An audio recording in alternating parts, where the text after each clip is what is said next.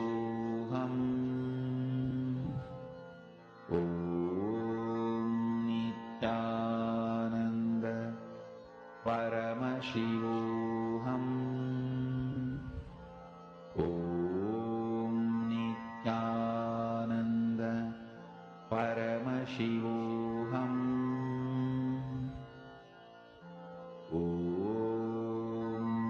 नित्यानन्द परमशिवोऽहम् ॐ नित्यानन्द परमशिवोऽहम् ॐ नित्यानन्द परमशिवोऽहम् ॐ नित्यानन्द परमशिवोऽहम् ॐ नित्यानन्द परमशिवोऽहम् ॐ नित्यानन्द परमशिवोऽहम् ॐ नित्यानन्द परमशिवोऽहम् ॐ I request all the participants to relax. Slowly open your eyes. Now I request all the participants to post in the chat. What exactly did you see? What did Swami reveal to you in your third eye? Ma Linga, Ma Wanghanyu, Nithyanandam. Can I request the participants to please post?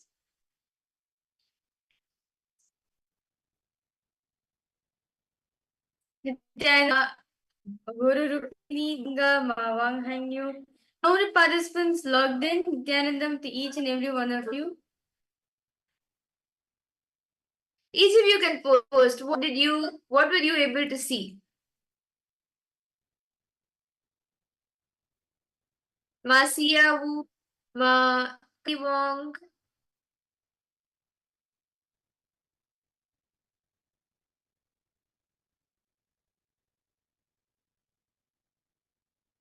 What any details of the image that you were able to, the items, the objects in the image, the colors, or any unique things that were there in the image?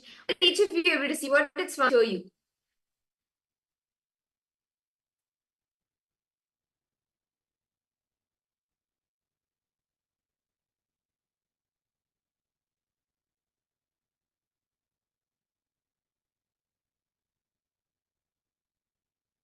Okay, so shall we all see the answer now?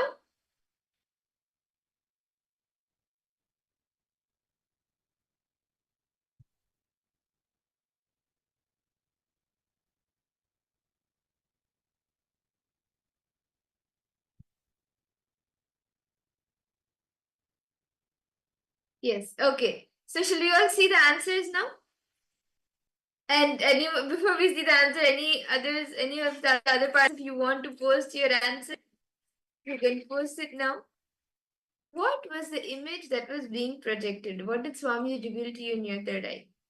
Bridge. Okay. Masuyago was able to see it. What else?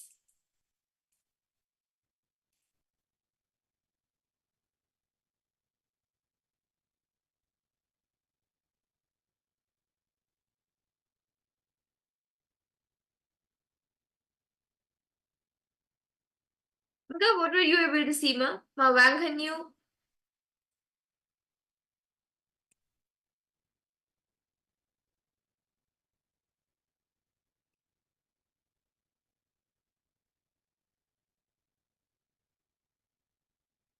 Come on, each and every one of you can post, even all the viewers watching us on YouTube who have tuned into Facebook and other social media platforms, you can post. Okay, Suma, Rupini, you posted white, red, and color. Okay.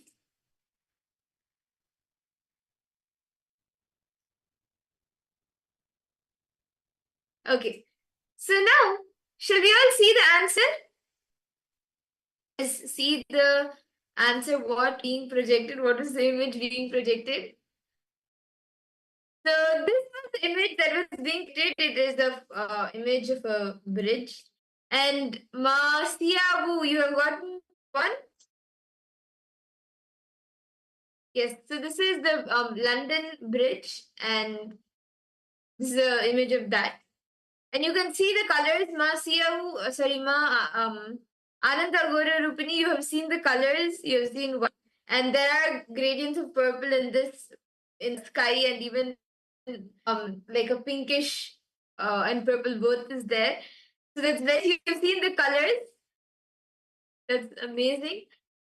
Now, right after the power manifestation, it was a very beautiful power manifestation. Shall we all enter into the session of our day? Yes. So today, all the participants, we are going to be entering into an important session where I would like to, before I start, I would like to request a question for all the participants. How many of you want to experience a fulfilling relationship in life? Turn out to be a bridge. Okay. I would like to request all participants to post. How do you want to manifest a good relationship in your life? Be it mother, be it your father, it can be with anyone. How many of you want to manifest a fulfilling relationships? With your parents, with your spouse, with your children, with your colleagues, with your friends. You want to experience a full relationship. The best relationship, whatever you desire of.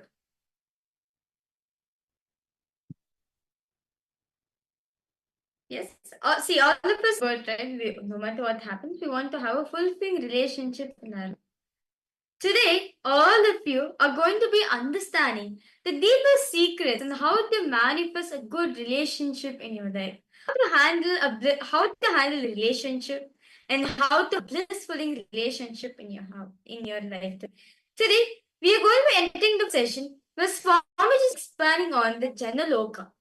As Swami, in this Loka, we exist in multiple bodies at time. So let us now listen from Swamiji on the great truths revealed on Jana Loka.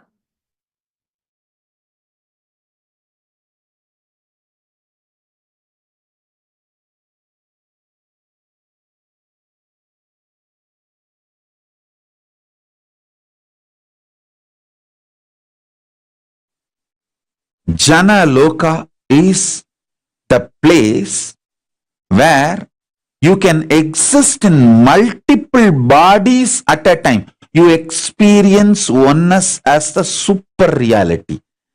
Anyone who experiences Jana Loka loses all forms of violence and fear because you know you exist in everyone. Jana Loka is centered on oneness expanded into multiple beings. Listen, if you are experiencing oneness, it is Mahar Loka. If you are experiencing oneness during the multiple expression, even though there are many people, but you know you are in all of them, that is Jana Loka. Even if you listen to these powerful cognitions, you will be irreversibly empowered.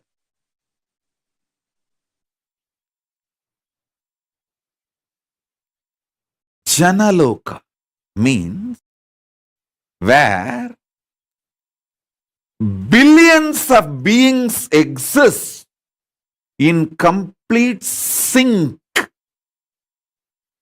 All of them are in the state of Advaita. All of them feel one with each other.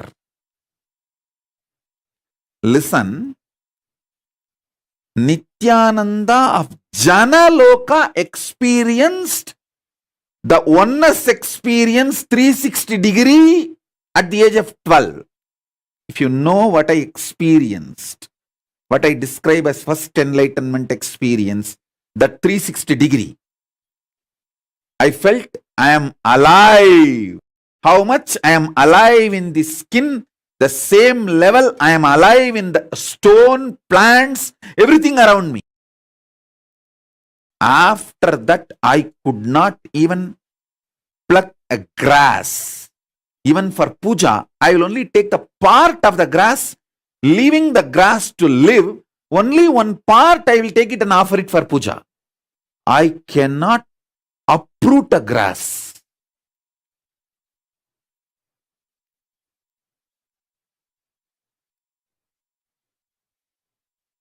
Because I know I exist. I exist. I exist. Nithyananda stationed at Jana Loka experienced the oneness, Advaita with everything, and landed into the Nithyananda stationed at Bhuloka. My Gurukul kid, he had a hand fracture. The Advaita with me, how I did not have pain, that same glimpse only I gave for Paramesha. That's why when he had a fracture, he did not have any pain. He was laughing. He was behaving, responding, reacting exactly like me. The Jana Loka, glimpse of the Jana Loka he had when he had the fracture.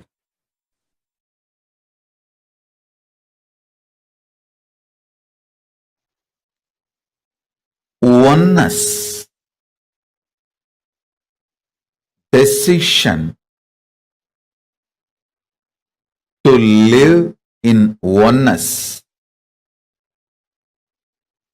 leads you to heaven called Jano Loka.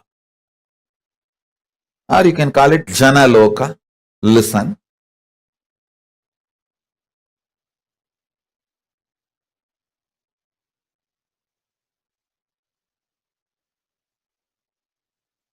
I'll give you this example. If you feel you should be given food with love, compassion, do same to others. If you feel, even if you feel like taking marijuana, cocaine, drugs, alcohol, people around you should be ferocious and not to give you that, protect you. Do the same to others. If you feel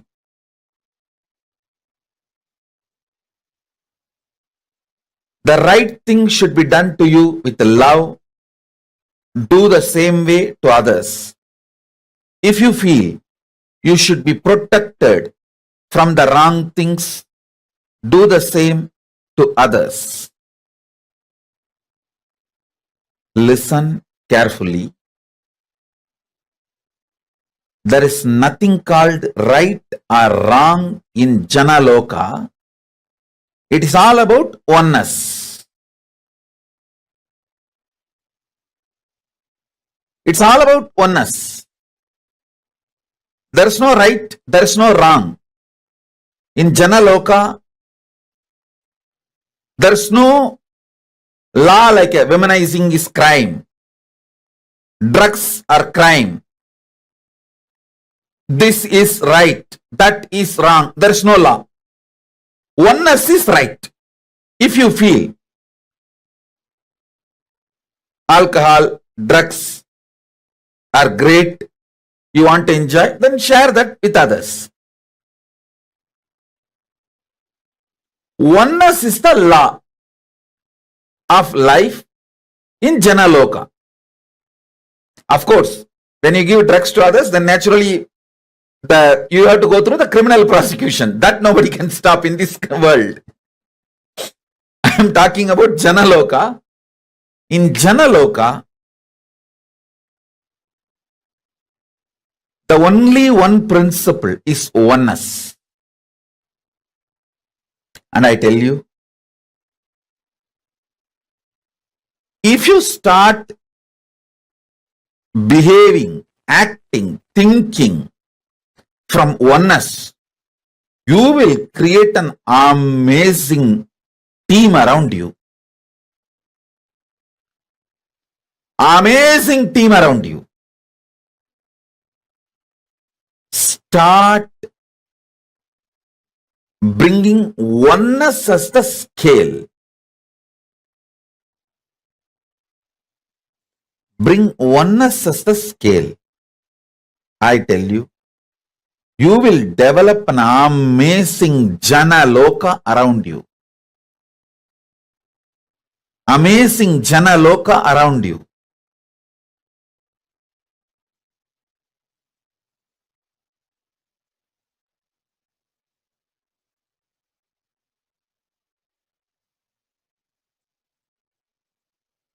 Understanding oneness, celebrating oneness, wherever you can't implement oneness due to the law of the land, making it clear to people around you, hey, this is what is oneness as far as I understand. That's what I do to my body, myself. But the law of the land requires this. I wanted to tell you clearly upfront.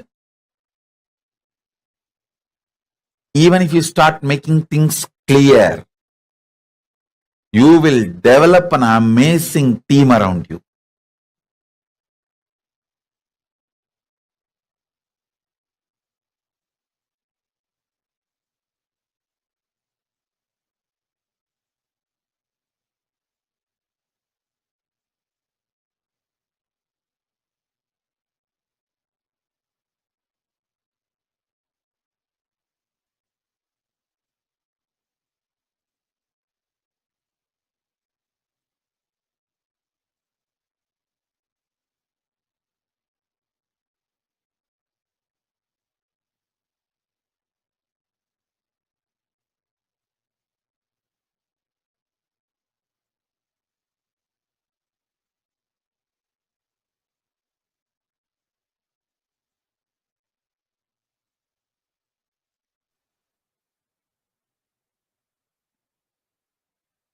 Implementing oneness as core strategy of your existence makes you to go to Jana Loka and makes the Jana Loka manifest around you.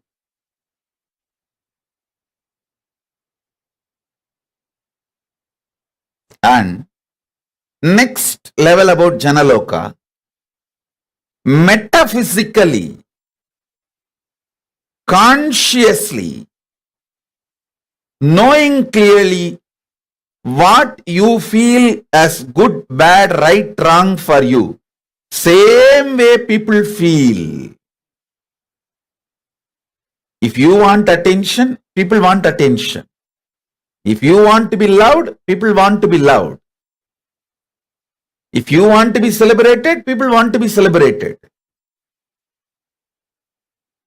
Strategize life precisely with this clarity of oneness, even metaphysically, consciously, emotionally, mentally, physically, mentally, emotionally, consciously, in every level. What you want, people also want.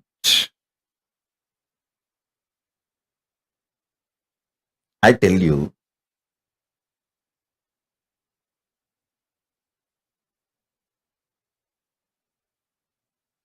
You attract vibes attracts the tribes.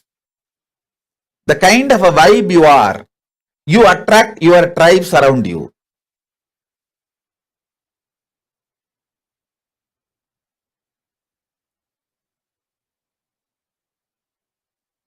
In multiple level, as a personal understanding, as a strategy to relate with others, as a strategy to relate with God, as a strategy to relate with ultimate,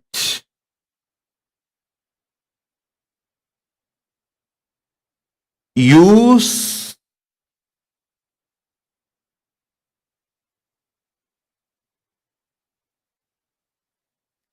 oneness as the strategy.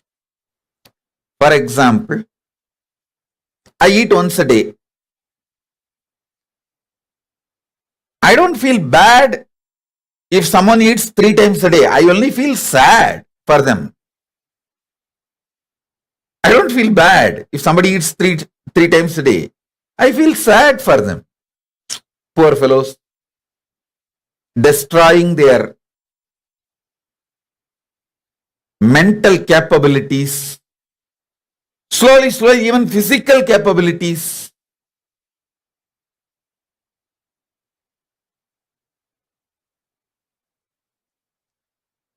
An absolute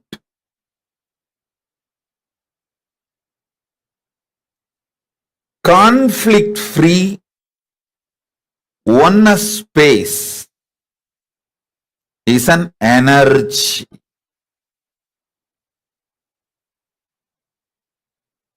In all these levels, physical level, mental level, emotional level, conscious level, strategy level, relationship strategy level, the way you perceive others, perception level, in every level,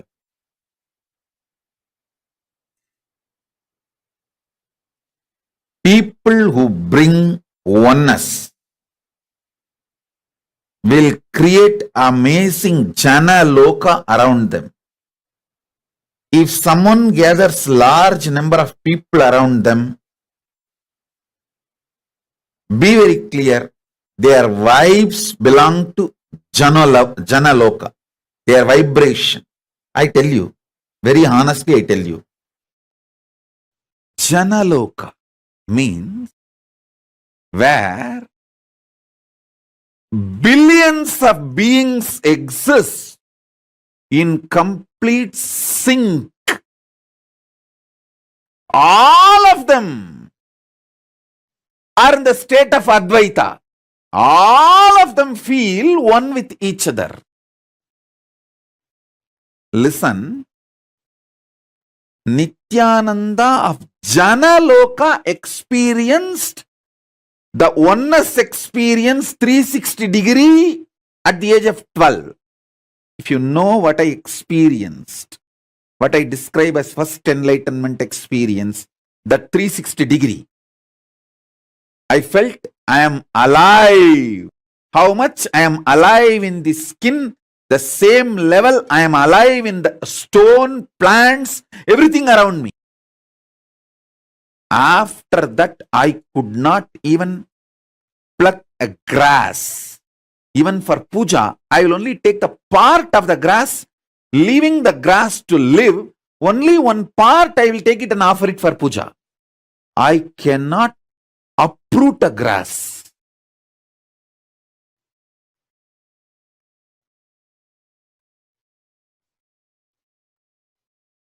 Because I know I exist. I exist. I exist.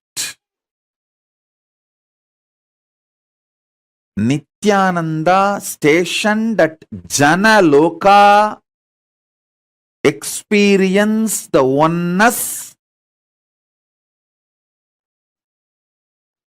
Advaita with everything, and landed into the Nithyananda stationed at Bhuloka.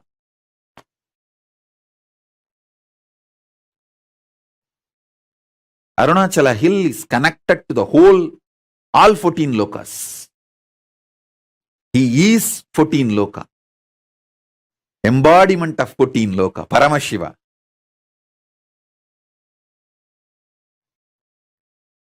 All 14 lokas are within him. Arunachala has the address in all 14 lokas. If you write letter Arunachala Bhuloka, Arunachala Swarloka, Arunachala Maharloka, Arunachala Jana Loka, Arunachala Tapoloka, in all 14 lokas, there won't be any address confusion. Simply the letter will be delivered. Because in all 14 lokas he exists. And more.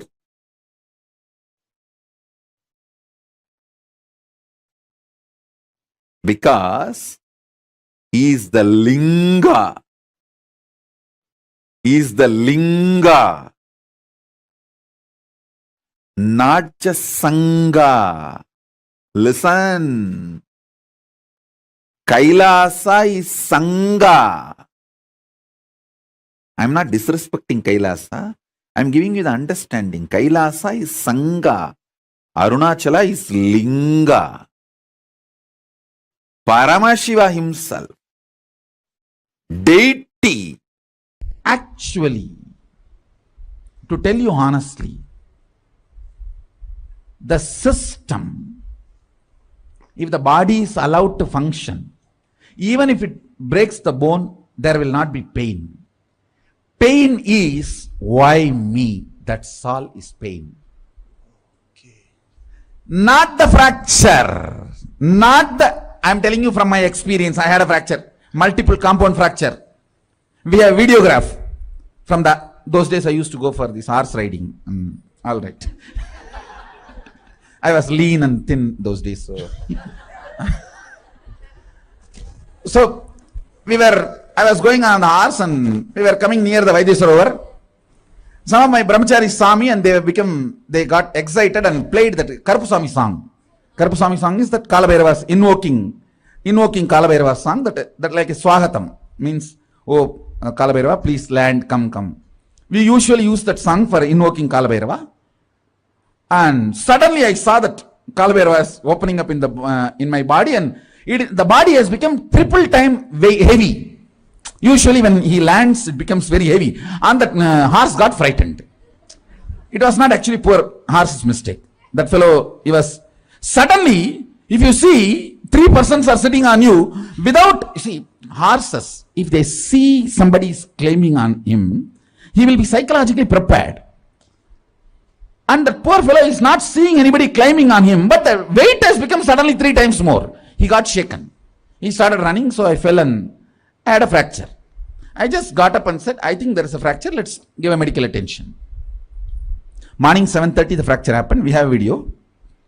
And then I described how in our naval center we have our emergency 911 ambulance. So please understand, all our bodies are equipped to handle all our emergencies. Every medicine needed is in our naval center. Manipatmeham. That Manipatma in the navel is nectar. It has everything to repair our body. So I was seeing very clearly from there all the emergency supply going to that place to repair, and I was describing the whole scene. And only evening they did whatever need to be done, the surgery and everything. I insisted that do it without anesthesia, but they said no, you are a VIP, we can't take the risk. And all right, anyhow, that story is different. I tell you from my experience, fracture doesn't give pain if you think why me gives pain. At least I have 5 incidents of my kids falling and having fracture. No question of even pain. No, not even the idea of pain.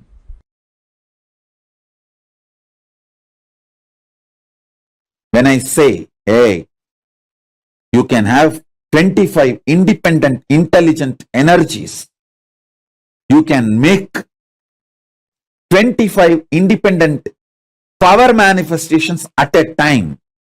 If you feel one with it, if you are vibrating with it, if you feel, yeah, when I can do third eye and make the Atmalinga stand erect, all these 2-3 things at a time, I can do 25 power manifestation at a time. If you vibrate with it, you are in oneness with me. We both are meeting in Jana Loka.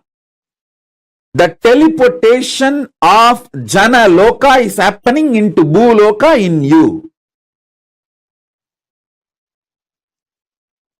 If I say you can perform 25 intellectual acts at a time, like you can smell, you can hear, you can write, you can solve maths, all 25 actions at a time. If you feel connected, wow, yes, it is possible. Then from Swargaloka, teleportation is happening from Swargaloka of you to Bhuloka. If you understand, 25 powers can be manifested simultaneously at a time. Then from the Jana Loka, the teleportation of you from the Jana Loka is happening into the you in Bhuloka. If this consciousness can move these hands, why not the air next to the hands? Why not the stone next to the air? Why not the hill next to the stone? The powerful cognitions have started manifesting. And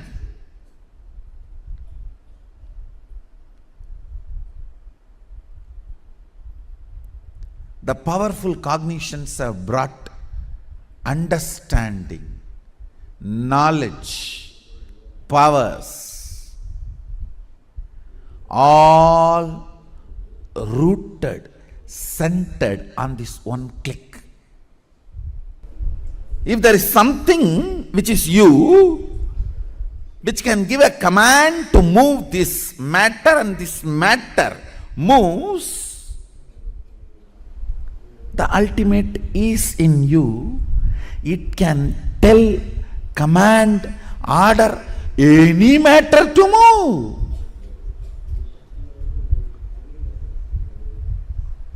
Understand? The moment you decide, it can command any matter to move, manifesting Shaktis starts.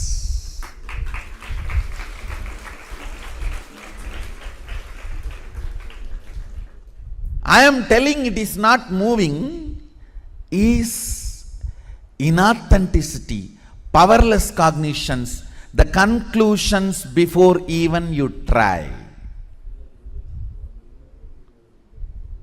Have you told this board to move and it did not move? If that is the case, you have not told to the board the way in which the board can listen. So change the method of telling till the board listens, not doubt the technology of Advaita, which is the source. Listen, understanding what you experience as you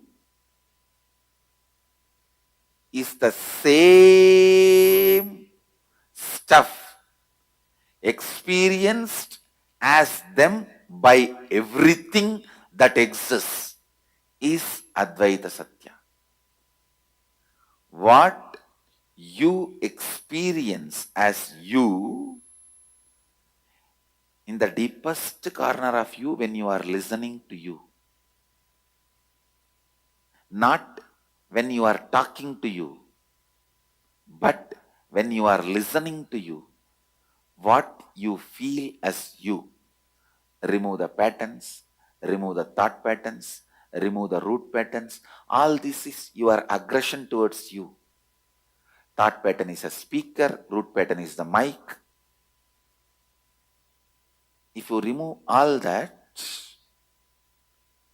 in your pure listening, what you experience as you, that same only is experienced as them by every being existing, is Advaita Satya.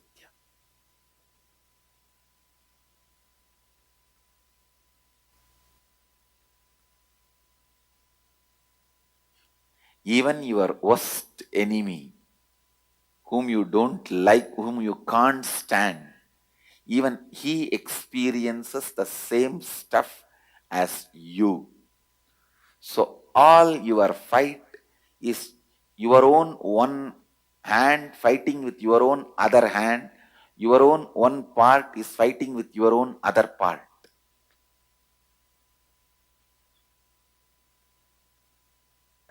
All wars you are waging. It's only one part of you waging with other part. Same way, all desire you have is your own one part having desire towards another part. It's like your own one hand feels so attached to your chin and you are wiping it. That is all attachment. Your fight, your own one hand hates that part of chin and punching it. But the pain and the pained is one and the same. Desire and the desired is one and the same. The person who desires desire itself, and the object which is desired is one and the same. Understand? In the pure listening, what you experience as you is the same stuff every being in the whole universe experiences as itself, is Advaita Satya.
Nithyananda.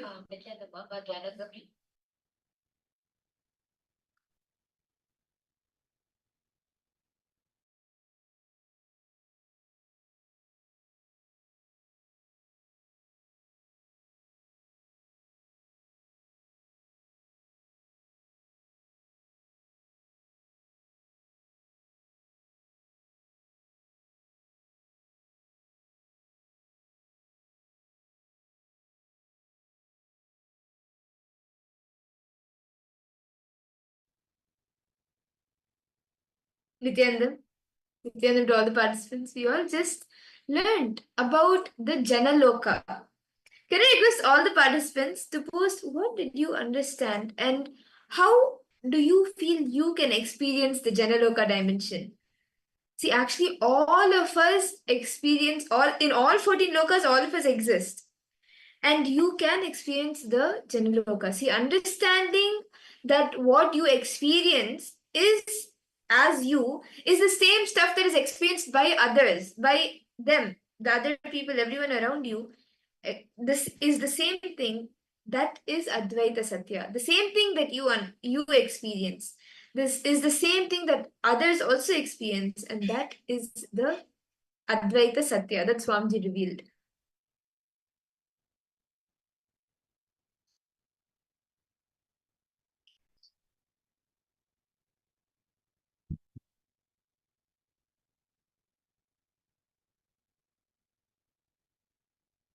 Can I request all the participants to post what do you understand as Advaita Satya?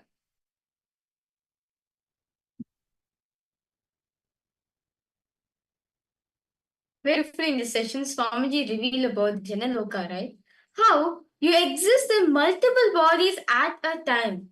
Like as Swamiji said, right? If you're in Jana Loka, there's no traffic rules at all because you exist in multiple bodies at the time. So there's no anger, there's no violence because you are there in every single being. You're in everything. So why we will have violence in the first place? To understand, Swamiji says, if you remove all that in your pure listening, what you experience you, that same only is experienced as them by every being existing. That is Advaita Satya. In your pure listening, in the pure listening space in which you are established in the pure listening space, what you experience as you, what is it that experience as you? That same experience, that same thing, what you're experiencing is experienced by the other person, experienced by the person in their being is Advaita Satya. So all participants understanding? See, in the Janaloka, that is the place. The Janaloka is the place where you exist in multiple bodies at one time. And you experience oneness with the super reality. Means in all 14 lokas, in all the dimensions, you exist in that body which is at that level. And in Janaloka, you exist in multiple bodies. Means you experience that Advaita, the pure space of oneness with every single thing. So, because you experience that oneness, you do not feel that violence or fear with anybody because you know, okay, everything is me. I am there in everything. And beautifully in the Mrigendra Agama also, the Mrigendra Agama documents that the Pitrus and the sages, such as Sage Jahnu, and even the others, these beings are the beings who reside in the Janaloka. And anyone who experiences the Janaloka, the Janaloka dimensions, they lose all the forms of violence, fears, greed, because you know that you exist in everyone. So why to be violent towards somebody? Why to fear anybody when you know that yes, they are also me, I'm also them. So because of that, there is absolutely no conflict, no fights, no protests, and beautifully there's a coexistence, there's a conscious existence without any patterns, without any incompletions. There's no patterns or there's no habits, and there is no like rules or regulations, and no accidents, of course. Can I request all the participants with this understanding, if you have any doubts, please feel free to ask. Ma Agora Rupini, Ma, Linga. If any of you have any questions, please feel free to post in the chat.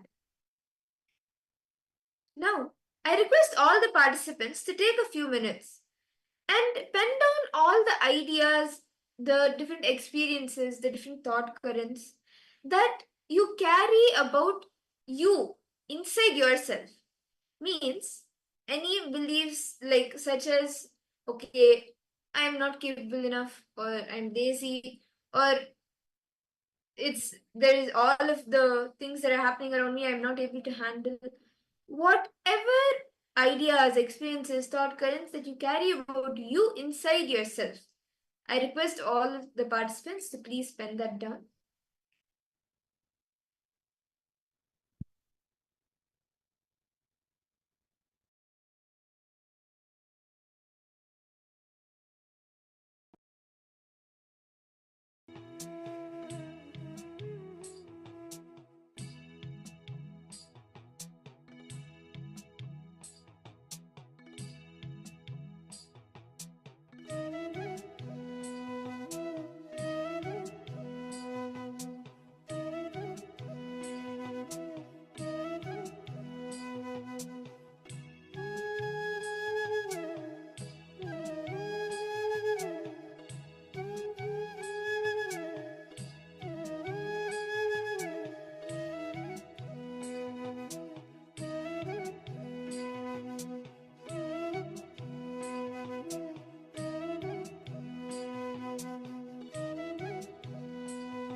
all the participants, all of you have been able to write down the different ideas, experiences, thought currents that you carry about you inside yourself. Have each of you been able to write down? Can I request all the participants to post in the chat?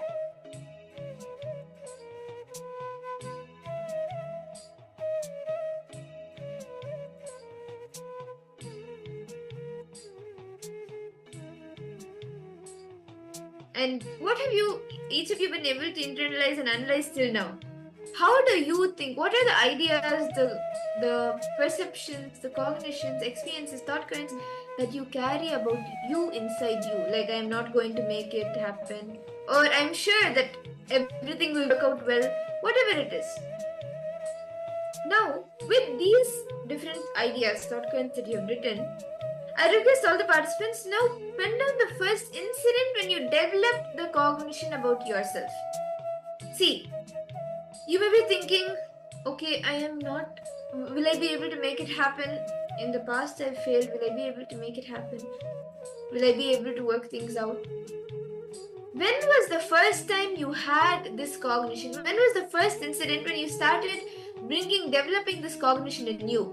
It may have been sometime in school when maybe you had a project and you were not able to do it, and so something had happened, and then you start developing the cognition, okay, it's not going to work out, let me just forget it, let me give up. Or it could have been maybe your parents or your relatives told you something and you started feeling that way. Or you even, maybe it could have been else failing, somebody close to you failing in something, and so you thought, they are not able to do it, then how will I do it? Whatever it is, can I request all to look in and see when was the first incident that you started developing these cognitions about yourself? Relive it and complete. Now, very good.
Nithyananda, I hope each of the participants, all of you have been able to pen down, internalize, understand, and pen down the different incidents when you first started cognizing these ideas, developing these cognitions within you, and you have been able to relive it. See, understand, when you relive it, it gets relieved. The completion happens, and the pain associated with the incident or the pain associated to any of these cognitions will drop, and you will see that you break free from these cognitions that you are holding about yourself within you.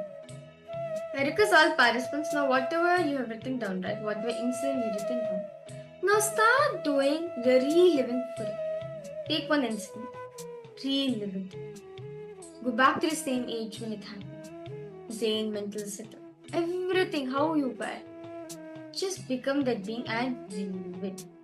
Because all participants now, please start reliving all the incompletions, all the incidents written so far. Complete it.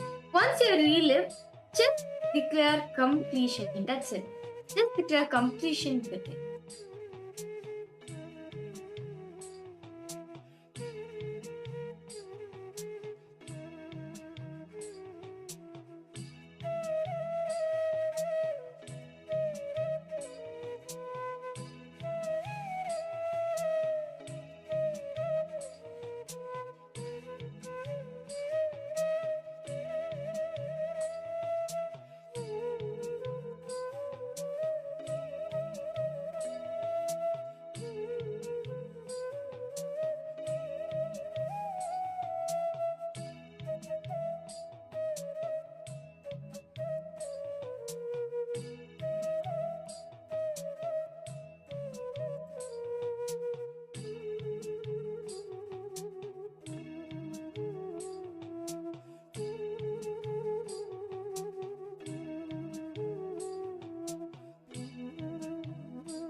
Nithyananda.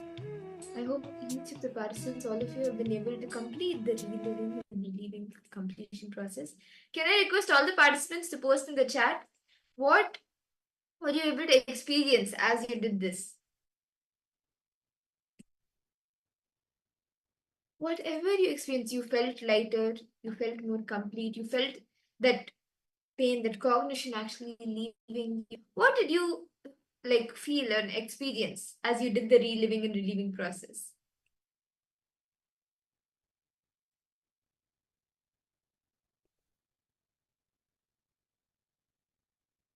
Can I request all the participants post? Ma Linga Nityanandam, Ma Agora Rupini, Ma Kaili Wong, Ma Siawu. Pain. Okay.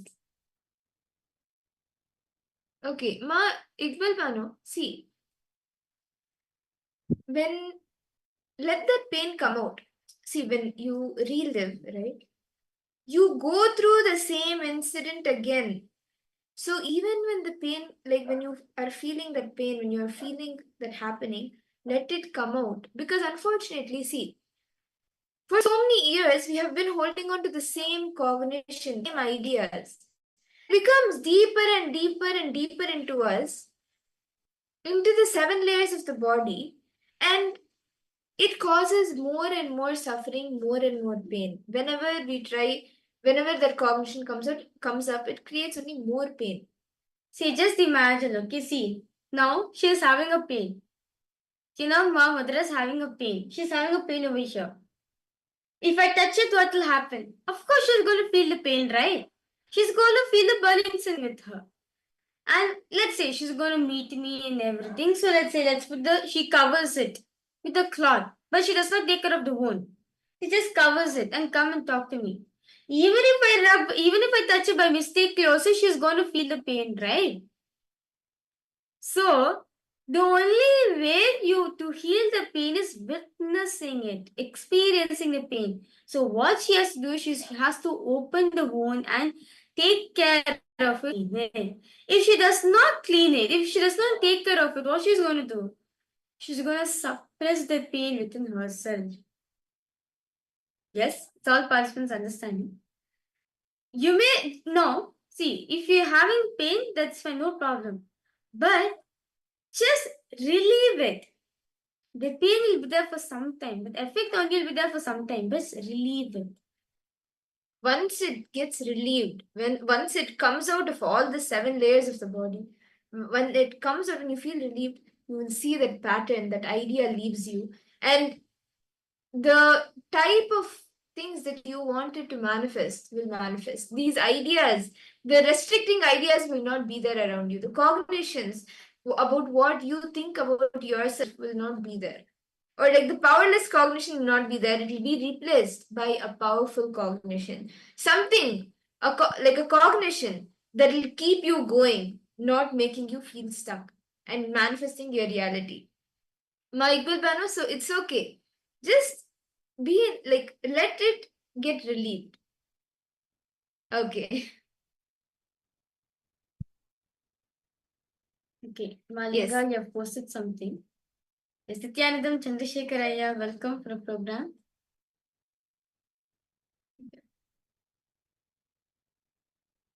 Malinga, you posted that it feels.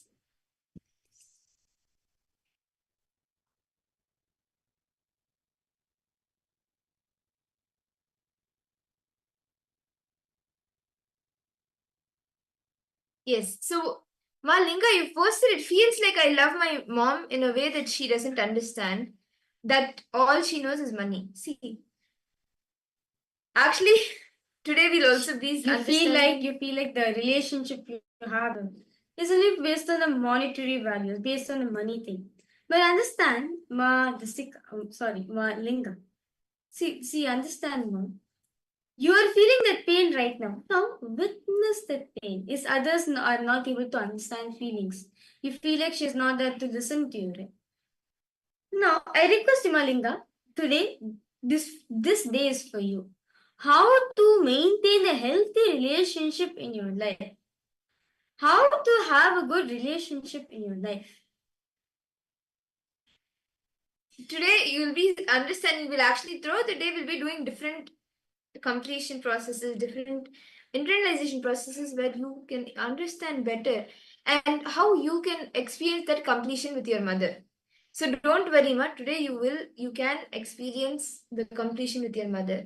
And even a few days ago, see, we understood, we were seeing how, like, what is love, right? Like what true love is, when without expectations you care for the other person without expecting anything back. We looked into that, and today we'll go more into that, as today is the day where you can manifest the best of your relationships.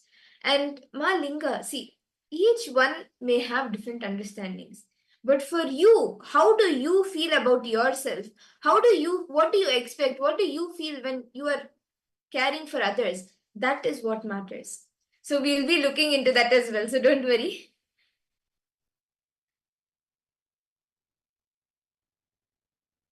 See, many times we give something to the other person with an expectation. Okay, something they may now maybe for if it's in the public, you may think, okay, let me just let people will think I'm doing good work.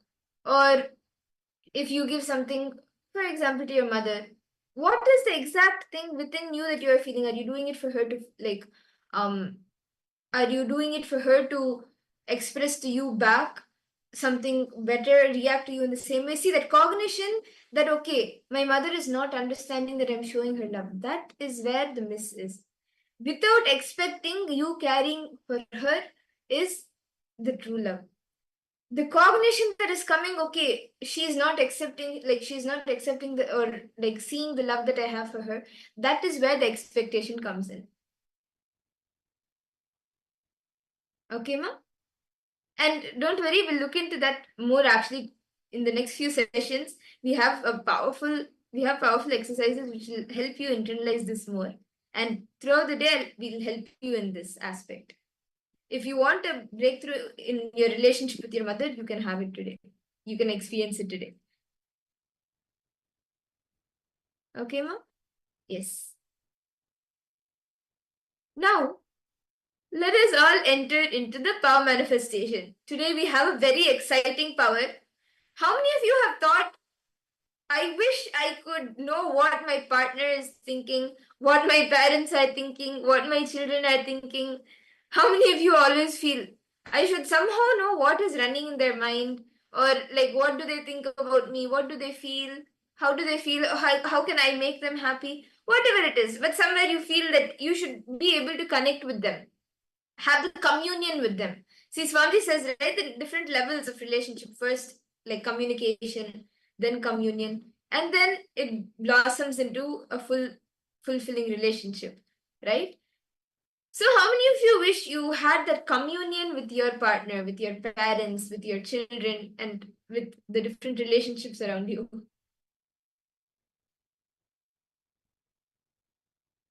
Anyone? I'm sure all of us at some point of time, we would have wanted this kind of like being able to have a communion or communication without verbally speaking with your partner, parents, children, anyone, right? This is a power, the power of telepathy, mind reading, also you can call it.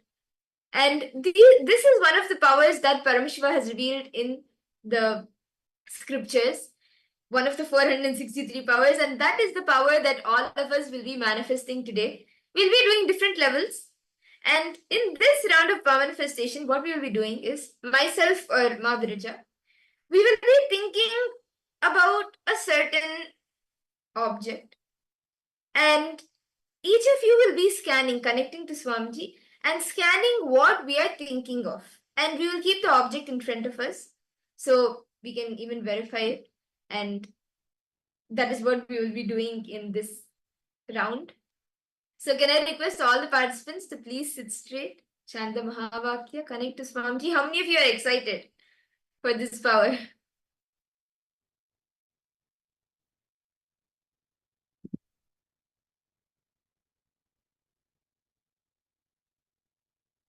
Okay, so shall we begin? Okay. So what you're going to be doing, all the parts, all of you are just going to be scanning and revealing what is it that we're keeping for all of you in our inner space. Okay. So now my mother is going to be thinking of an object. It's going to be very simple only. That's it. It's a simple object which she's going to be thinking of.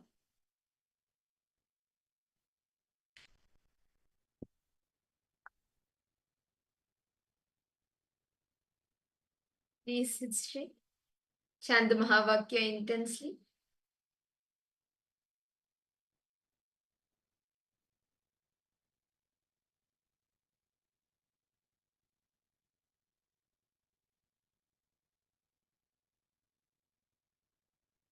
Intensely. Now start chanting the Mahavakya. Om Nithyananda Paramashivoham. Om Nithyananda Paramashivoham. Om Nithyananda Paramashivoham.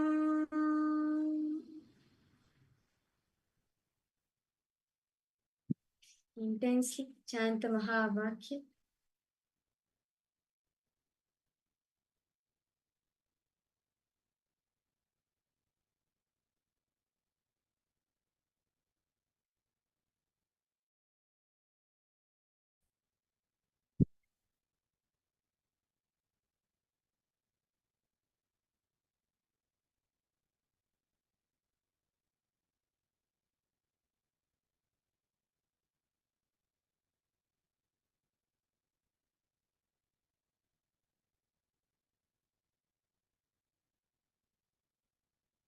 Ask Swamiji to reveal what is the object that Mahamadra is keeping in her inner space for all of you.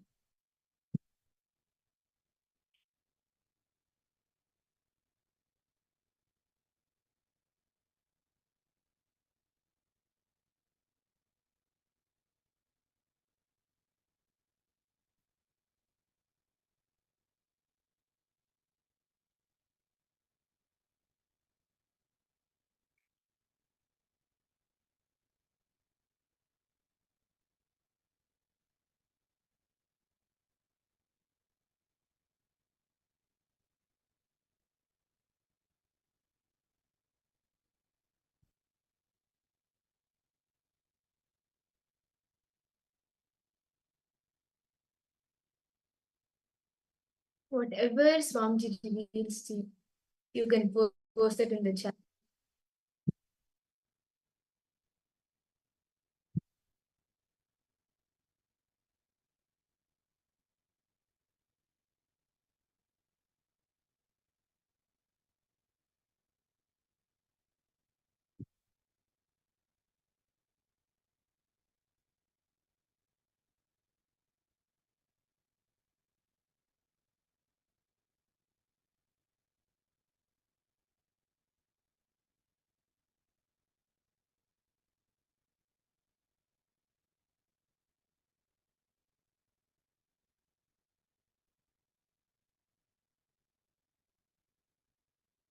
Okay, now I request all the participants to please relax. And you can share in the chat whatever you were able to see as the object that I was holding in my inner space. Ma Linga, Ma Agora Rupini, Ma Kylie Wong, Ma Maluhya Mauna, Ma Gabriel. Each of you can post. Saw Swamiji himself, okay? What else? Ball, tree, house, okay?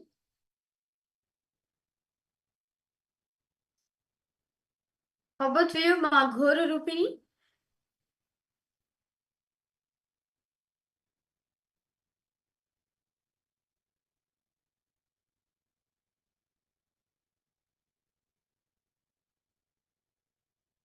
Ma Linga, what did you see, Ma?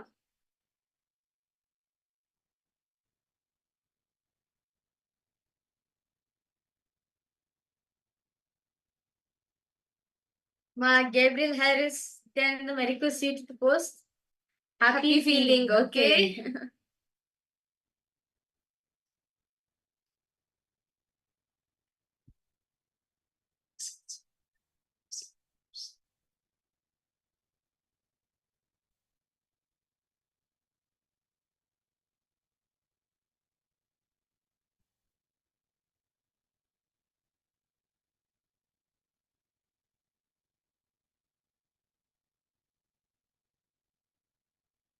A roll.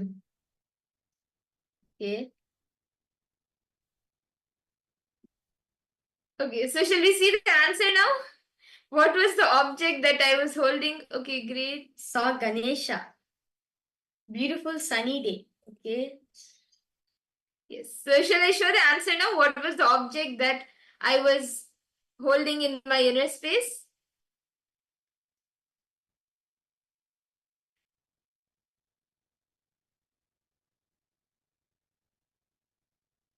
So the object that I was holding in my inner space was earphones. So it was a pair of earphones. Oh, and so yes, this was the object that I was holding in my inner space.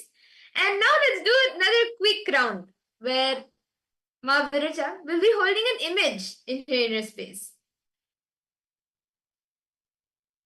And each of you can scan the details of the image.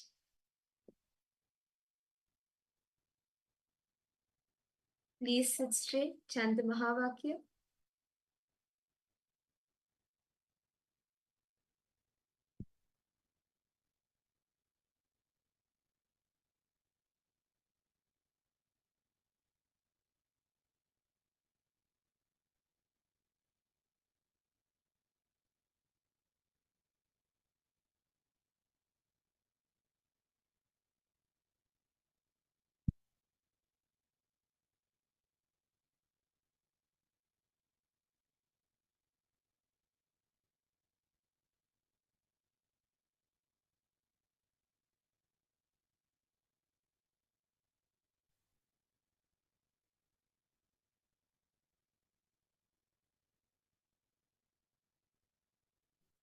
Whatever Swamiji reveals to you in your third eye, you can start sharing it.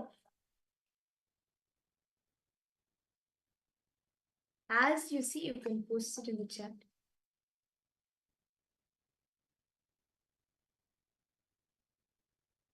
What is the image that Ma Viraja is holding in her inner space?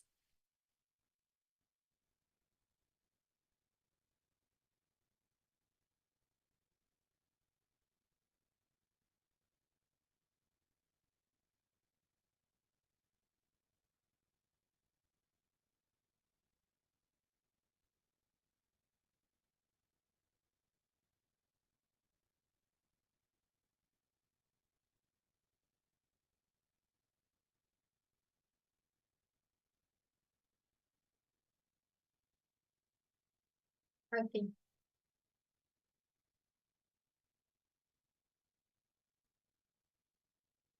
Yes, please relax. Now, each of you can post whatever you saw. Ma Iqbal Bano has posted water. Ma Linga, what did you see? Ma Parameshwari Krishnan, Ma Agoru Rupini. Each of you can post whatever Swamiji revealed to you. Ma Kritika Nithyananda, welcome to the program.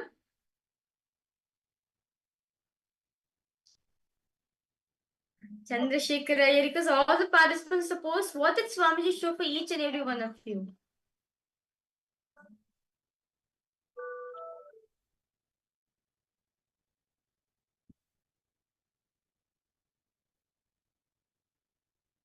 Duck.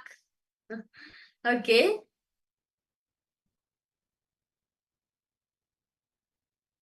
Ma Linga, Ma Parameshwari Krishnan. Yes, Ma Kritika, did you see, what did you see, Ma? Is the image that Ma Viraja was holding in her inner space? Okay, Ma Parameshwari has posted temple and water. Okay.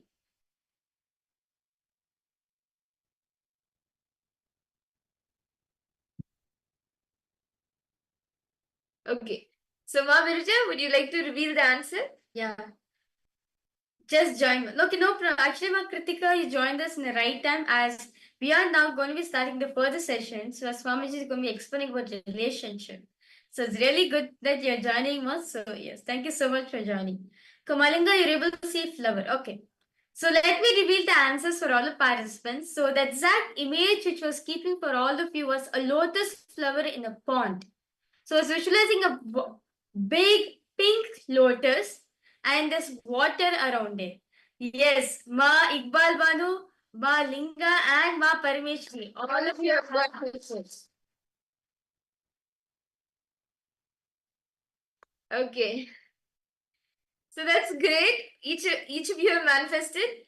And with that, now we will all be entering into the next session of our day, where we will be understanding more about relationships. Today, all of us are going to be blessed with the darshan of Bhagwan Kalyana Sundaramurti, the ultimate form of Paramashiva who comes down and manifests the most beautiful relationship between Devi Meenakshi and Bhagwan Kalyana Sundaramurti, the Sundareshwara form of Paramashiva. So let us all now enter into the session where we will be understanding more about what is relationships.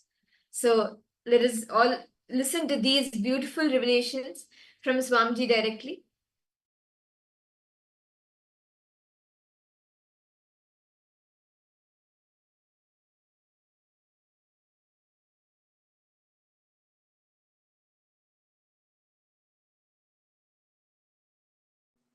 Whatever expression you do from the truth you are consciousness, sparkle of Paramashiva. Whatever you manifest from this truth is relationship. Everything else, whatever you manifest from the idea you are a body or just mind, just emotion, will all be only situationship, not relationship. Listen intensely. These two words are the key words. Relationship, situationship.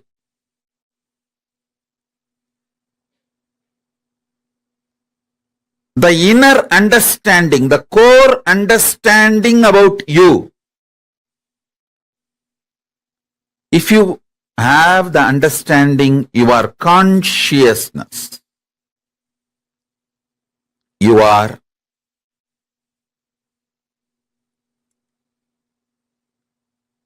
manifestation, sparkle of Paramashiva.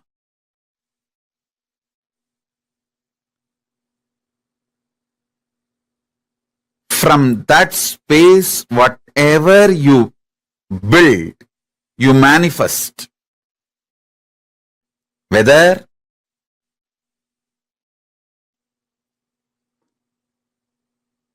you move towards food or seeing, listening, touching, sexual relationship, anything. Whatever you manifest from the space you are Paramashiva,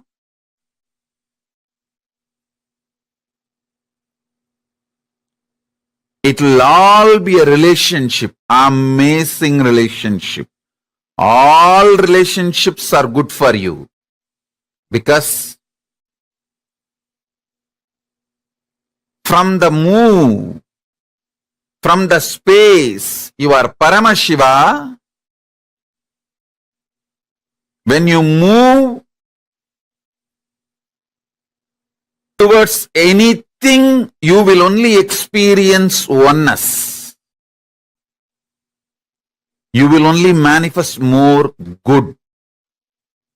Understand?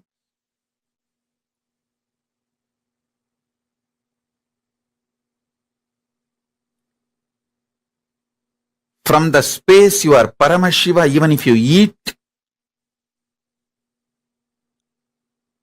that food will become one with you and you will become one with that food. You will bless the food and the food will bless you.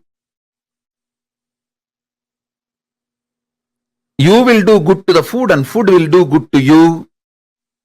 It will all be amazing, auspicious relationship. I am giving the example of food, whether food or any sense, listening, smelling, seeing, touching, including sexual relationship. If you operate from the space you are Paramashiva, if you operate from the space you are Paramashiva, including sexual relationship, all will be auspicious, lead to more and more oneness. This beautiful Ardhanarishwara will be your experiential reality. Ardhanarishwara is the pure manifestation of the cosmic union, Paramashiva and Paramashiva Shakti. Listen.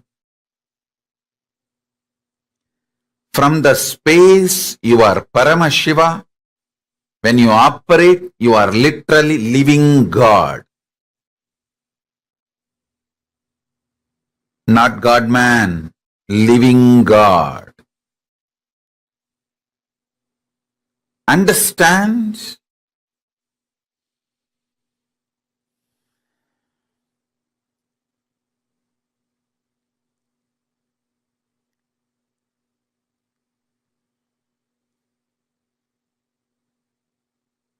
Anything you do from the idea you are a body, you are mind, it will all be just situationship. Do not expect any relationship started with the idea you are just a body and mind to be a permanent relationship in your idea, in your life. Even the word relationship is wrong. Everything you do from the idea you are body and mind is just situationship. So don't blame the situations, other person, anything.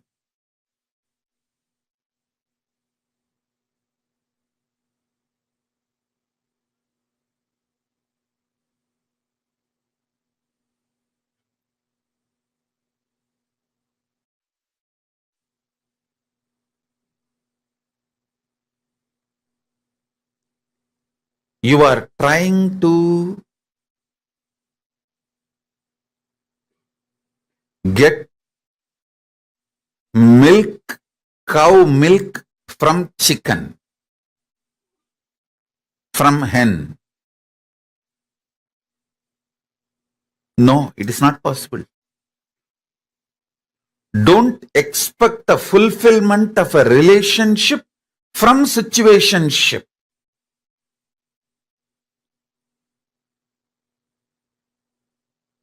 Most of you get into so-called relationships because the situation pushed you into it. That's all. Even if it was your willful decision, the will you carry is operated. It functioned, it manifested from the idea you are body and mind. See, you operate from the idea of body and mind but you expect something which can come only from consciousness. Fulfillment, completion, peace, all this can come only from consciousness. Something which can come only from consciousness, how do you expect it from the operations you did from the idea you are body and mind?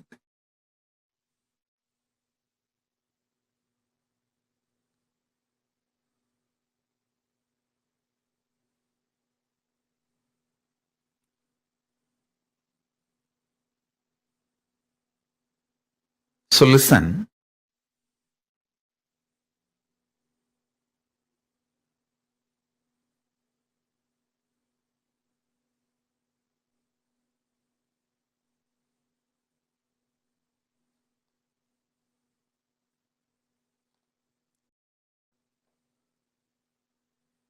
contemplate and meditate intensely.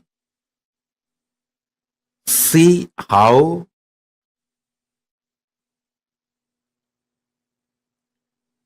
you build situationships in your life, but you expect the results, fulfillment which can come only from relationship.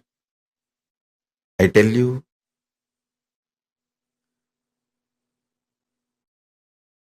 from the right space, anything originates will be an amazing relationship. With the wrong space, anything originates will be just situationship. I am not saying situationships are wrong. I am only saying don't expect too much from situationship. At least be very clear. Your situationship cannot give you what relationship can give. You marry an ordinary man or a woman who is cunning, strategic, violent, exploiting, manipulating exactly like you, and you expect the other person should behave like Paramashiva, should give you everything you will get only from Paramashiva or Paramashiva Shakti. What is this? Listen, you get into a relationship, you marry a male or a female, someone exactly like you. Hypocritical, cunning, exploitative, manipulative, cheating, strategic. You marry exactly a person like you. You get into a relationship with exactly like person like you. But you expect you should get everything you will get only from Paramashiva and Paramashiva Shakti from the other person. Situationship cannot give what relationship can give you.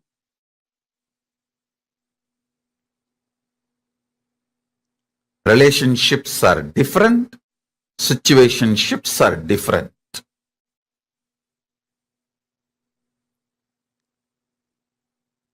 Only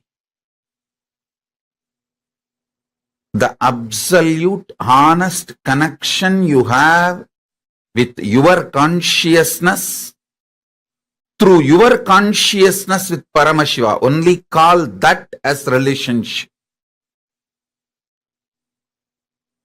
Everything else, call it as situationship. Listen, you cognizing, knowing your consciousness, your relationship with your consciousness, that can be called as relationship.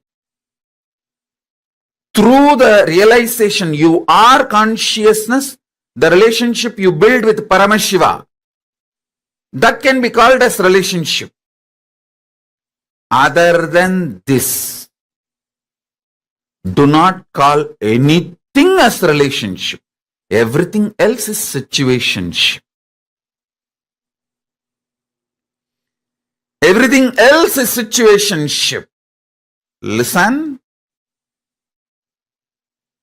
This one truth will solve all your problems of life about relationships. All your relationship problems can be solved, resolved with this one understanding.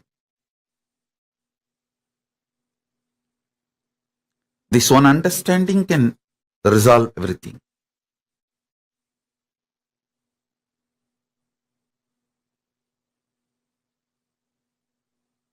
Other than your conscious relationship with yourself, your conscious relationship with Paramashiva, everything else is situationship. Meditate on this.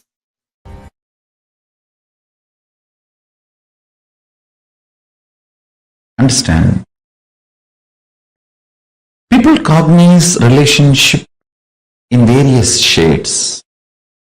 Sometimes monogamous, sometimes polygamous, sometimes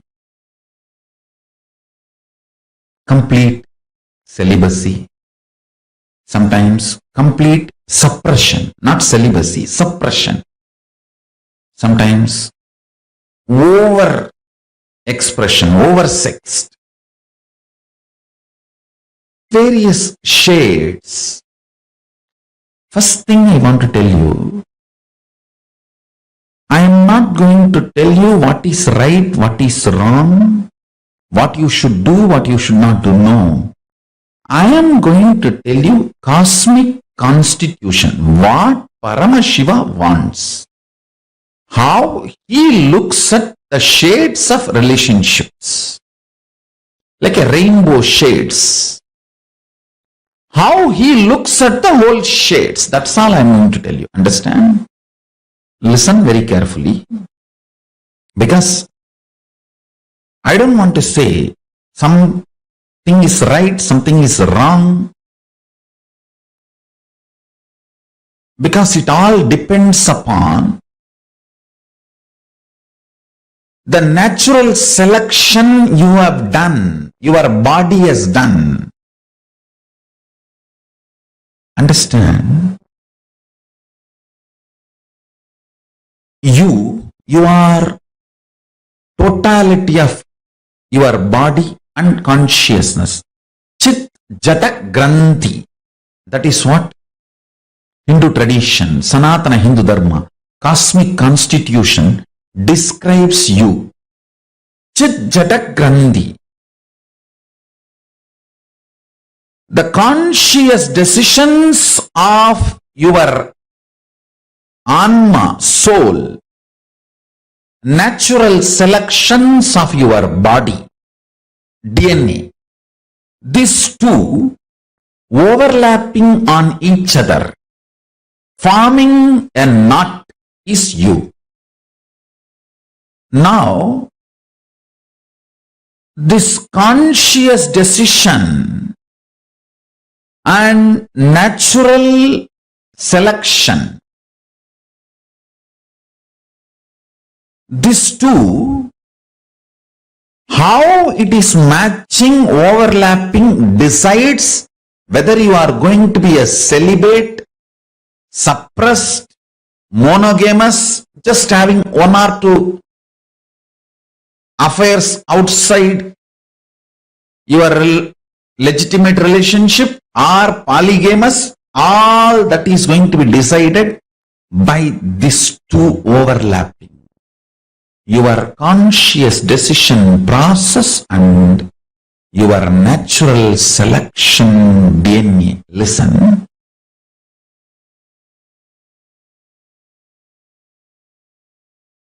Just because every one of you have a human body, do not think you are all human beings. This generalization is the worst crime done against you. Each one of you are unique because your conscious decision process is not measured by any so-called rational scientific methodology till now. Only the natural selection, DNA evolution, natural selection is studied. Only that part is studied and understood. Understand? Just because the science has not yet evolved to study something, you trying to deny that is a mediocre mentality. Be very clear. Do not accept authority. Faith on, blind faith on so-called rational system. Listen. Blind faith on so-called rational system and bowing down to the authority of the rationality never allows you to see the reality. Please understand. Before even the science was catching up with the reality, reality was reality. If you have taken the body from animal to human being first time, now only you have done the natural selection process and jumped into the human body. Naturally, your senses will need too much of support from the external inspiration, like a lot of quantity of food will be required, lot of sights pleasure, lot of music pleasure, lot of smell pleasure, lot of touch pleasure, lot of sexual pleasure. Too much is needed to keep yourself engaged, entertained, alive. And if you are denied of all that, you will be depressed. That's a problem. You will be depressed. So I don't want to say what is right, what is wrong. I don't want to give you a kind of a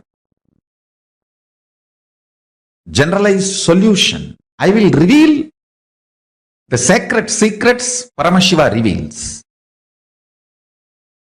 If you have already done the survival, means the natural selection process, more and more means from animal body you took the jump to human body. In the human body you lived few births and you have done a lot of conscious decision and more natural selection, and you evolved your system. Suddenly, listen carefully, too much of shadow of conscious decision gets embedded into your natural selection process and you develop something called Divya Sarira, light body, which reduces your sensual needs drastically to keep you alive and excited. Means, if your Divya Sarira develops more and more, with less input from the external world, you will be more alive, joyful, excited, inspired, radiating. You may not need sense pleasures to keep you alive and active.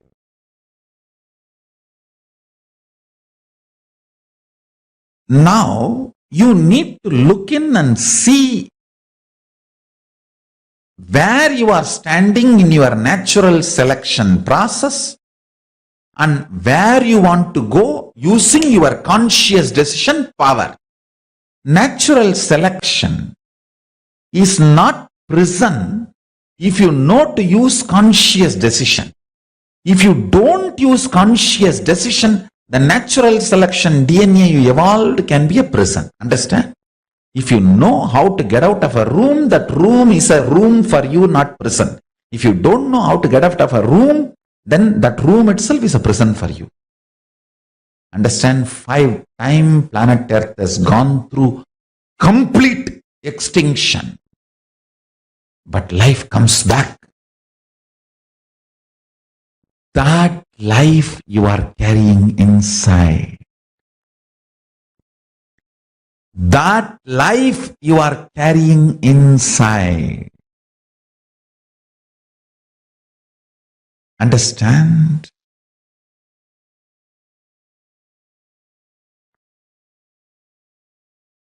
That life flourishes, manifests, raises its frequency, rules life by more and more conscious decisions and powerful cognitions. That is the greatest asset you can gather when you are a baby, when you are growing up. That is the best asset. I should say that is a fundamental right for all human beings. Understand, knowing the telescopic and microscopic reality of you, self, God, Ishvara, Jagat, universe, makes you make right decisions about relationships. Understand? Don't think I'm giving an impractical solution for your simple day-to-day problems. No.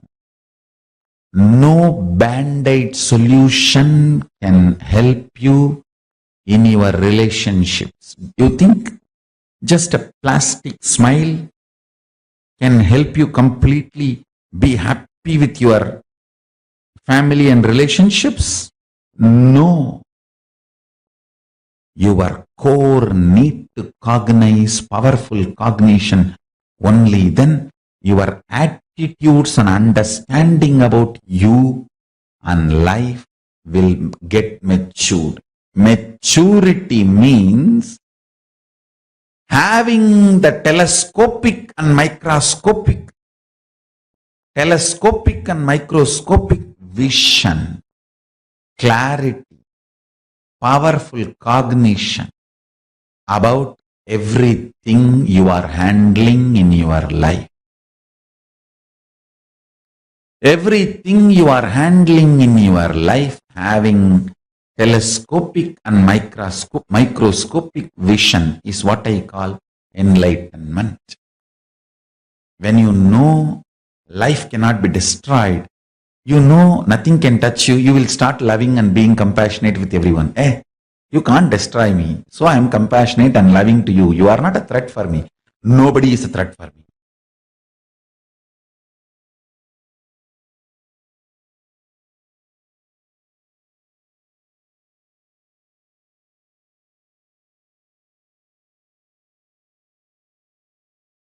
Nobody is a threat for you. From that powerful cognition, when you love, that's a real love. Understand, whether love or life or laughter or dance, everything has to be from powerful cognition.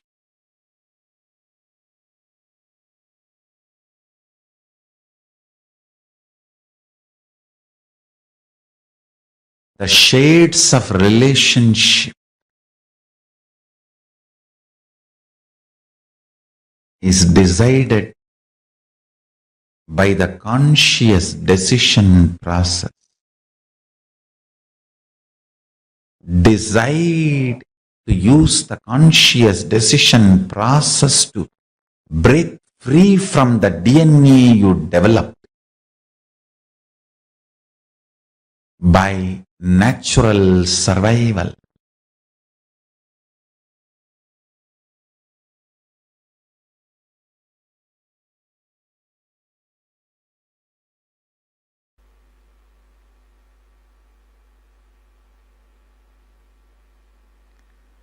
The more and more completion happens in you, you will see everyone around you feels complete with you. That is why I am saying, whether they have body or they are disembodied, in the deepest corners of your being, deepermost layers of your being, deepest parts of your being, you experience such powerful awareness, such joy.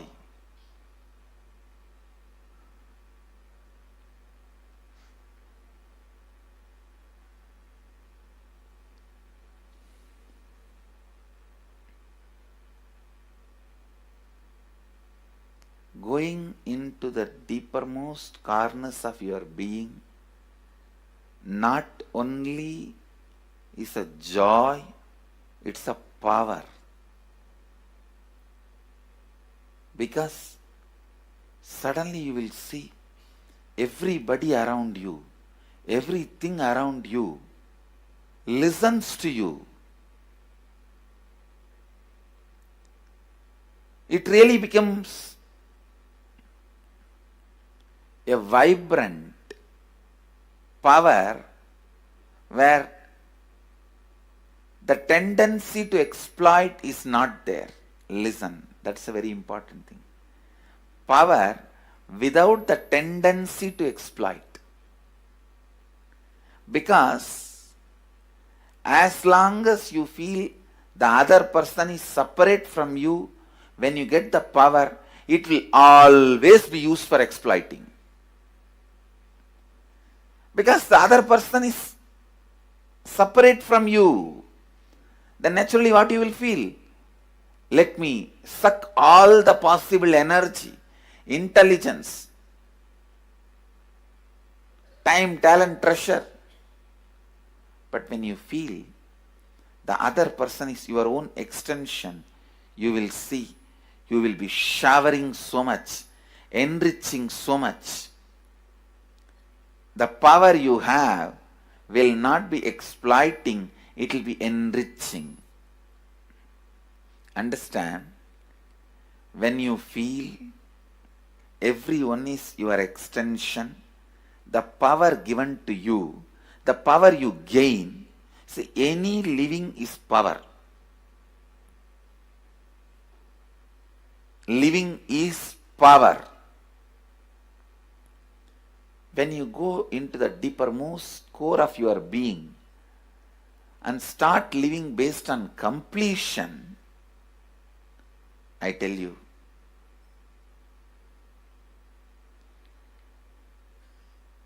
the first power you will experience is everything around you listens to you.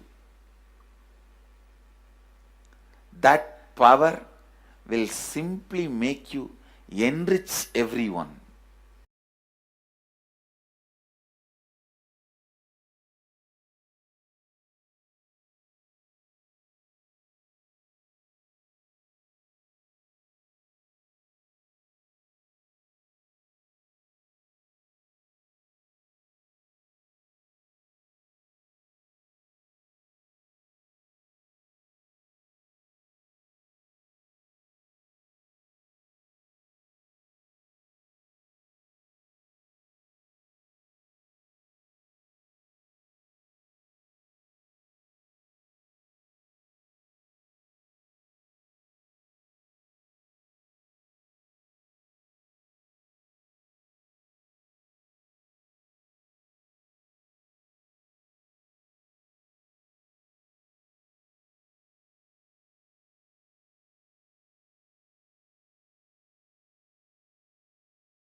Nithyananda, that was a beautiful, powerful session on what is relationships.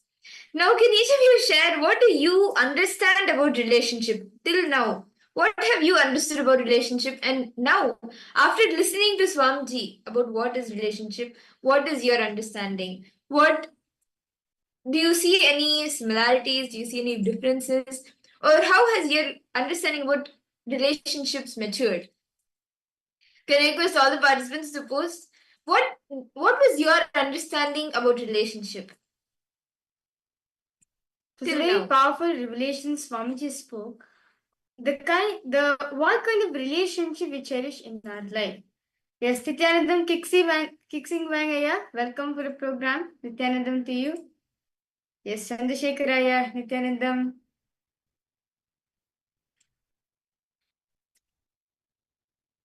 Yes. So, what did each of you understand as relationship? Everyone Till is a now. part of me, okay? Vamadevi, Nithyanandam. Very beautifully Swamiji revealed, right? Anyone who are engaging in a relationship, anyone whom you're conversing, anyone whom you are having in your life, is a relationship as they are a part of you. Swamiji very beautifully revealed how anyone who you see, whether you realize it or not, the other person whom you're conversing with is a part of you. It's not just only, most of the time we think only family members are part of it. No. But actually, anyone whom having a relationship is a part of you. See, when you realize your oneness space, that feeling, that oneness, Advaita space with the other person, you will just be ready to heal the other person's insecurity, the fear, or anything that they are going through. Your inner space will become so vast, so huge that you will be able to add that person into your being. Swamiji actually beautifully says that when like when you are able to add one person, you become like you make friends. When you are able, as you are able to get more people into your inner space and have more people in your inner space, you expand, expand, and expand. And when you're able to have, see, like for example, a being who is able to in their inner space accommodate like an entire nation of people, he becomes like the president, the leader.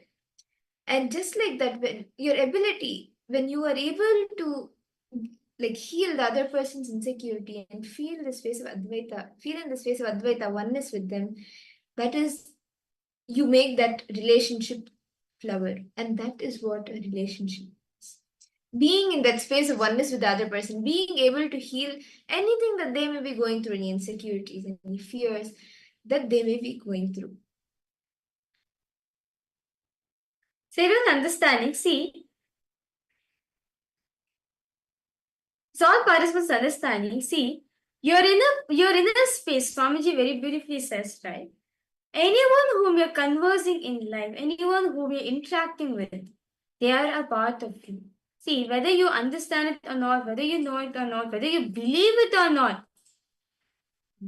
both of you are a reflection of each other. Anyone whom you're conversing with, anyone you're opposite of you, is the reflection of you. Knowing the other person is your reflection is a power. It's not just the spiritual strength alone. You just know how the other person is going to behave. When you know the other person is a reflection of you, right? You'll naturally know, this person is going to be angry right now. Let me change it. You will just know the reflection of your inner space. You just need to see which part of you is going to reflect, and you have to know how to handle that part. See, to give an example, let's say, so most of the time we fight with our spouse, right? Most of the time we fight with our husbands or wife, right? Most of the time we fight with them. But you need to understand that they are actually a reflection of your inner space. They represent a part in you where you argue a lot. They represent a component in you where you argue a lot. And that is why they reflect that. But instead, if you understand the other person is just a But when you understand the other person is just a reflection of you, you will know how to alter them. You will know. When you're seeing that person, you can say, okay, this person is going to get angry at me. Let me change it. Let me change my inner space. See, it all matters on which type of inner space you're approaching from. If you're approaching from a completion space, naturally the person in front of you reflects your completion space. If you're approaching at the person with lots of anger and frustration, you are going to be attracting the person who is angry and frustrated at you. But most of the time, we point at the other person, why they're frustrated at me when I don't even approach in that way. You need to understand they reflect your inner space. You may or may not have verbalized it. You may not have shown in your actions, but you are clearly projecting it in your inner space and they are a reflection of it. Take off a mirror. Okay? Take a mirror as an example. Now if I paint myself completely black, and if I go stand in the mirror, I look myself black, right? Can I look at my reflection and say, why am I black in color? Why am I black? I'm supposed to be having wearing a nice pink color dress, but why am I completely black? Why there's no color shown? Will it make any sense? No. Most of the time we fight with a reflection only.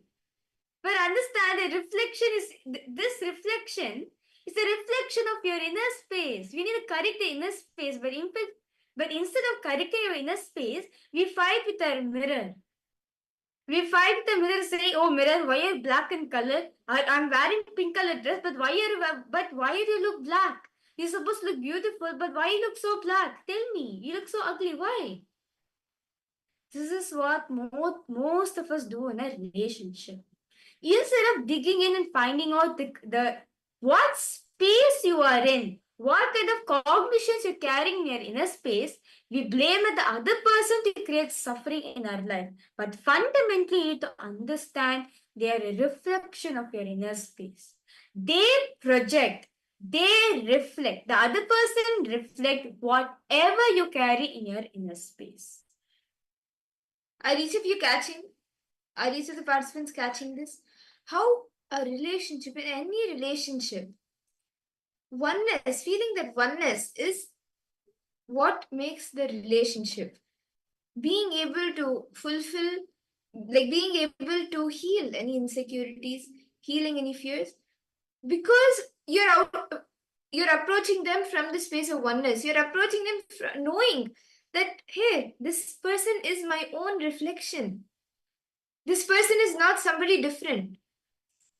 A part of you is in them and a part of them is in you. You are their reflection, they are your reflection. Both of you are only seeing each other in yourselves.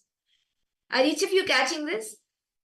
And do any of you want to share how actually you've seen this happening maybe in your day-to-day life, where sometimes you will be like very frustrated or very like irritated at one point of time, even like you calm yourself down inside, you're still like very frustrated, but you like sort of settle down kind of or like you show like you settle down and you go and you approach your spouse or your friend, you go and approach any relationship that you any person that you connect with, and the way they react to you also be from that they also irritated or a bit irritated, not have shown your frustration or irritation.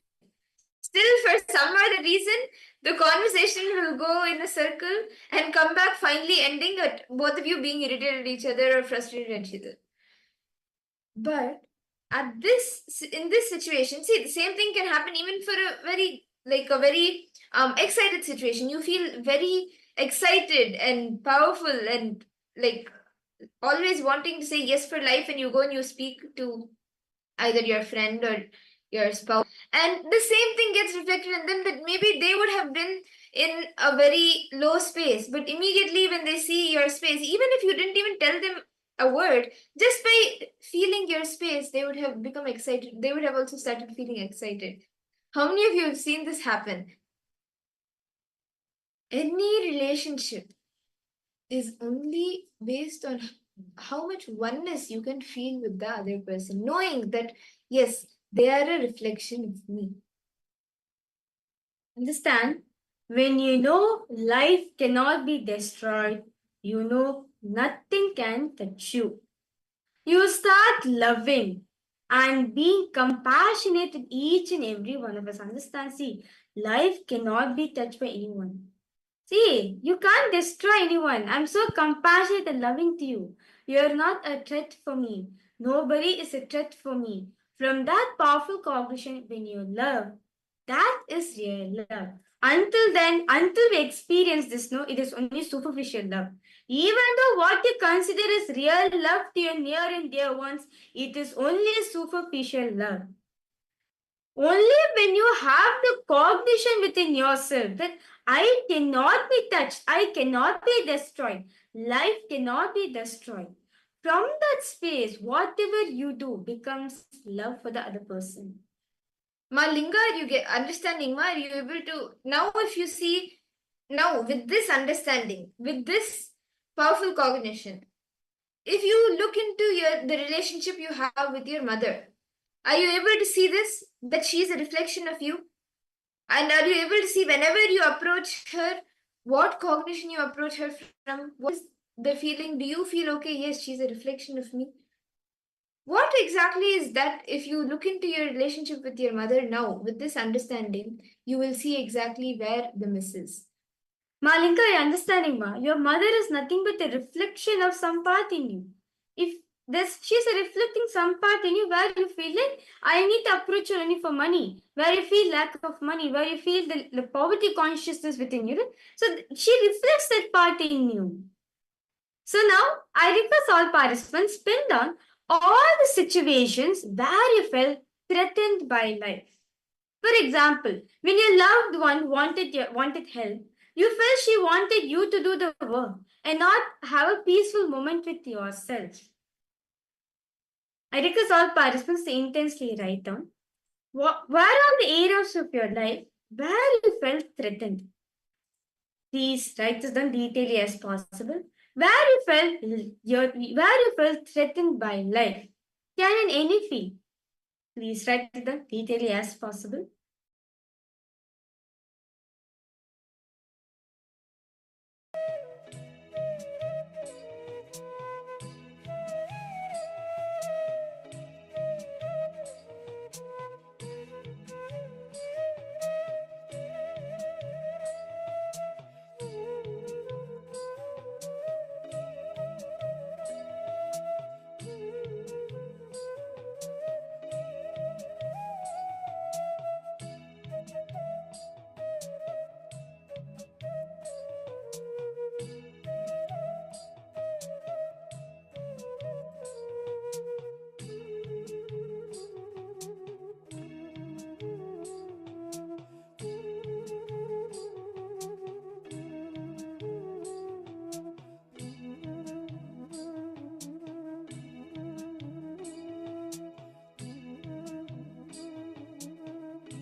Nithyananda, to all participants. Hope all of you are done writing the first step of this exercise. Now let us now move ahead to the second part. I request all the participants to pen down the earliest incident of your life where you remember feeling threatened. Can I request any of the participants, one of you, if you're comfortable, to post one incident, sorry, not an incident, but one feeling or one time when you remember feeling threatened. Can I request each of you to, any of you, if you could post? It could be sometime maybe when you were traveling in the dark sometime and maybe you met a stranger. Or it could have been when somebody shouted at you also and you didn't expect something. Somebody threatened you saying that, okay, you need to take some actions, like maybe gave some ultimatum. Whatever it may be. Okay, Ma, Linga, you've posted. She lost her temper, used language and other ways to make everyone make money for her. Wag was confused and suffocated. He, same way other people like, so many ways only get their needs. Yes, I really developed human character like this when a baby taken by a babysitter, by a babysitter, got it and got something. Yes, when first I feel threatened, develop the cognition. Okay. So, Ma, Linga, you've written this as, like, you found this as one of the feelings in the incident, right? Yes. Nithyanandam, Rahul Kannaya, welcome for the program. Okay. Yes, so. Okay, so you've written, I was in sea and high tide came and suddenly came and lost valleys. Okay. So these are the few times where each of you have felt threatened, right? I request all of the participants to take a few more minutes, look into the first incident when you felt threatened. When you started having that same. See, if you actually look back and see, every time you feel threatened, it is the same thing that gets triggered in you. If you just look at your thoughts at that point in time, it will take you through a whole lot of different incidents, different times when you felt the same way. Because actually, normally itself, if you see your thoughts, they are totally disconnected. Right now, you may be thinking about, like, you may be sitting here in the program. Then, like, you may hear one word, as maybe we'll share some word, any word. For example, the word dog. So when we say dog, you may remember your pet dog, and you will remember, okay, I need to go attend to it. Then the next second you remember, oh my god, the time has already passed by, and then you see the time, and then you remember another task, and then when you remember that maybe that task would be related to getting groceries, and then you remember, like, you just keep going, and finally you end up, like, the entire thread takes you to somewhere in your childhood or somewhere, some future planning, whatever it is. But your thoughts, if you actually sit for a few minutes and like write down your thoughts, without just writing down your thoughts, whatever comes to you, and read it after that, you will see everything is totally disconnected. And when you feel threatened, or like when you, the same way in any situation, when you, like right now, in the last few hours or in the last few days, or in the recent past, anytime when you would have felt threatened, unconsciously or consciously, you go back to all the different times where you felt threatened from the time it first begun. So that is why it is very important for us to analyze and see, to like look in and see, when was the first time, the first incident when you started like feeling that threatened, when you started feeling threatened. So look at that incident and bring completion within yourself for that incident. Just decide to drop it. Relive that incident and decide to drop that feeling of being threatened. Please take a few minutes.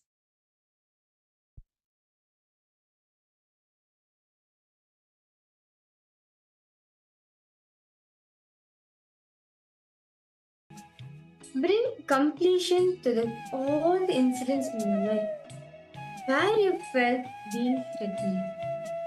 As this is nothing but coming from the cognition that life is not eternal.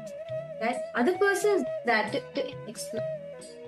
Because all the participants, so please write this down as detailedly as possible.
Nithyananda, I hope all the participants, all of you have been able to complete finding the exact incident where you started feeling threatened, and you have been able to bring completion to that incident by reliving it. Can I request all the participants to post what you experienced as you were doing the reliving? And after you brought completion to it, how do you feel?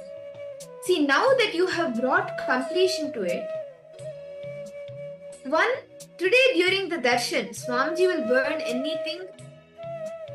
Since you have taken the step to complete with whatever known to you, during the darshan, Swamiji will burn and just take care of everything even unknown to you. Unknown means whatever you have not been able to find or which remain unknown to you. Swamiji will take care of that and burn it all down during the darshan, and you will experience the completion.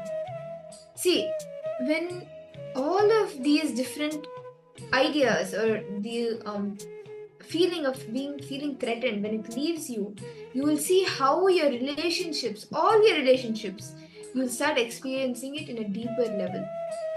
Can I request all the participants to post how do you feel after doing the deletion?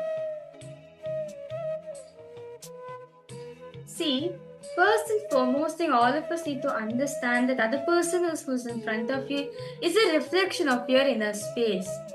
Whatever you carry in your inner space, they project that only. You can't see, it's like a mirror, okay? Can you scold at the mirror? No, you can't. You can't scold at the mirror. Even if you scold at the mirror, what will be? It's really funny, right? Like, who will go argue, who will go fight with the mirror? But understand, even the other person whom you're meeting in your life is a reflection of you. Whatever you carry in your inner space, they immediately reflect that. So all we need to do from our side is complete it.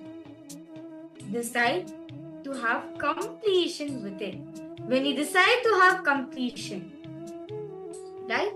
When you decide to let me have completion in my life, you will simply see the other person also will be complete with you, as they are nothing but a pure reflection of our inner space. So that is how I entered the very beautiful power of telepathy. So we are going to be continuing to think of a picture in our inner space. So it's actually a very interesting power. So let's get started. So now my mother is going to be thinking of an image right now in her inner space, okay?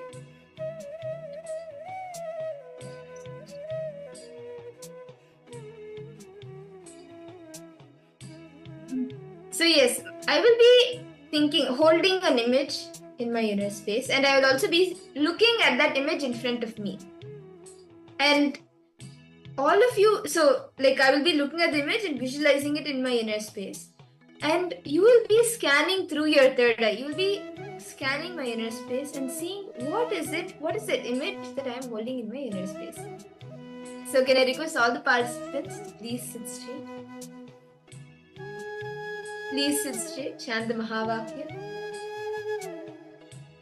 Connect intensely with Swamiji.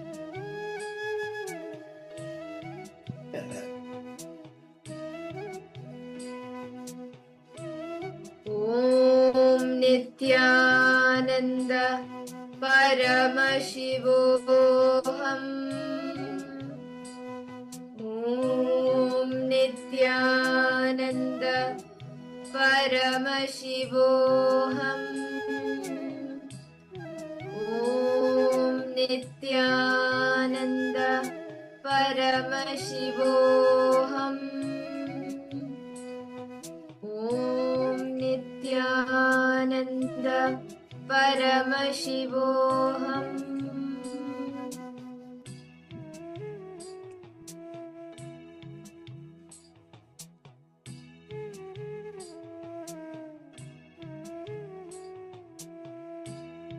Okay. So now, in this round, actually, let's do something a little bit different. We did images and objects in the last round. I'll be holding a specific incident or like a small like a very small image. It's I'll be holding an image in my inner space, one specific part of an incident that has happened in my life. Each of you can scan what that image or that view is. Okay, so let us start. I'm holding that in my inner space right now. You can chant the Mahavakya and start scanning. Nithyananda Paramashivoham Om Nithyananda Paramashivoham Om Nithyananda Paramashivoham Om Nithyananda Paramashivoham Om Nithyananda Paramashivoham Om Nithyananda Paramashivoham Om Nithyananda Paramashivoham And scan what is that scene or the view that I'm holding in my inner space. Om Nithyananda Paramashivoham Om Nithyananda Paramashivoham Om Nithyananda Paramashivoham Om Nithyananda Paramashivoham Om Nithyananda Paramashivoham Om Nithyananda Paramashivoham Okay, slowly, very slowly, please open your eyes. Request all participants now to post what did Swamiji show for all of you. What is that image Ma Madhura was keeping in her inner space? All of you can open your eyes and start posting. And please remember not to let your logic to come in play. So immediately post it in the chat section. Do not let it logic come in play, then you'll have self-doubt. So just post as it is. Ma Linga, Rahul Kanaya, Ma Kylie Wong, Ma Rupini.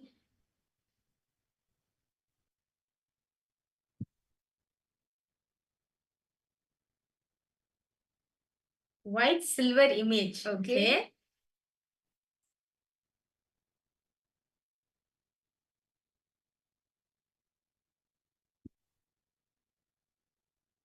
Ma Ghore Rupini, what did you see, Ma? Ma Kylie Wong, Ma Huang Meishi, Ma Gabriel, Ma Iqbal Banu, Ma Makulia. Okay, keychain, silver, okay. What else? Mountain scenery, okay.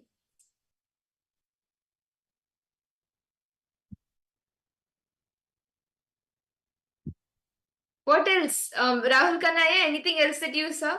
Ma Parameshwari Krishnan, anything else? And okay, Ma Agora Rupani, you put blue sky and mountain scenery, okay. Anything else, Ma? Orange. Okay.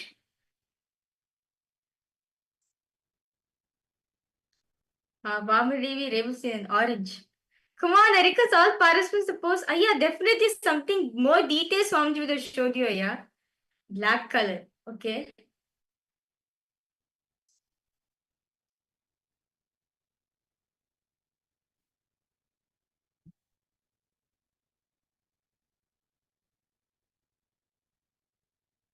Rahul Kanaya, anything else?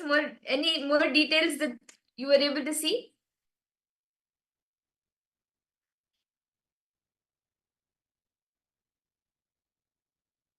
How about for you, Malinga? What did Swamiji show to you?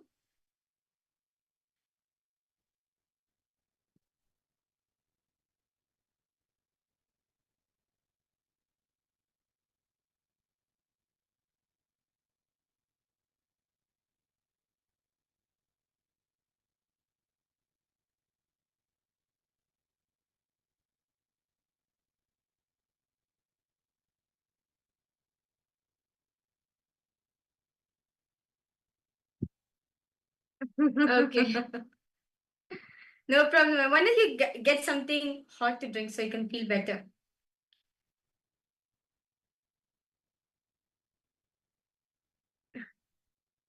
Okay. Okay. Atal. You say Atal? Okay, that's nice. Okay, yes. A towel Atoll. with cloth. Okay. You mean clothes, ma? Okay. Ma Gabriel, you able to see green in color. Okay, that's nice. Okay, so shall I tell the answer? So the image that I was visualizing, this was actually on the Mahashivaratri day in 2013, when all of us, we were sitting in Vaidyasarovar, the sannyas initiation was happening, and Swamiji, the sannyas initiation was happening, and usually before the sannyas initiation, like the Pinda Tarpana and the Bhasmasna and all of that, those rituals happen, and all the sannyasis along with Swamiji, they go into the Vaidyasarovar pond, which is in the Adi KAILASA Sarvagni Peetham, and they take a dip. So Swamiji, along with all the sannyas initiates for that day, they went into Vaidyasarovar, and Swamiji actually, he just went under the water and he got back up again, and Swamiji actually just had hair about, like, his hair when Until his shoulder, he actually. had his hair was, Swamiji's hair was only till here, but when he came out, went inside the water and came out, Swamiji's hair was literally until His waist. yeah. So that when he got up, the elongated hair, the long hair that was there, that, like, I was from the place where I was sitting, I could see the back of the hair. So that was the exact image that I was visualizing, where Swamiji's hair from here, like, literally you could see the drastic, like, the Swamiji's hair from this short, it just went until his waist. So that was the exact image that I was visualizing. And Ma Linga, you have put tall with clothes. Swamiji was there, and Swamiji is 6 feet tall. Yeah. And Ma Blue sky mountain scenery. Yes, actually, the whole Adi Kailasha serving Peter, the whole campus is actually filled with so much of greenery and everything. and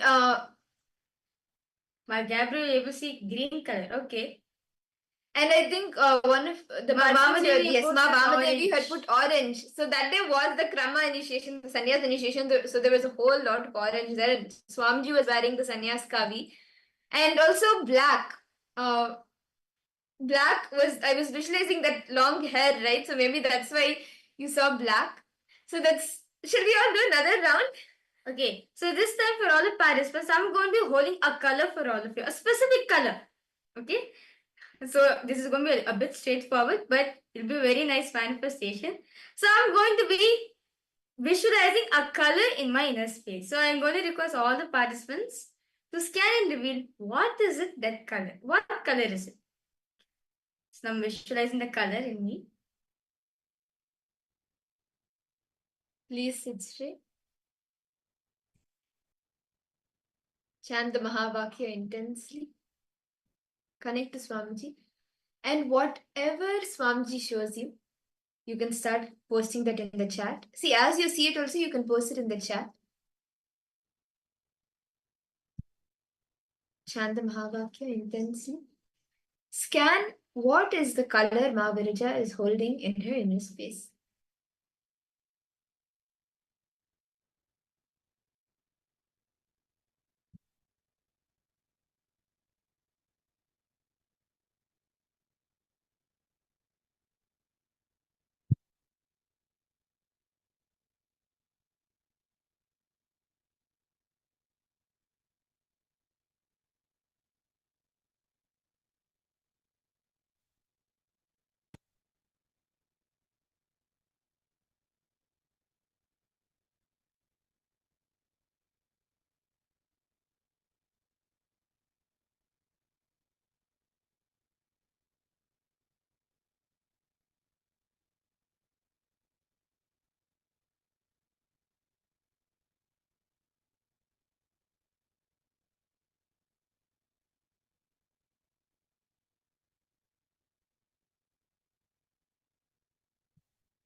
Okay, please relax.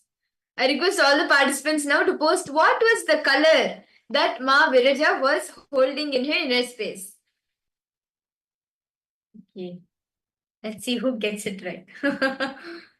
I request all participants to post as it is. Whatever Swamiji showed you, please post it in the chat section. Do not let your logic to come in play.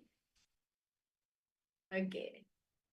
I request all of you to post what is the color the Swamiji show for all of you.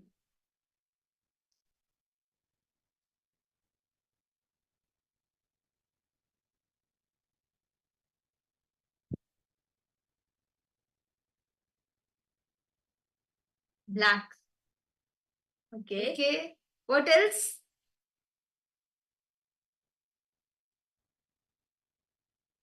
Sky blue. Okay. Yellow, golden, light red mixture of these brownish. Okay. Interesting. Iqbal Banu. My Iqbal Banu posted orange. Okay. How about for you, Ma Mama Devi? Ma Gabriel, how about for you? And Ma Linga, what color did you see, Ma? You can scan again. See, it's okay. You can scan again and see. Maroon. Okay. Maroon color. Okay, so shall we all see the answer now? Ma Viraja will be revealing the answer. What color she was holding in her inner space? So, to be exact, what I was holding my inner space was actually a yellow background with a yellow banana. So the answer is yellow color. Rahul Kanaya, you have manifested. Spot on. And the color was yellow. The yellow color I was visualizing. Okay, and we have multiple answers: black, maroon, sky blue. See, actually, once you are initiated, the manifestation is already happening. Always it is happening. All you need to do is connect to Swamiji intensely. Ask him to show you the answer. Whether you get it right or wrong, Swamiji is only manifesting through you. Swamiji is only manifesting. So, okay, now with that, shall we all enter into the next session of our day? Yes. See, today's Any questions, any doubts all participants are having, do feel free to post in the chat section. Okay, yes. Okay, and see, throughout the day, the sessions that we are having, just intensely give your listening to whatever Swamiji is revealing. Because today, anywhere you are stuck in your relationships, you want to have a fulfilling relationship with your parents, your spouse, your children, your friends, your colleagues, anyone in your life with whom you want to have a fulfilling relationship, today you can manifest that just by using the powerful cognitions about relationships that Swamiji is gifting us all with. So let's all enter into the next session of our day.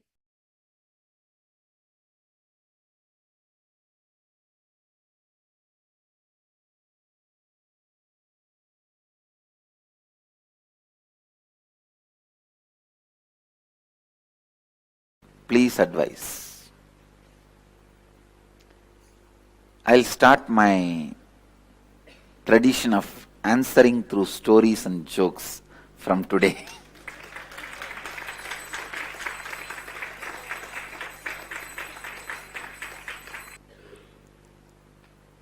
Small child, maybe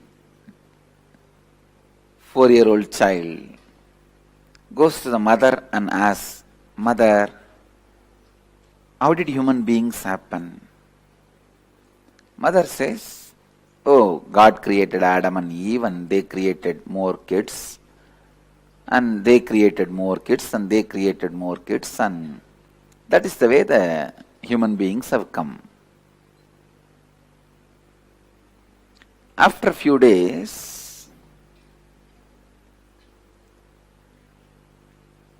the child goes to the father and asks, "Dad, how did the human beings happen?" Dad says, "No, from the monkey, human beings evolved. That is the way human beings have come. Many years ago, there were monkeys from which the human race evolved. The child is thoroughly confused, goes to the mother and asks again, what is this, mother? You said God created Adam and Eve, and from there human races happened. But dad says that long ago there were monkeys, from that human race evolved. Which is true. Mother says, oh, this is very simple, dear. I told you about my side of the family. Your father told you about his side of the family.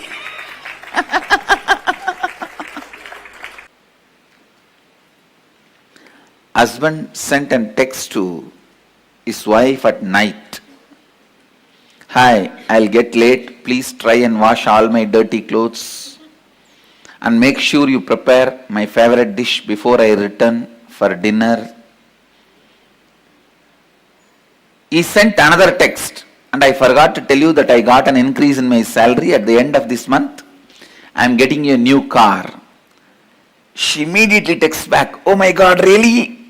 Husband replied, no, just I wanted to make sure you got my first message.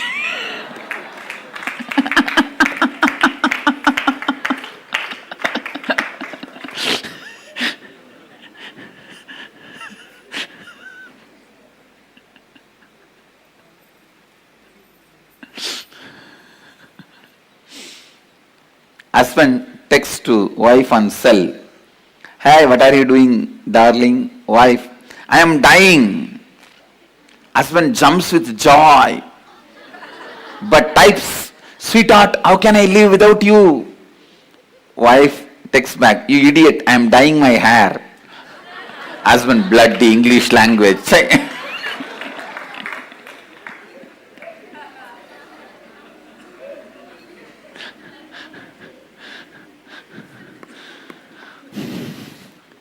Boss hangs a poster in the office. I am the boss. Do not forget. He goes to lunch and comes back from lunch break. He finds a slip on his desk. Your wife called and she wants her poster back home. First, I wanted to make these three statements. One, relationship does not mean only the few human beings who live around you. When I use the word relationship, I mean your relationship with your health, with your money, with your life, with your success, with the nature, everything. Second, you also have a very inauthentic way of dreaming about your life, just to have few cozy relationships around you, and that is enough. You are complete with your relationships and relationship dimension, which is completely wrong and inauthentic. Third, please listen. Third, only when you expand you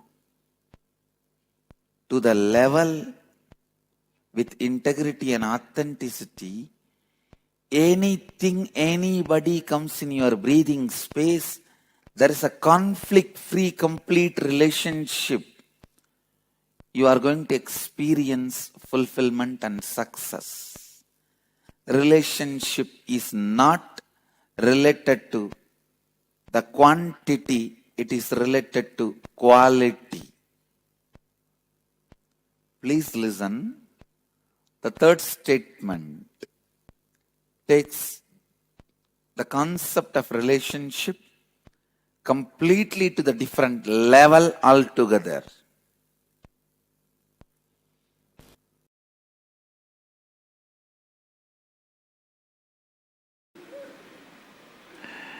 Understand, relationships can either lead to more and more imprisonment in your patterns or liberation. Pattern or possibility, it can lead you to more and more space of possibility.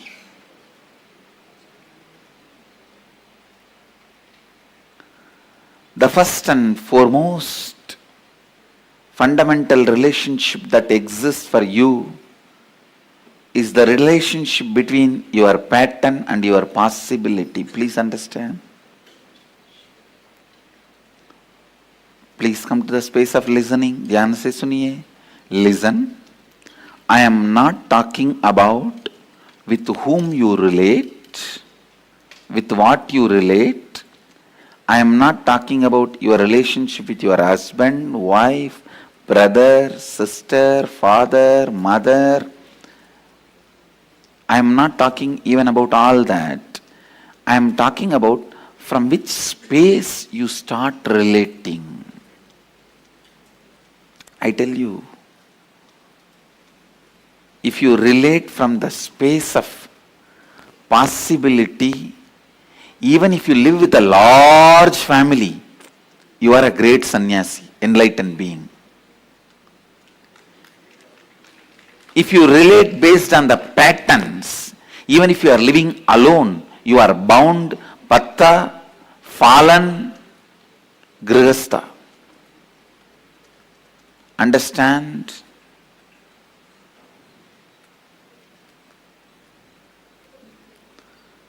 Grihastha or sannyasi, bound or liberated, is no way connected to the number of people you live with or relate with. It connects with the space from which you operate. If you see every human being as a possibility, for that you also should see you as a possibility. Understand? When you see you as possibility, you will see everyone as a possibility. When you see everyone as a possibility,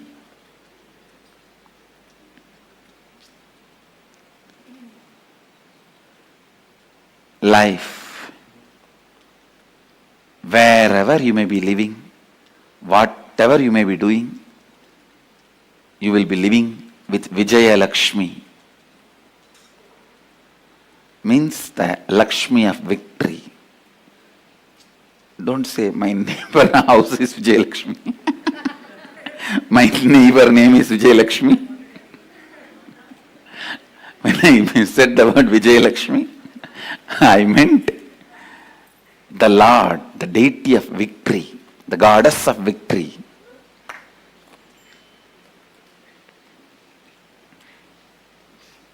Please understand.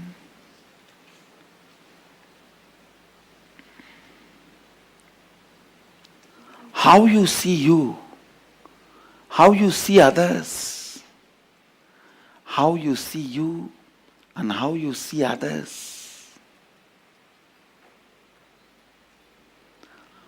All relationships you experience in your life can only from two space, two frames. One, listen.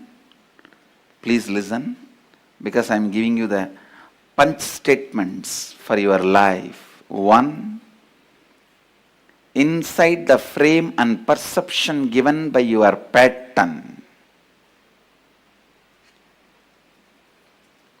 Inside the frame and perception given by your possibility.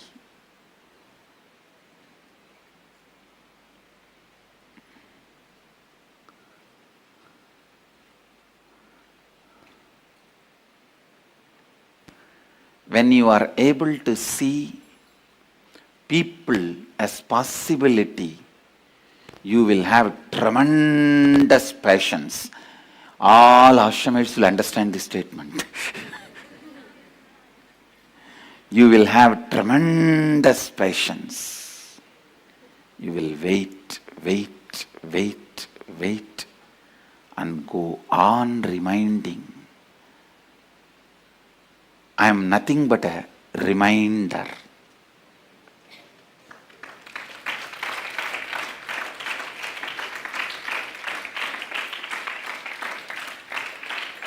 I am nothing but a reminder. When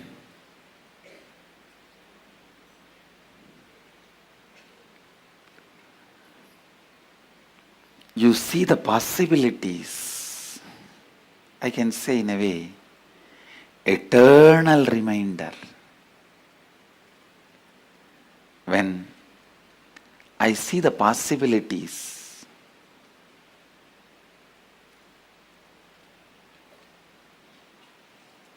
please understand, when I see the possibilities,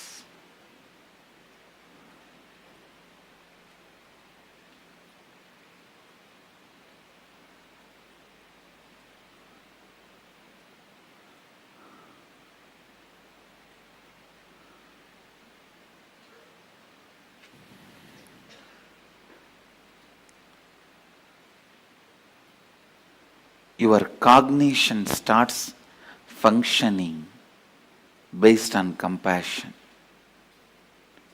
I tell you, please understand, even if you feel suffocating, imprisoned, live with a person who sees your possibility.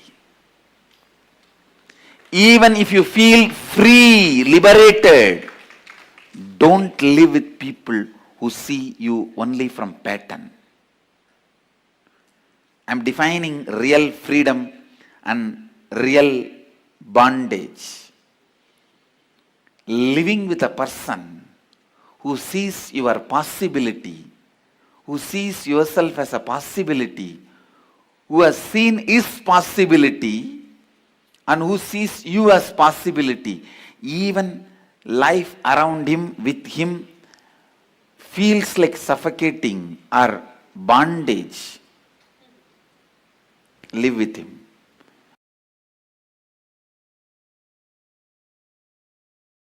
When you bring integrity, you will heal all the damage you caused inside you, outside you, due to the relationships, the ignorance you had in the zone of relationships. Listen. Your ignorance in the space of relationship not only causes damage in others, it causes damage in you also. When you cause damage in your spouse, in your mother, in your father, be very clear, you cause damage in you. Because your father, mother, spouse, all the relationships you carry decides the confidence and the energy you have about you. When you bring the integrity as a space inside you, the space you perceive, you experience, you operate, suddenly so much of healing happens to you and to others who are living around you, who are relating with you, fortunately or unfortunately. Listen, one of the important healing factor in relationships is the other person feeling confident, you are transformed, you are going to be different in future. To tell you honestly, nobody is too serious about the past hurt. Everybody is expecting about what is going to be the future. If you give them the confidence, assurance, the future is going to be really transformed, authentic and responsible. There is nobody who is not ready to heal their past or drop their past. Everyone is waiting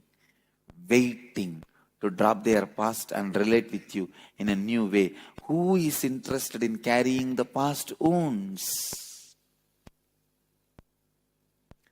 Just like how you are waiting to drop the past and have the new future. Everyone is waiting to drop the past and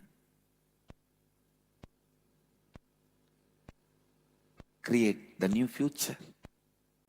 Understand, I have seen in my experience, when authenticity happens, you are ready to spontaneously relate with every new being who is coming in your presence. I have seen some people running away from society, hiding themselves in caves. Listen, sitting in cave and meditating is not wrong, but if you are doing it for wrong reason, it is wrong. If you are inauthentic and unable to handle the people who come in your space authentically, spontaneously, you just want to escape from all relationships and you go and hide in the caves. It is inauthentic.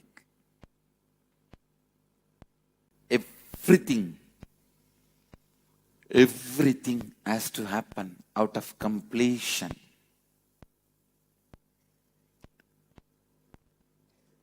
Living out of completion is your birthright. Every human being, first thing they should do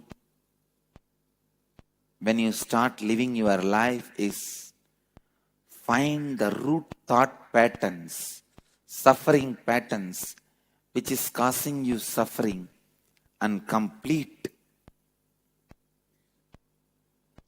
That completion gives you the courage to relate with human beings with integrity and authenticity. People are afraid to relate with other human beings. Even when you go to meet your friends, you prepare all the statements you have to tell him. Why can't you be spontaneous? Even to meet with your friend, why do you need so much of preparation? Why do you need so much of inauthentic strategy planning? Why do you need so much of lack of integrity verbal preparation? It is so unfortunate. The trust level between the friends is dropped because the trust between you and you is stopped. You are afraid. Even with you, you don't sit spontaneously. Even with you, you rehearse and talk. That is why you can't talk spontaneously with others. Life is mirror. If you try to project victim mentality, life will say tathastu.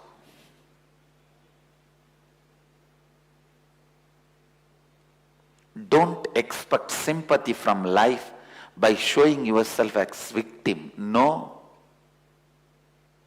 It will simply say tathastu. Let you be the victim as you described. Let you be poor as you wanted.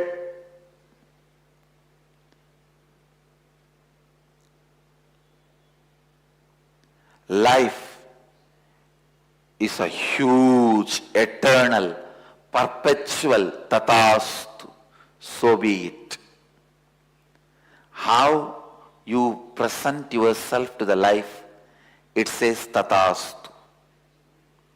Never ever try to show yourself, try to perceive yourself as a victim.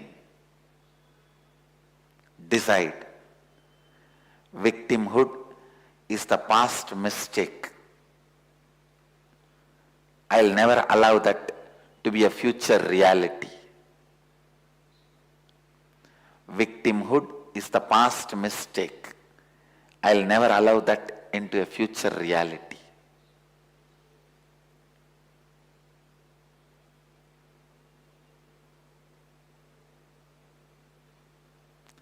Goats will always be sacrificed. Lions will never be. In the life, only goats will be sacrificed. Lions will never be. Decide to get out of this victim mentality, to get out of this impossibility, and be very clear, it is possible to get out. You may just need to spend little time with yourself. You may just need to redirect your energies towards yourself.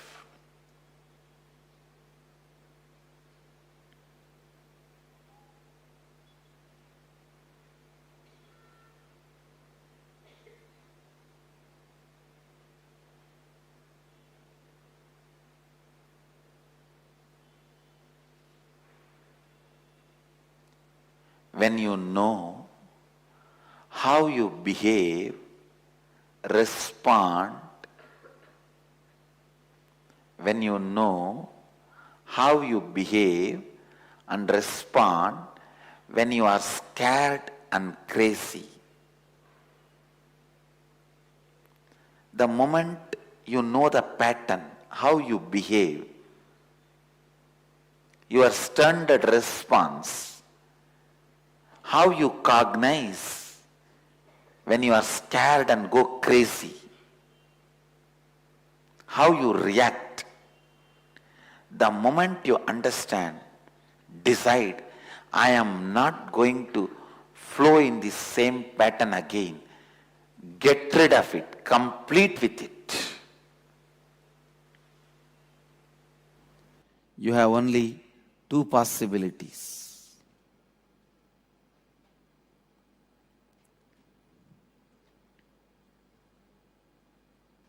First, heal, enrich your relationship with you.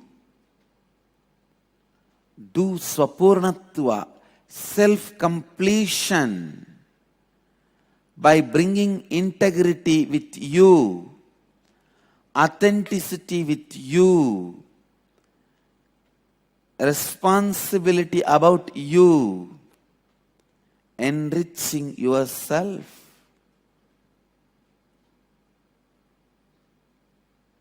Listen, I ask you to bring these three qualities in you as a first priority. That does not mean I am asking you to do only this. You have to be doing it simultaneously with you and others also. Only then it happens in you. When you bring completion to you,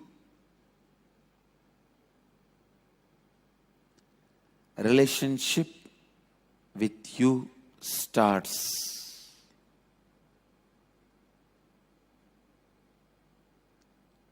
Enriching yourself starts. If you don't have confidence, you can look at you, you can be with you, you are comfortable with you, you can raise yourself by yourself. Who can be with you? Who else can look at you? Who else will be comfortable with you?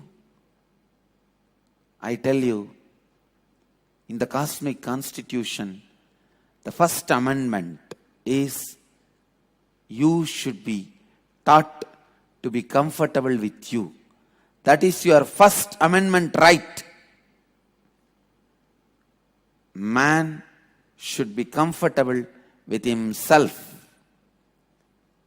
You should be able to be comfortable with you. That is the first amendment in cosmic constitution. Freedom of speech comes second.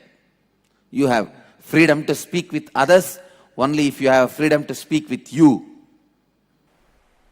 Understand the science of relationships. It is not just the phenomena of the mind, it's a phenomena of the body.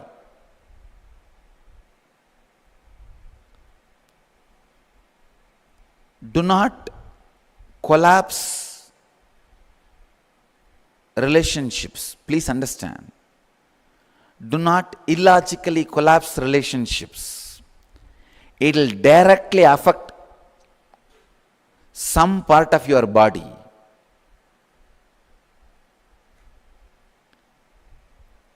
Unless you are logically completely convinced that this relationship can't be maintained, this is going to be abusive, it is going to be disturbing and disrupting your life, don't collapse any relationship. That is why I always insist when people come to me asking they want to break their family, they want to go for divorce, I tell them, wait for some more time. They say, no, Swamiji, anyhow I have decided I can't live with her, I can't live with him, better let me break now. Why torture? I tell them, no. If you are tortured, your muscle memory and biomemory will strongly start believing this is more disruptive, this is not the way you want to live. Then if you break, you will not have any physical diseases. But before your biomemory or muscle memory is convinced, only when your head, the mind is convinced, if you break,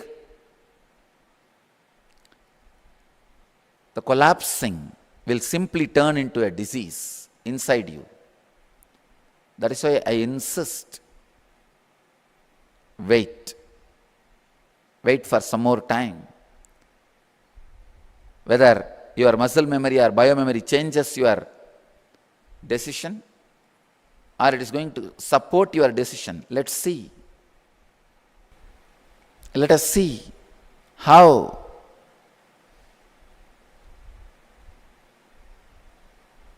your mind is able to continue.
Yes, Nithyanandam, to all the participants. Wow, that was a really amazing session. All of us just now listened from Swamiji. I like the starting of the session, it says Swamiji spoke. Like Swamiji was like literally through jokes and stories, Swamiji made each and every one of us understand a relationship is a possibility. It is not a pattern, it is a possibility to be experienced. So I would like to request all participants to post how was the session? What did each and every one of you understand? Can you please post it in the chat section? It was a very beautiful session. All of us just now had it. See, the most one thing to heal any relationship is integrity. And each of you, like, you can nourish each and every relationship through that. You can post your understanding, your click on what you understand as a relationship, what you click with the most in this session, and what is going to be your next step towards making your relationship manifest the way you want from the understandings that you got in this session.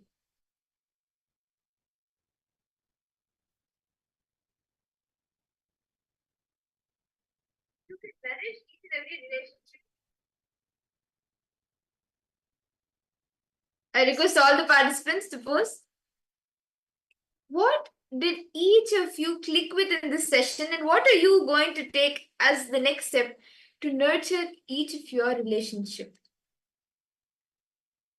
Swamiji very beautifully revealed how you can heal your relationships and what usually happens in relationships and how you can heal it.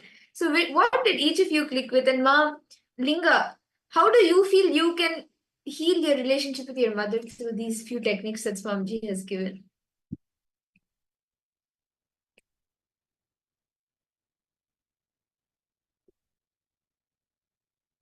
I request all the participants to please post.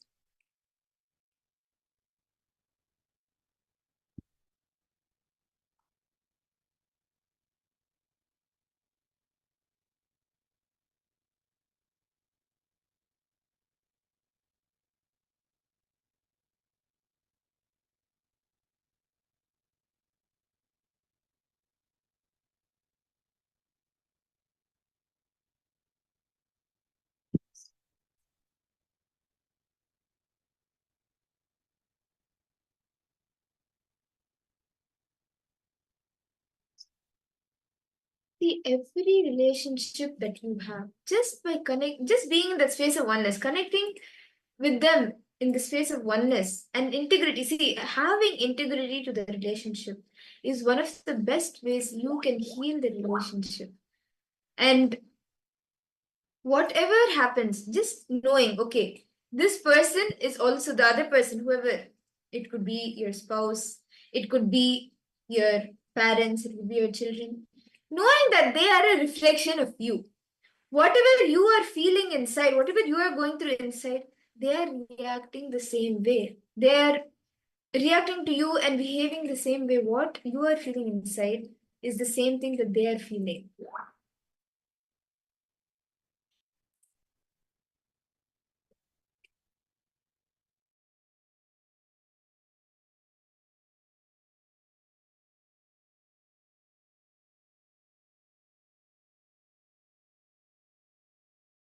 So can I request each and every one of you, how do you feel that now by bringing integrity to your relationship, how can you nourish those relationships, heal your relationships with anyone? It could be your parents, your children, your spouse, your colleagues, your friends, with each and every person. Each and every person you share a relationship with. How do you feel through integrity? You can heal and enrich the relationship that you have. And I request all the participants to take a few minutes. How you can heal, and just write down how you can heal and enrich the relationships that you have, the relationship you have with yourself. See, we all saw how what is there within you, the reflection of you is only the other person. They are a mirror of you, right? So understand yourself. How can you heal and enrich yourself more? The relationship you have with yourself. How can you enrich that? How can you heal that? Do Swapurnatva, the completion with yourself. Then you will see that even outside the relationships start being healed and you start seeing that, okay, yes, now this relationship is coming to fulfillment.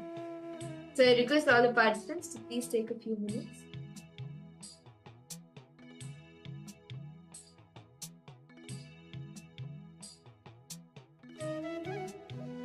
Please take a few minutes to pen down the space that you perceive about you. Whatever you perceive about you, when did you first start feeling not loved? See, usually what we feel this person is not giving enough care.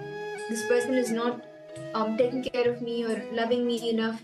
Or many years ago, or just 2-3 years back, the amount of love that I was getting, now the person has forgotten, and I'm not getting that attention. Many of us have this feeling.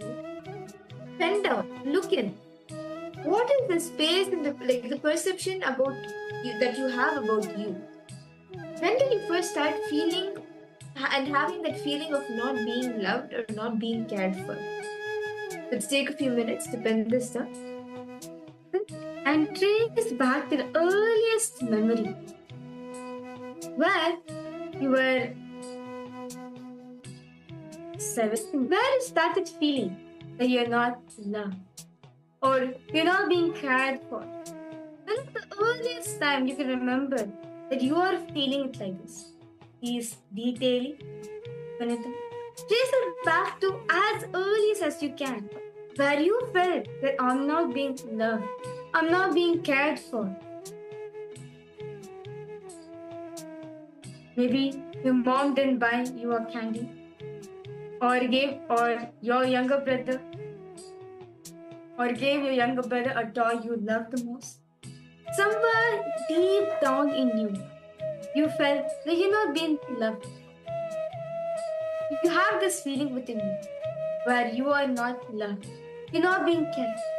Go back to that earliest moment. If you were 7 years old, go back to that 7 years old child who experienced this with the same dress, the same maturity, the same environment. If you were 10 years old, go back to being that 10-year-old. See, understand? We start building perception like this.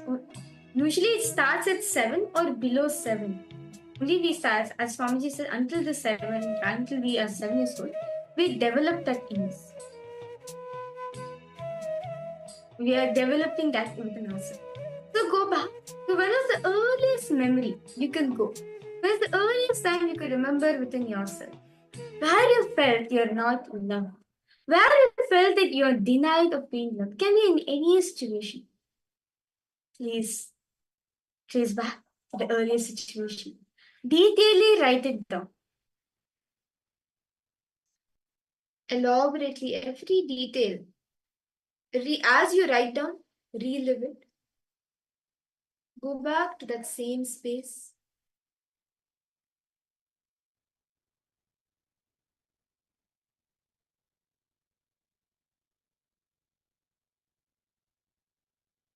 Go back to that same environment. See the same people who are there.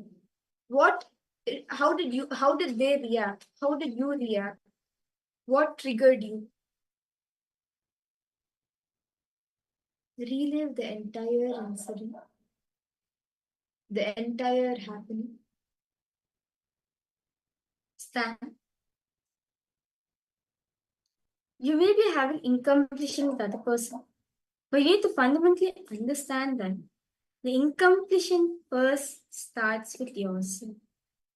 Swamiji very beautifully shares that you are the first person to listen to your thoughts. You're the first person to listen to your decisions. So, because you're incomplete within yourself, you felt the deprival within yourself. So this is why you may have grown up, you may have moved on in your life, but still that feeling is there in you. You may have pushed the incident under the carpet to not remember the pain, but still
Take care, everyone.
Nithyananda, I hope each and every one of you, all the participants, all of you have been able to pen down, write down, and relive the incident. When you started feeling that you are not loved, you are not cared, I request each of the participants to share how you are feeling after doing this completion.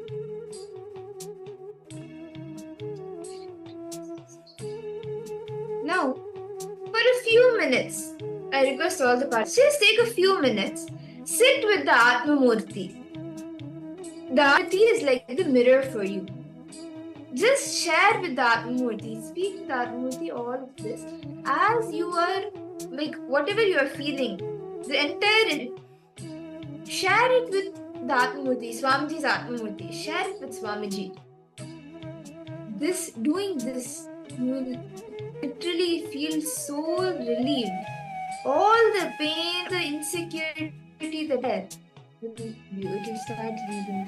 Can I request all the participants to take a few minutes? Whatever you have written down, and the incident that you have relived, all of this, whatever you have written down, just share it with Swamiji's Atma Murti. Shall we all take a few minutes for this? And if any of you have any questions, please feel free to ask.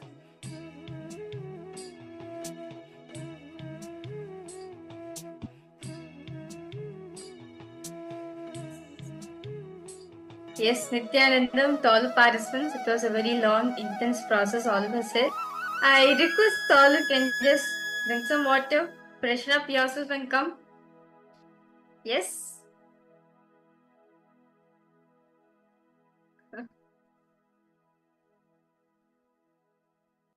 Okay. So next is, I request now all detailedly written down, all the discomforts, all the areas of your life where you felt that you're not being loved, you're not being cared for. Next step is sit with your mood and complete. Tell everything to Swamiji. As very beautifully Paramashiva says, Vihaya nije hastam sarvatra smiti bhavayan dhridena manasa dhrishta nanye kshinya sukhi bhavet. He says, Paramashiva reveals, bring completion with the body, dropping the I consciousness of the body. Conscious firmly with integrity and stable mind that I am everywhere. Sarvatrasmi. Not only in this, in each and every body I am existing. When you are existing in body, you are in oneness with everybody. Why to hold on to the incompletion, right? So just take a few minutes now to complete with everything. Share with the Atmamurti the incident, the incomplete, and come with it as you share it with Ji. Please take a few minutes.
and them.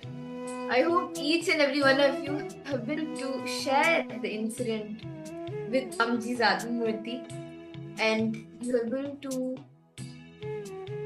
experience the completion. Can I request each of the participants, you can share in the chat, how do you feel now after doing the reliving and after sharing with Swamiji also, how do you feel now? You understand, only when you have the completion within yourself, you are powerful within yourself, with all the relations outside you also with completion, with the way, how the way you want, how the way the fulfillment that you want relationships to manifest when you feel complete about it inside you. You feel powerless inside you, then outside the relationships will also be powerless, or like it'll not manifest the way you want. But when you are powerful within you, when you know, yes, this is what I want to manifest, and this how, like this is the exact incompletion, just drop it, and you are powerful within yourself, then you will see every relationship around you attract what only the way you want it, how you want to manifest the relationship for yourself. Yes, Rahul Kanaya, you posted Light-hearted, feel better. Yes. Okay. I feel huge. Wow. How about for you, Maghori Rupinima? That's really nice to see. See, the grudge we have been carrying all this while, right? The incompletion what we've been carrying within ourselves for a long time.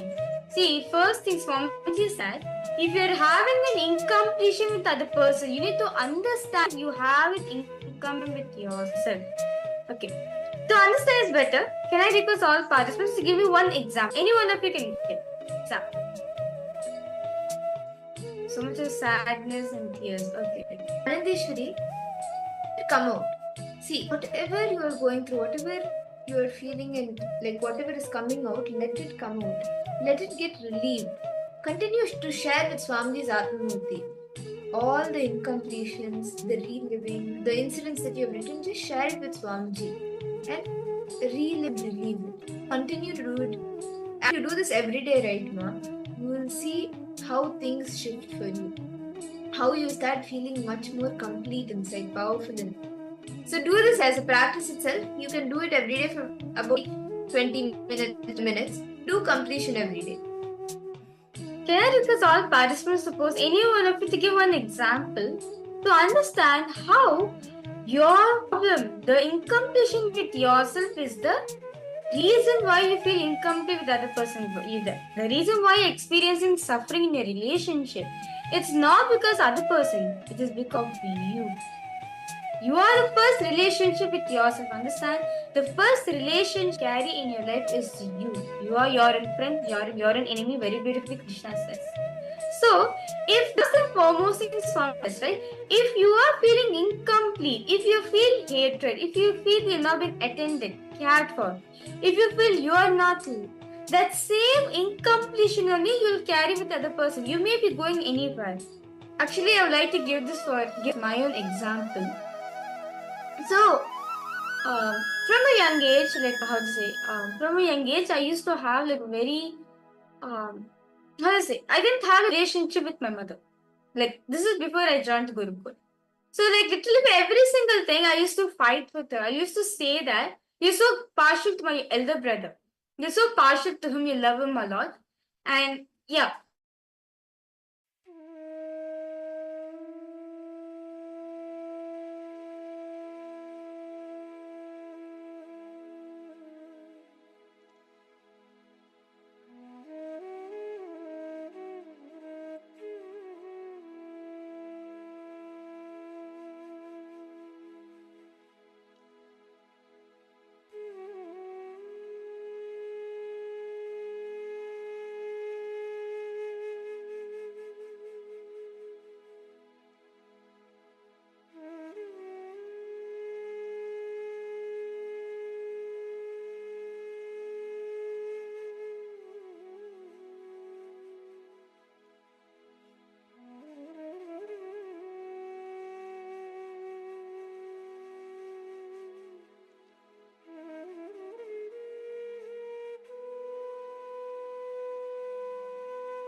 Yes. Nithyanandam to all participants.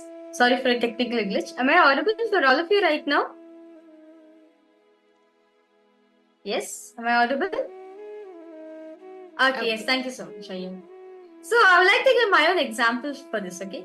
So from a very young age, I used to have like a lot of disagreement with my mom. Like I didn't have a good relationship with my like before joining Guru. Like literally for every single day, like literally every single day, you can't end our day without having a fight. It was like that going. First it started 1 week, then it became posted, and within 5 days, then become like 3. Then it came to every single day we used to fight with each other. Like for such simple things, I used to fight with her, and I used to say most of the time, "You care for me. You don't love me a lot. You care for my elder brother, not for me. You don't like me." But she would be like, "Don't say like that. I do care for you, Nati. You're my child." But I used to feel myself that no, she's just simply saying it so that I can calm. Like this, like this so many times. I used to tell her that I'm not satisfied the way you treat me and everything. Then it came to a point literally like in a day we used to fight lots of time. Like my parents, like my dad and my brother were like, what's going on with both of them? Why are they fighting so much? Like my father used to come and ask, what is it that's making you to fight a lot? I used to say that my mom does not love me a lot. My mom does not care for me. She's showing it equal love, just like how she's showing to she's showing to my brother. I feel like I'm being discriminated from the family. Then so it kept going on like this. And after I joined Gurukul, then I for a long time, like for like a month, I did not speak to her. Then after it, like when Satsang Swamiji says that if you're causing suffering yourself, then the suffering comes to you. I was like, wait. What does Swamiji mean by this? Meaning, okay, I have a suffering, okay, I'm not able to talk to my mom freely. I'm not talk to my mom completely. And Swamiji, I'm the cause for it. What does he mean by this? So I kept on chewing on this, kept on chewing continuously. It came to one that I was like, yes, whenever I talk to my mom, I always felt dissatisfied. I always she does not care for me. This reminds me of incident. I still remember. Like this happened at the age of 2. If you can say 1.5 to 2 years old, I still remember. It was my elder brother's birthday. Okay, it was my elder brother's birthday, and they took a nice cake for him. And at the time I was small, I was so fond of cakes. I was so bakeries at the time. So, though it was his birthday, I was small, so I did not know it was his birthday. So I told him today is my day. So I was like, today is my birthday. Come, let's celebrate together. And was like, no, you're gonna cut the cake. Your brother is gonna cut the cake because it is his birthday. And I was like, no, I have to cut the cake because it is my birthday too. And literally for like half an hour, it's not like I was literally having like an argument with my mom saying, no, I have to cut the cake and everything. And finally, my dad had to intervene. She's like, you know what, both of them cut the cake together and go. From that day from that day till this, like, complete with this pattern, I carry like a deep within me that my mom does not love her. She sides with my brother. She likes my brother a lot more than me. And actually, no matter wherever I went, whether I went to my aunt or whether I went to my friends or whether I went to anyone who went in my life, anyone who went in my life, who approached him saying, can you please take care of me? Can you please give some love for me?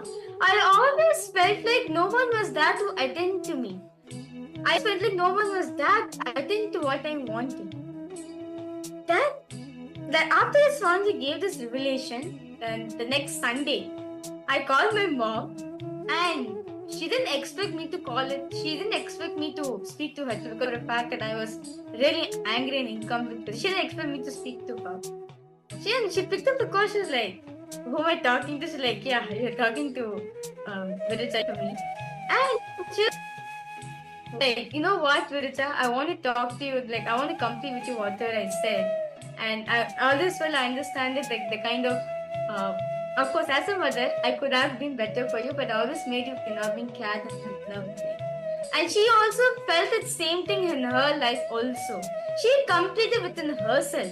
And I did it complete myself. The next Sunday, right, both of us were like, Mom, I don't know why. I just feel like laughing along with you. I don't feel like I want to talk to you more. And I asked her, did you use something? Then she was like, no. First you tell me, did you use something? I was like, yeah, I did accomplish it with myself then. And I felt really light within me. Then she was like, yeah, I did the same thing. And see, and yeah, from then on till now, here and there little disagreements we do have, but we never end up to a level where we fight each other. We always feel complete with each other. Till now, I always felt complete with my mom. So this is for each and every one of us to understand that no matter what happens in your life, you may go into anything. Unless you complete that pattern within you, unless you complete with an incompletion within you, it will not get healed. Yes, Also, be understanding.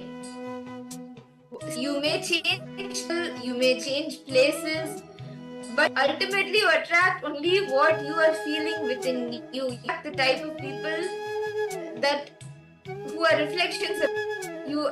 You attract what you like. Your tribe. Your vibe attracts your tribe. That's what Swamiji says. So when you complete within you, you manifest new reality for yourself.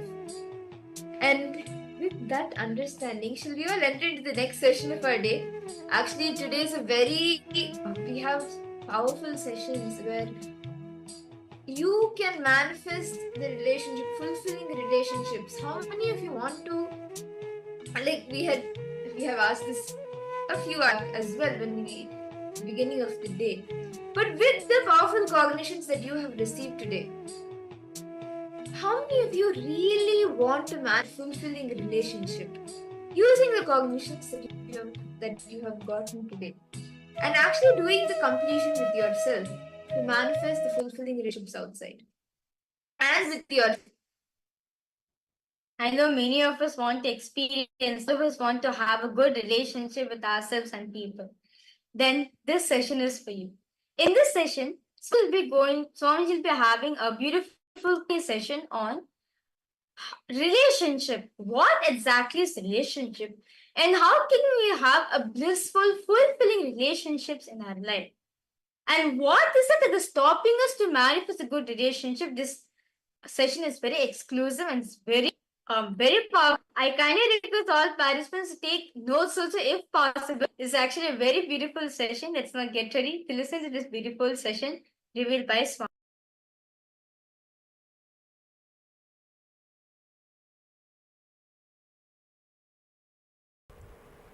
True love and fulfilling relationships is your birthright.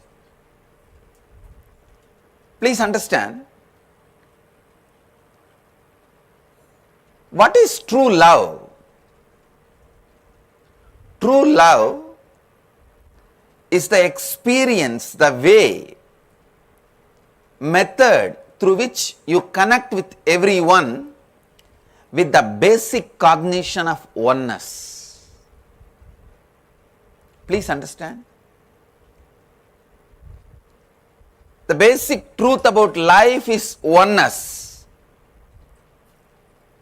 The vast energy field where all of us experience that oneness.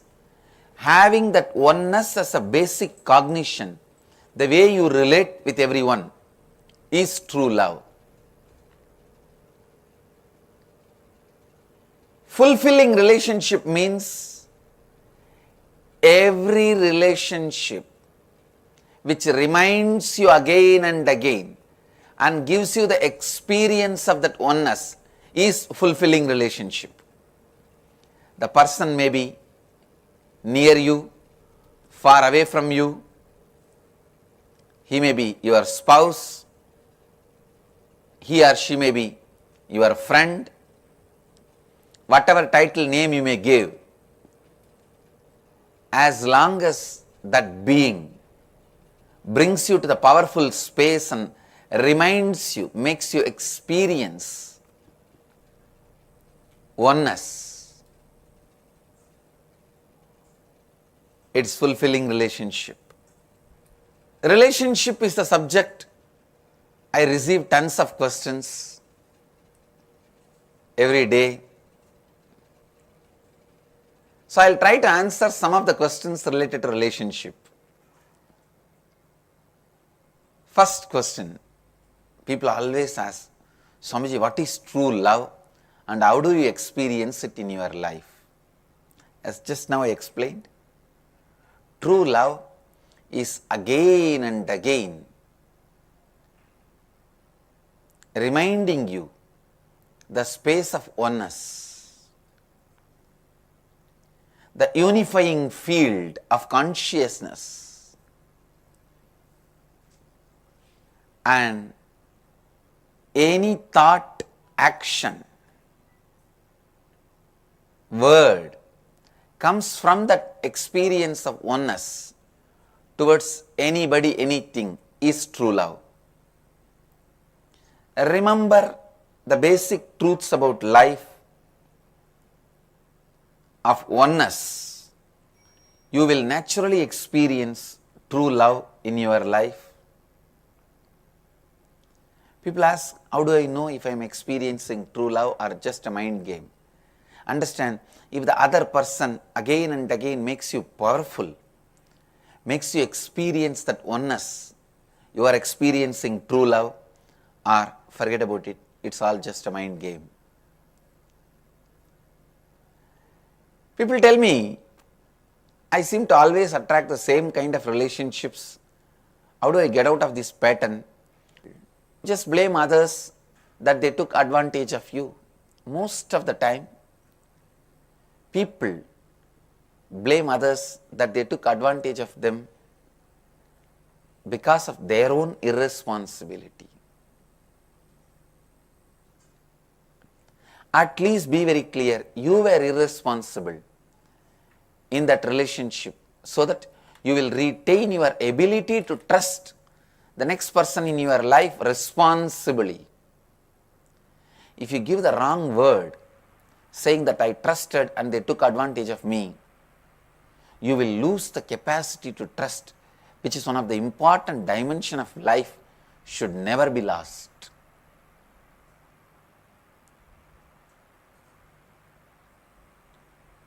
Same way people ask me, how do I know if a person is right for me as a partner? Listen, this is the very important question. How you carry that person in your inner space when you remember that person all by yourself? Does he make you feel powerful? Does he complete you and make you feel more and more authentic? Please understand, I am not asking, does he make you feel excited? Does he make you feel good? Does he make you feel enthusiastic? No, I am not asking all those questions.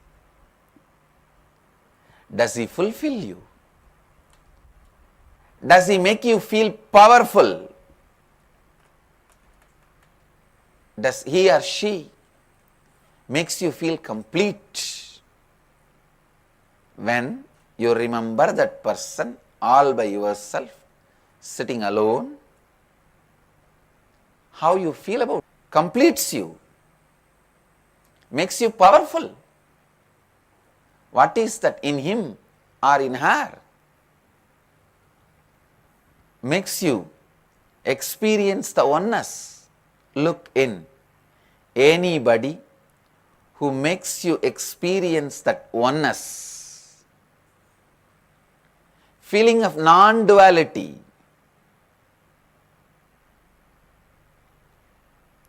anybody who makes you feel powerful, completes you, helps you go beyond all your incompletions, powerlessness. really makes you experience powerfulness is the right person for you. You need to spend little time with yourself and that person to see the way you experience completion with you and completion with him. If that person is able to bring completion in your life, you are able to bring completion in his life or her life, are both of you able to see each other's possibility, then the person is right for you.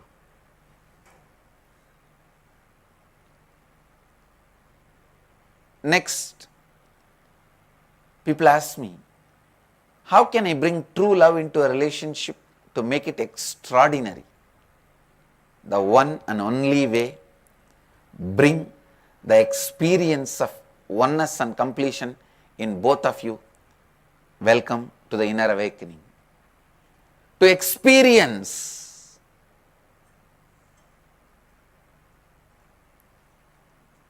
the real, true completion, oneness with the other person, where you complete the other person and the other person completes you. And the true love is experienced.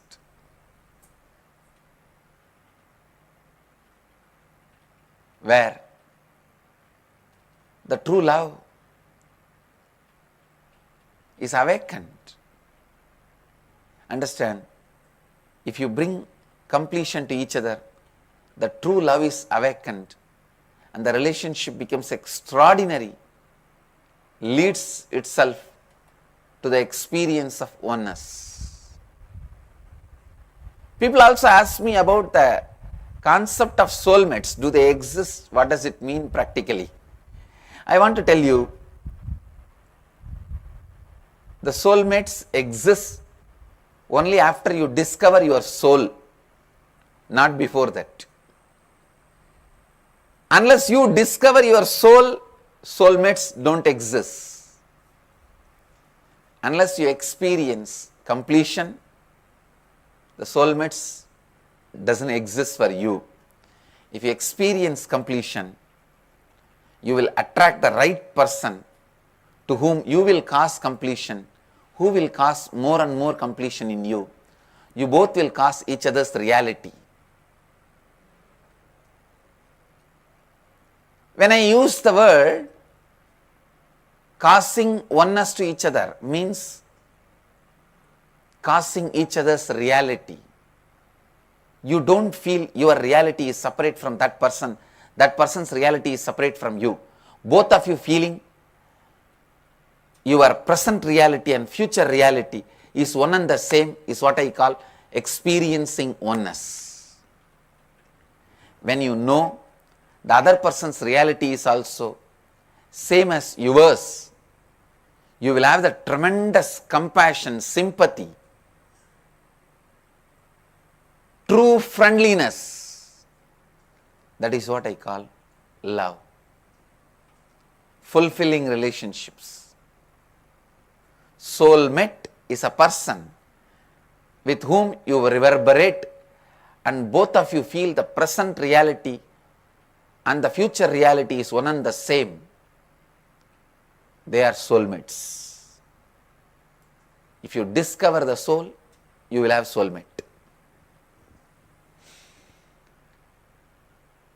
People ask me, what is the best way to teach children about healthy relationships? The best way is educate them with the simple ideas, how the friendliness strengthens them again and again. Do not add your selfishness into their being. Do not add your self-centered incompletions into their thinking part. Teach them to be powerful and complete. Teach them the joy of completion. Teach them to relate from the space of powerfulness, bring them to the ingenious program. We will teach them, we will give them the experience of powerfulness relating from the space of completion and healthy relationships.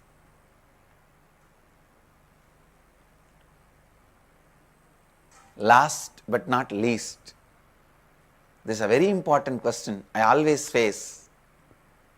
How to use love and the relationship as a gateway to enlightenment and higher consciousness. This is very important thing. Please listen. Understand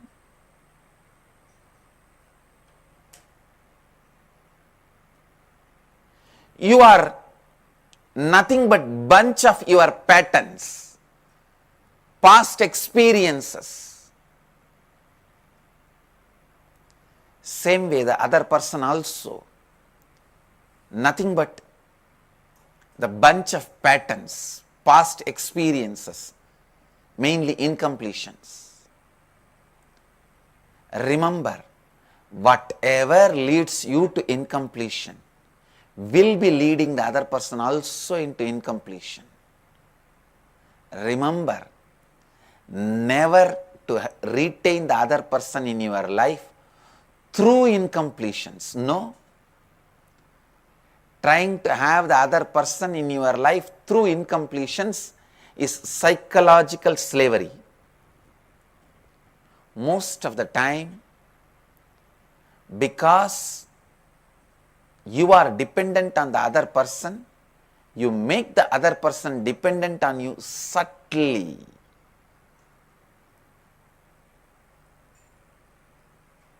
When you understand, you don't want to be bound by somebody, you don't want to be controlled, you don't want to be under slavery, you don't want a relationship with incompletions. When you understand that, having the clarity, other person also does not want to be bound by incompletions, powerlessness or slavery, and giving the same space you want to have to the other person is what I call oneness. Giving the space you want to have to the other person also is oneness. He may leave you, but he will be living with you. He may not be able to stop living with you. I have seen so many people leaving me, but they can never stop living with me. I tell you, the other person is not one. That is the important understanding you need to have. Neither trying to improve the others nor accepting the others as they are is right. Try to help the other person complete wherever he or she has the incompletions. Accept the other person as they are wherever they have completion. People ask me to define trust versus false hopes.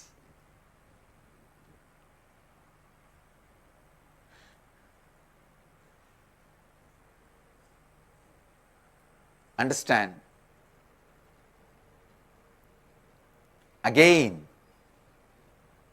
trust is from the powerful space with the clarity of what you are. Only with the clarity what you are, the trust happens. False hopes are you not trying to understand what you are, you not trying to understand what the other person is false hopes. Understand? When you understand who you are, what you feel as you inside, how you show you to others outside, how others perceive you, and how you perceive the world. If all these four are aligned, you know you. When you know you, whatever you feel is trust. When you don't know you, whatever you feel is a false hope. When you know you, whatever you feel about you and others is trust. When you don't know you, whatever you feel about you and others is false hopes. Whatever you feel, whether it's a trust or false hope, depends on whether you know you. People ask me to define loneliness and aloneness. Just now I used the word, both words in the same meaning. But if I have to define both words deeply, in Sanskrit we have a word, kaivalya, means aloneness. Loneliness is you want to have somebody to escape from you and your incompletions. That is loneliness. Even if you have the other person or not, you will be lonely. Aloneness is you are so complete, so fulfilled, so powerful. You don't need anybody to complete you, make you powerful. That is aloneness, whether you have the other person or not. Whether you have the other person or not, if you are complete with yourself, you are alone. Whether you have the other person or not, if you are incomplete with yourself, you are lonely. Lonely people attract slavery, abusive relationships. Alone people attract joyful, completing relationships, where not only they are complete, they complete the other person.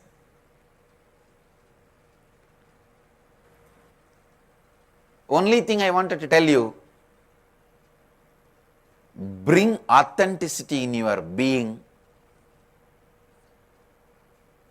responsibility in your actions, integrity in your words.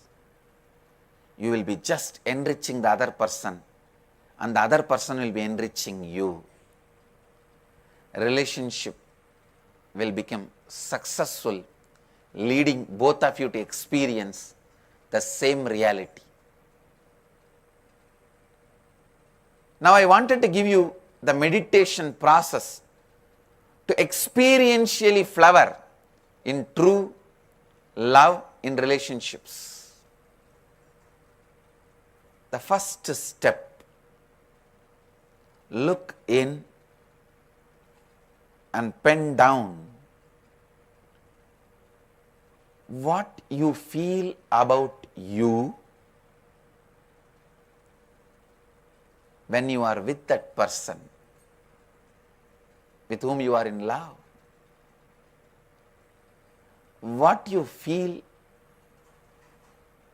about you when you are not with that person with whom you are in relationship, and how you show you to that person.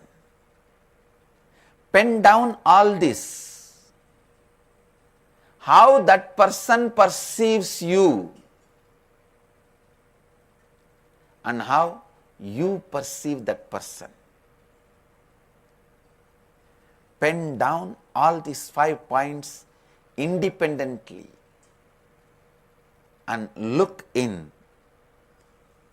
What are the conflicts and incompletions there between these 5 answers? Look in. When you started developing those incompletions in you, I'll repeat the instruction. What you feel about you when you are with that person? First question. What you feel about you when you are away from that person? Second question. How you show you to that person? Third question. how that person perceives you. Fourth question, how you perceive that person. Fifth question, see, all these 5 questions are answered authentically, and sit and see in these 5 answers wherever the conflicts, contradictions, incompletions, pen them down and look back how you developed those incompletions and relive those incompletions within you. Relive again and again and relieve. Let me elaborate instructions on incompletion. When I say incompletion, the conflicts, contradicts you have, contradictions, conflicts, how you feel about you, but how you project you to that person.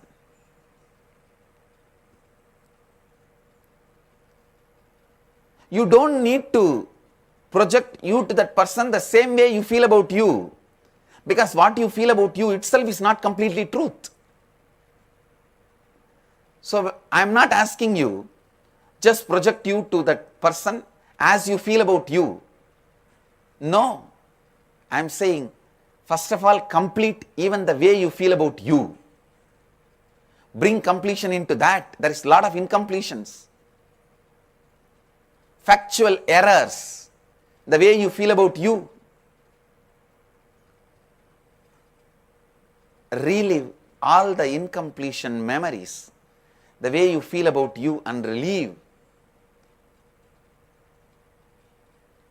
And let all these 5 be aligned to each other.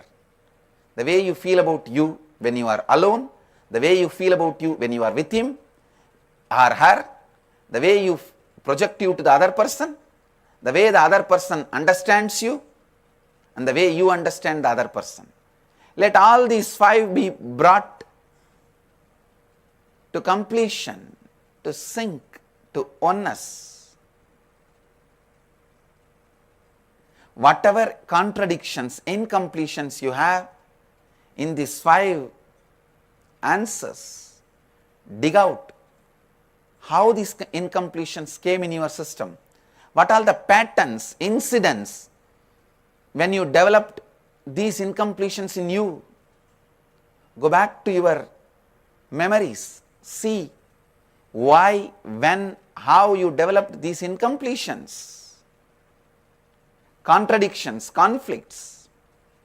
Relive those incidents and relieve those incompletions. Bring completion within you. Then sit with the other person. Help the other person to come to the space of completion with you. That is what is completing with the other person.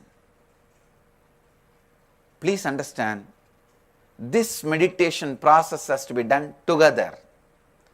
First, you bring yourself to completion and help the other person to bring completion. Both of you sit together and bring both of yourself to completion. I can give you example of this non-alignment between these 5.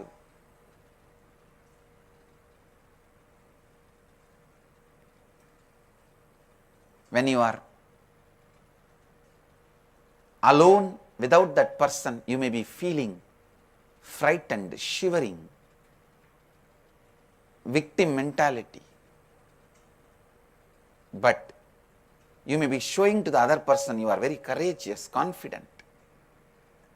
I am not saying you need to show yourself to that person as a victim, frightened. No.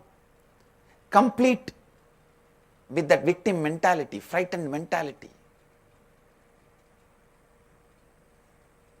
fear mentality. Bring completion into you. show yourself as a complete being. Take responsibility for what he feels about you and decide to have a right possibility and completion with him. This is what I say. This is what I mean when I say aligning.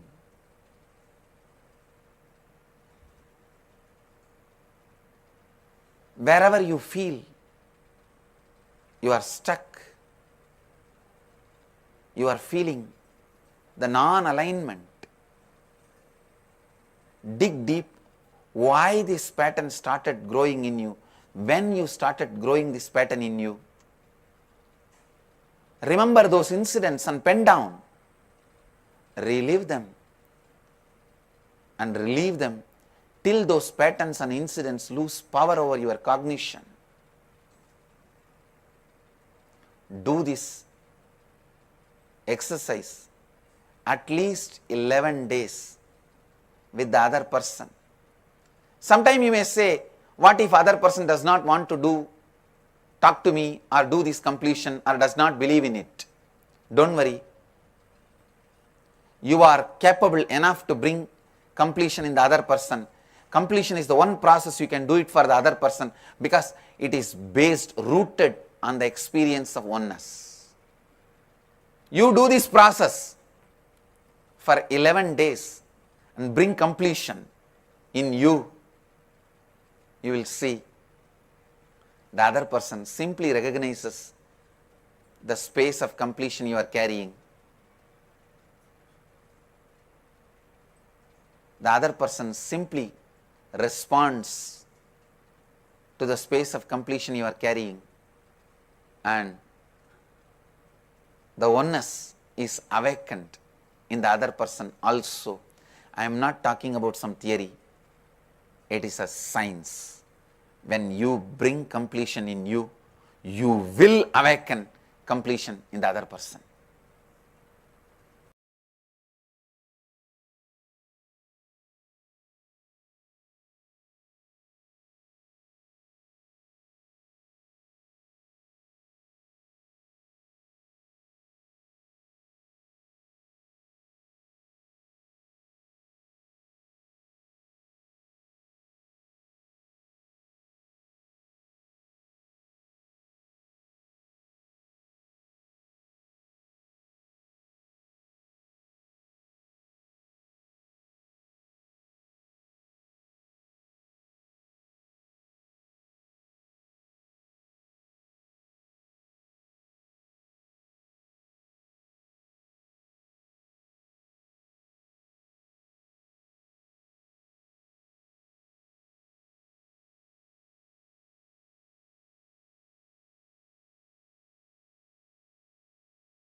Nithyananda, to all the participants. That was a very beautiful revelation. Swamiji spoke on the relationships, right? Very beautifully Swamiji gave. Like, it was a very powerful Q&A session. Swamiji spoke about the relationships. Can I request all participants to post what did each and every one of you understand? What is that one thing that each and every one of you understand from this beautiful session Swamiji revealed today? How many of you were able to see, okay, these were the same questions that I had, and now you have received an answer for it? Rahul Ma Siawu, Ma Agora Rupini, Ma Grazina Maria, Ma Gabriel. Each of you can post.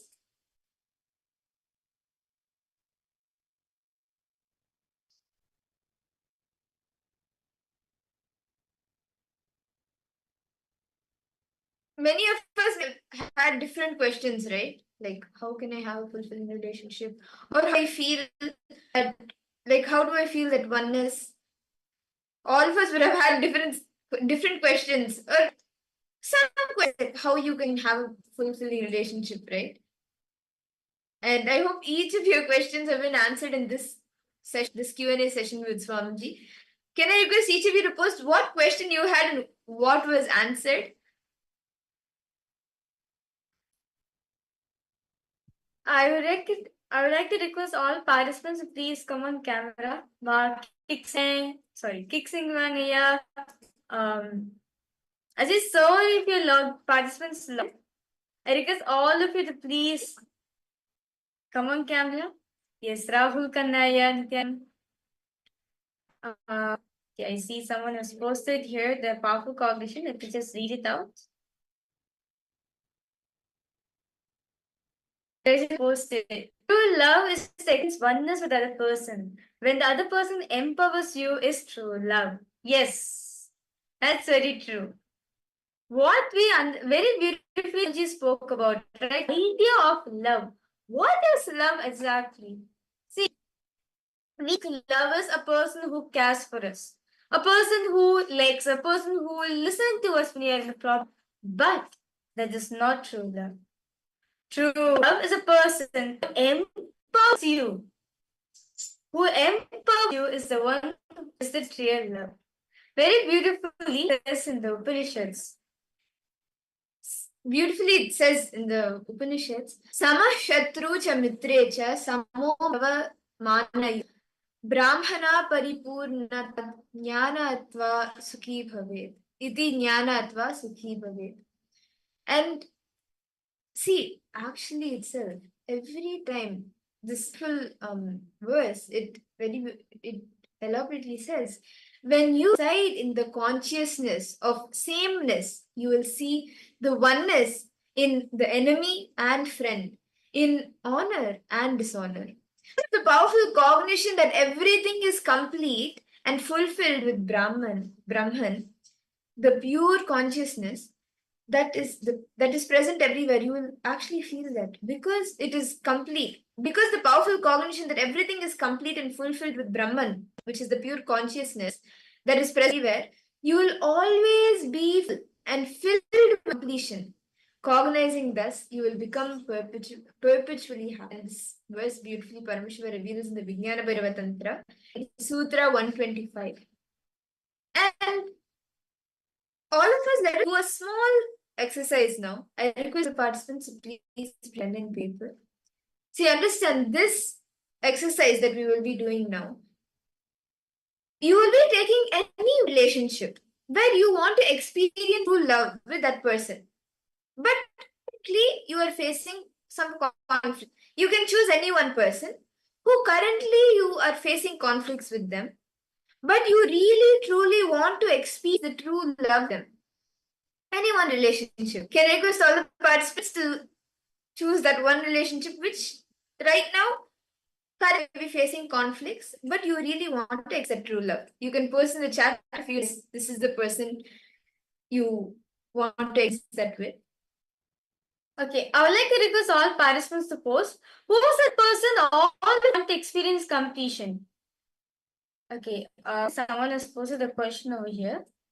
Ma Teresa, you have posted. How to mend broken down relationship? Okay, the answer from Swamiji. Keep the friendliness towards the other person and yourself, even if you're not communicating. Right now, the time friendliness is the key. Yes, that's nice. Okay, Ma Gabriel, you're posting your mother. Okay, how about the rest of the parents? I request all of you choose one person who you want to come in your life. Can be anyone.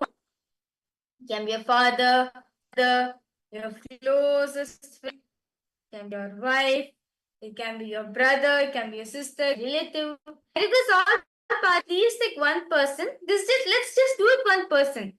But ultimately, you're going to be doing every one of the relatives. Can I request all participants take one relative? Which is the one relationship you want to come in your life? Malinga, do you want to share? Ma Resina Maria, Ma Orietta di Ferrari, Nithyanandam, Ma Irene Lemos, each of you can. What is that relationship where currently you may be facing some conflicts, but you really want to experience true love in that relationship? Okay. I request all participants, let's take one relationship whom to complete in your life. Really want, like, for example, like, have a really bad competition with them, but you want to compete with them. I request all of you, please take one person. Who's the one person all of you want to take? It could be anyone. It could be your children.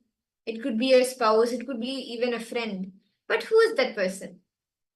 Okay, your mother. How about for you, Grazina? Complete with your mom? Your friend. Okay. That's good. Your friend. Okay. How about Ma Ananda Rupini? Who do you want to eat with, Ma? What about you, Aya Rahulka? Ma Mahulia, Ma Vamadevi, Kaili Wong. Because all the participants, suppose choose one person whom you want to come in your life. Can be anyone. Your friend. Okay.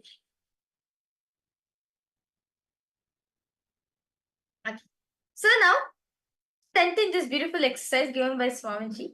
So now I request all participants to please answer. Also post in the chat, okay? What do you feel about when you are that person? For example, Ma Gabriel, you said that you want to come in. What do you feel when you're with that person, when you're with your mom? Exactly do you feel? What do you feel about you when you are with that person? How do you feel about yourself when you are alone? You may be sitting with them or talking to them, whatever it is. But when you are with them, how do you feel about you within you? Do you feel like a friend, your mother, like for example, your opposite friend? Do you feel your friend is the best in the whole world? Or like, it's like the best in everything? Exactly do you feel when you're with your friend? Or like intense anger wins. You want to take one. What is it that you want to take?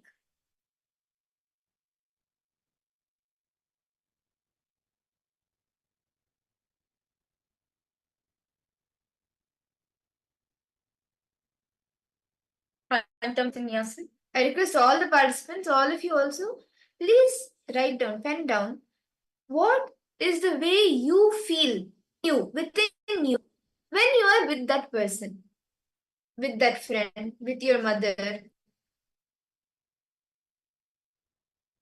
How you feel within you? Do you joy? Are you confident to just share whatever you feel like with them? Or do you restrict yourself? You studying little, okay, if I say something, will the friendship break? Will my mother get angry? Whatever you feel within you.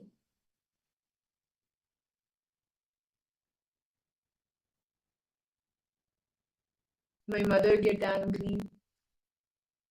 Whatever you feel within you.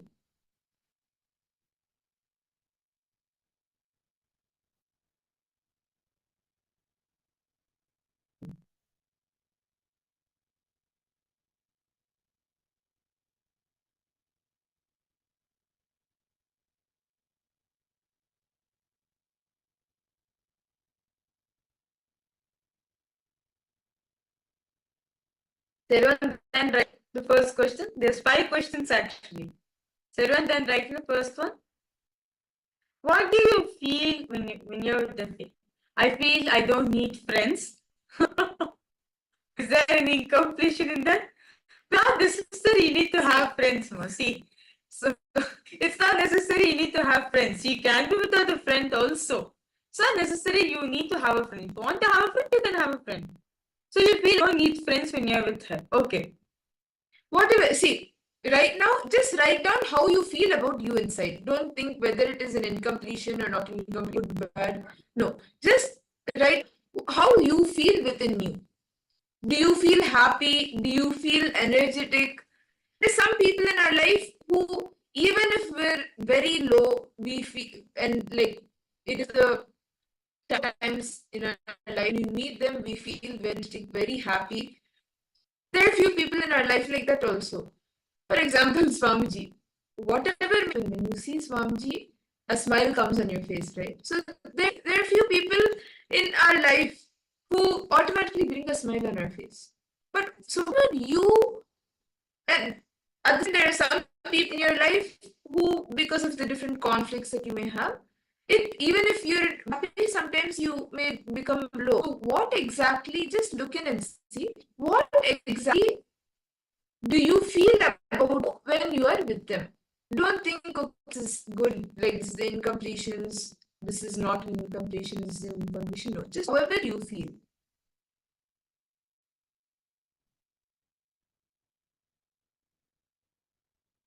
How about Gabriel? How do you feel with mom?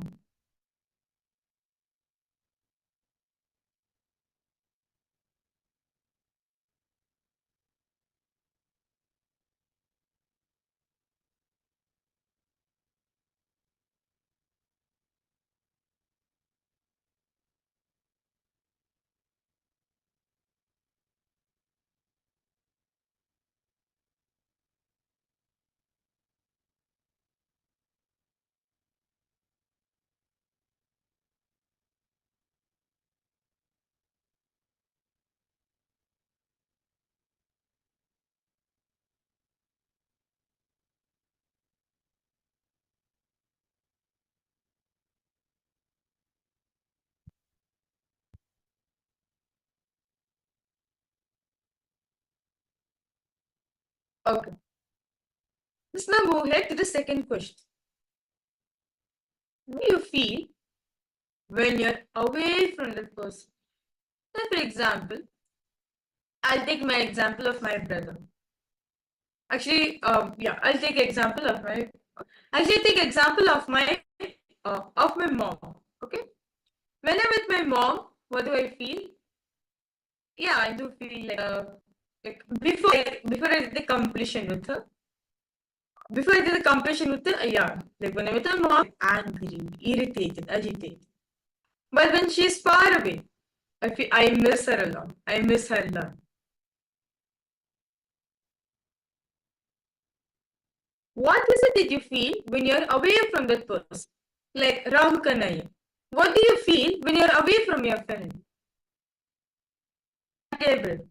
What do you feel when you're away from your mom?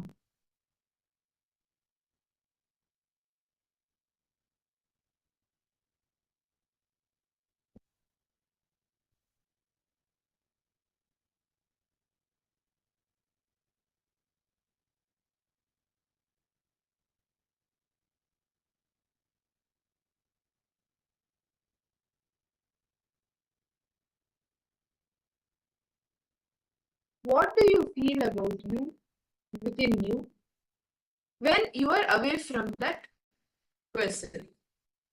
Whether it is your friend, whether it is your spouse, whether it is your mother, your father, your children.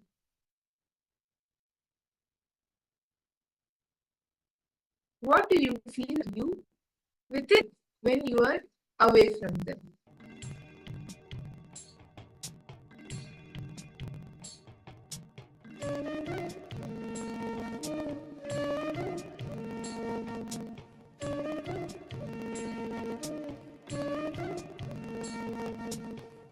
I'll do it in front of you, no problem. Nithyananda, Chinmaya, welcome for the program.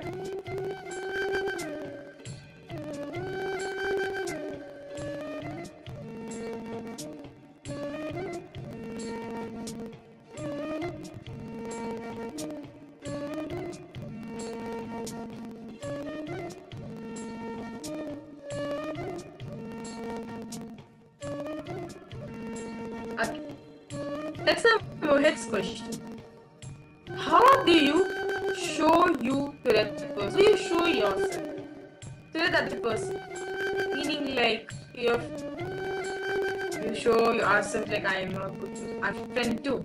I'm a good person to talk to. I'm a caring person. I'm a friend. I'm a nice person to talk to. How do you show yourself?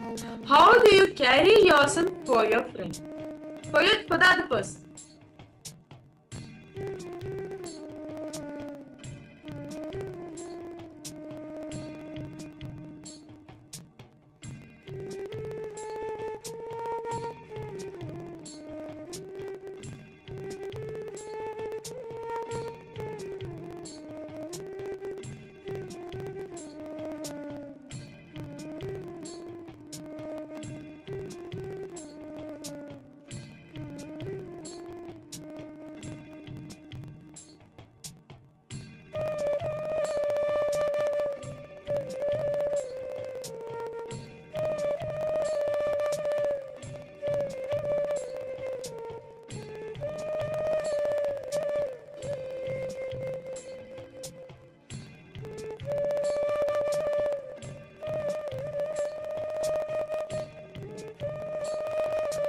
Let's move ahead to the next question.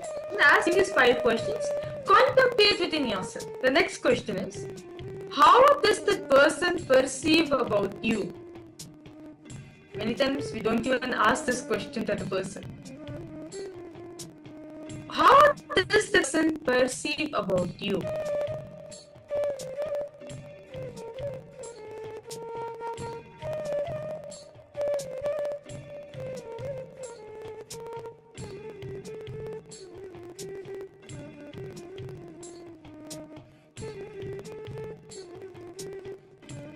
You may have heard from them, or you yourself would have maybe understood by speaking to them how they perceive you. How do they perceive you? They perceive you as a good friend, a good daughter, a good son, a good spouse, or do they feel that you are not interested in maintaining relationship, or whatever it may be? Or do they feel that it is only from their side, always speaking, but you don't show much interest?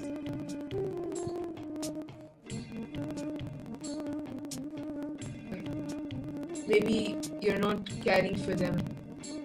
What do you see that they perceive about you?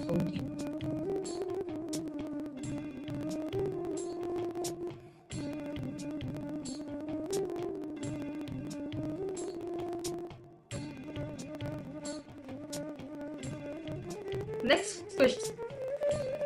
How do you perceive that person? How do you see that person? How do you perceive that person in your life? Because all persons, ask yourself these 5 questions again and again and again. Take one relationship. Take any one relationship in your life. But you want to experience true love with that person. But you are going to experience true love, fulfilling love, fulfilling, blissful relationship with that other person. Just ask yourself these 5 questions. What do you feel about when you are person? What do you feel about you when you are away from that person? How do you show yourself to the person? What do they perceive about you? Do they perceive you?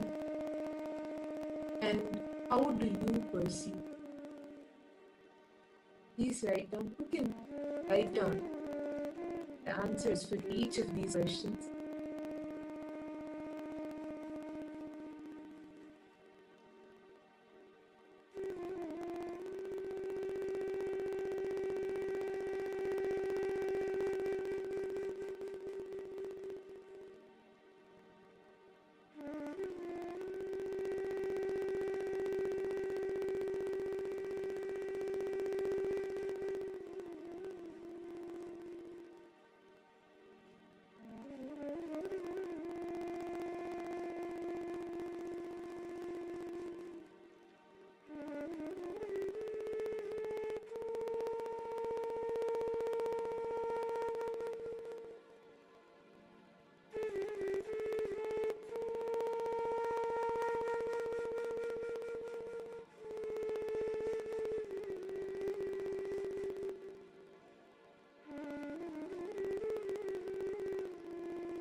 And I hope each of you, all the participants, have been able to write down the answers for each of these questions.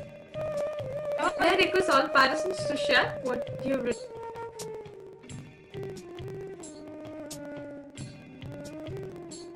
Ma Orieta, Ma Irene, Ma Anandesh, Ma Tanya, Ma Linga,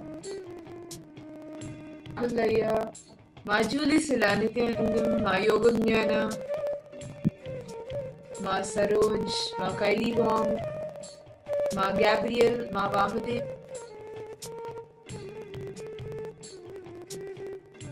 Ma Agora Rupini, Nithyananda.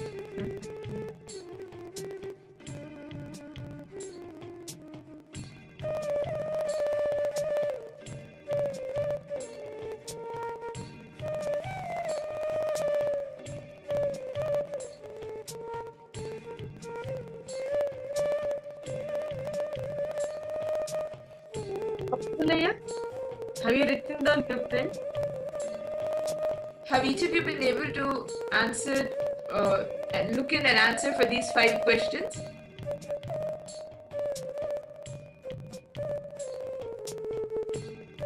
Yes. Okay, that's great. Now, the next is all participants now to analyze whether have you authentically written whatever you've written for them or not.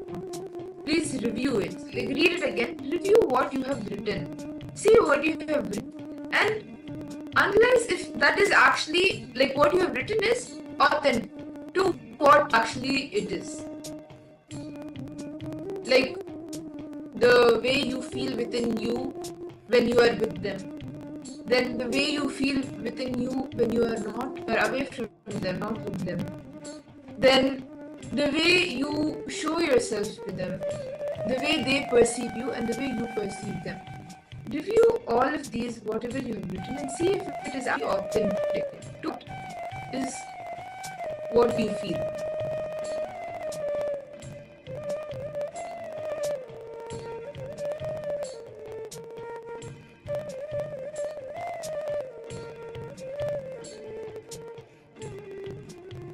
Okay, Grace also said yes, you feel you have done it authentically. Okay, that's great, no problem. I will request all participants now analyze what you have written.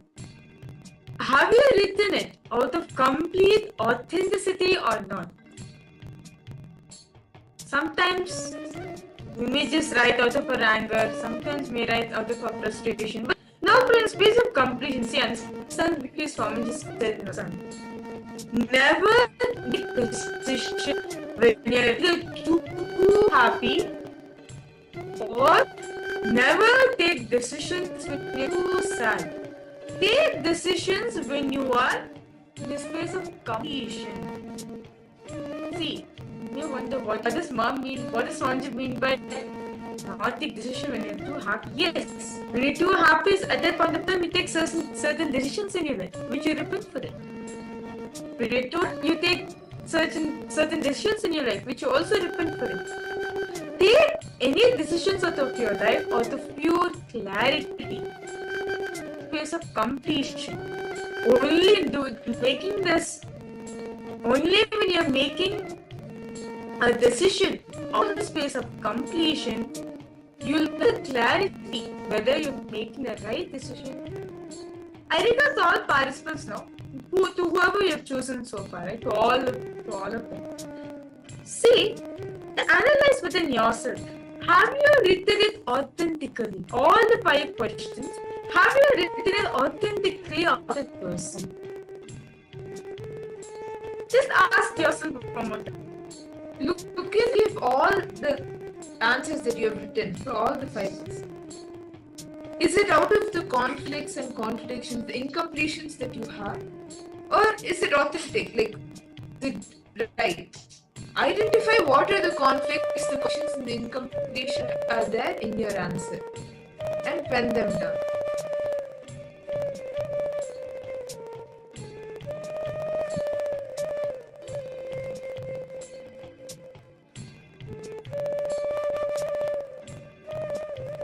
Because currently you are having a conflicting relationship with them, which of course you want to create into a loving relationship, but right now it is in a situation where you are having some conflicts. Because of that, sometimes write down or you feel when you're write down will take you out to completions. So identify what those incompletions, those contradictions, those conflicts, what exact are there.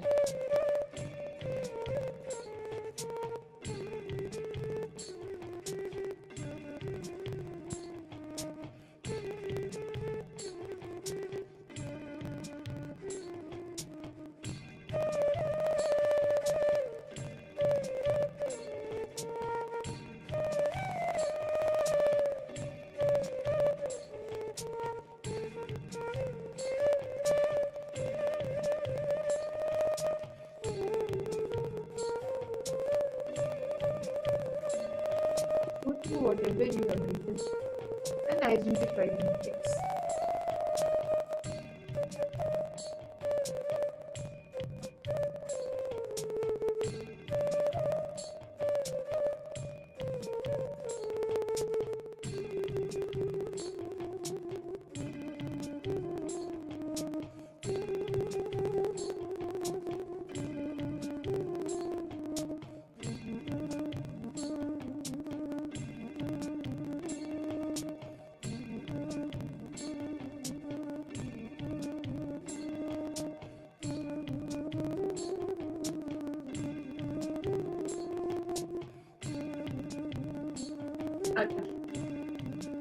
Once you've done analyzing whether you've written down to or not, let's move next step. Identify if there's any conflicts, any contradictions, any incompletion in your answers and pen them down. For example, when you're with that person, right? Let's take an example of my mom. When I'm with her, I feel happy, I feel loved, I feel taken care. But I have an incompletion with her. This is something which is contradicting. Yes, is everyone understanding? It is contradicting now. Okay, that I have an incompletion with her, which I need to complete with her. Now, whatever you have written, the answers for the person, right? Why is there any incompletion, conflicts, any incompletions in your answers? Pen down.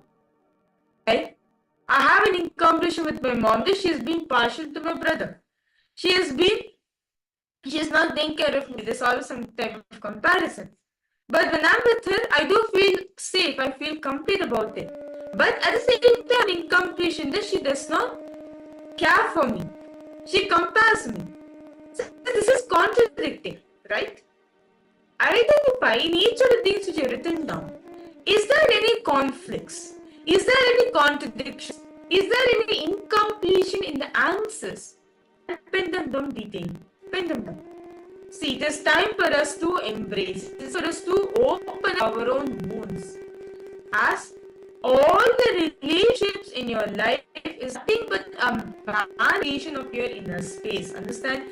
Each relationship you're having in your life, whether good or bad, can be anything. It is a reflection of your inner. Other person is an extension of you. You are in oneness with the other person. Yes, is everyone understanding?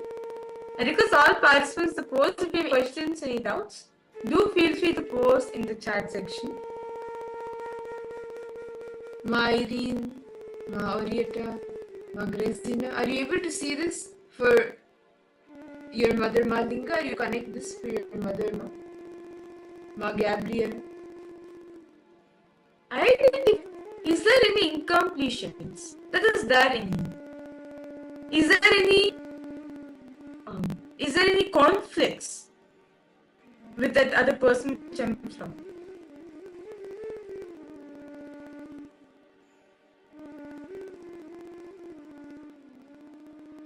Please detail them.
Nithyananda.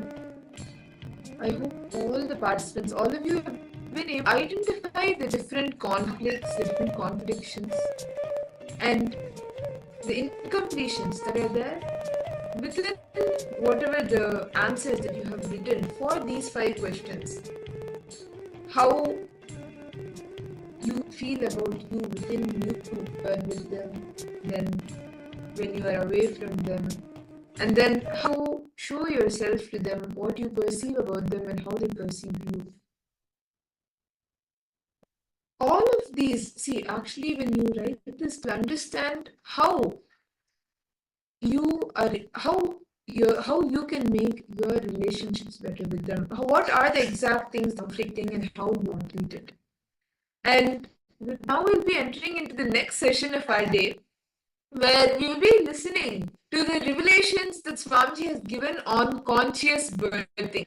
So let us go into this session now. It's a very beautiful session where Swamiji speaks the conscious birthing, the science of conscious birthing. So let us all listen to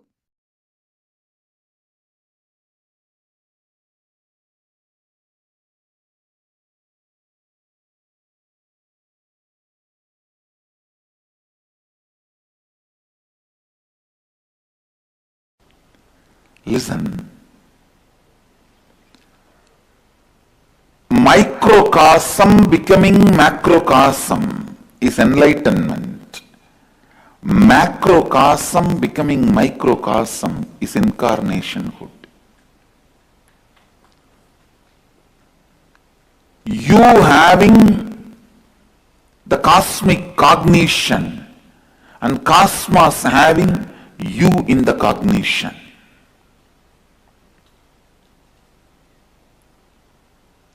You dissolving into these great truths and these great truths dissolving into you.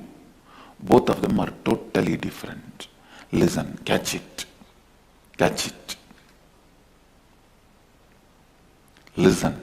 With Upanishads, not only those great truths will provoke you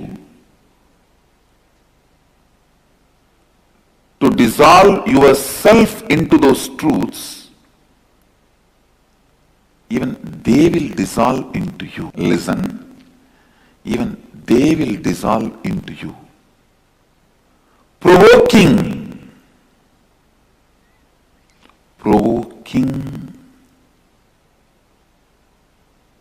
your being to dissolve into the truths can be done by any spiritual book.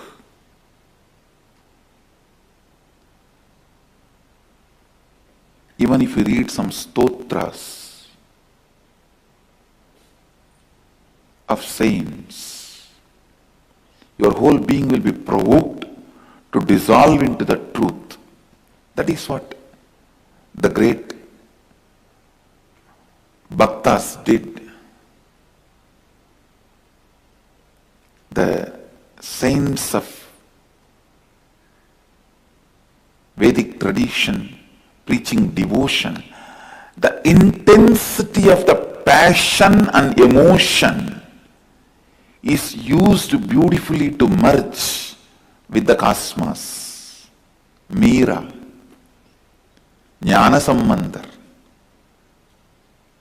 Ramadasa, the great devotees, Chaitanya Mahaprabhu, here in Karnataka, Akkamma Devi, in Andhra, Annamacharya, Tamil Nadu, Jnana Sambandar, Manikavasakar. I can go on listing. They all used the passion and emotion, intensity of the passion and emotion to dissolve into the cosmos. See, provoking you to dissolve into the truth, any spiritual book can do. But provoking the cosmos to dissolve into you, Only Upanishads can do it. Only Upanishads can raise you to that height. You become so vast that cosmos dissolves into you. The microcosm becomes so big as macrocosm. So macrocosm can just dissolve into it. If you have to have the whole universe in your mouth has to open to the size of the whole universe. If the truth has to dissolve into you, you should grow taller than the truth. That can happen only by Upanishads.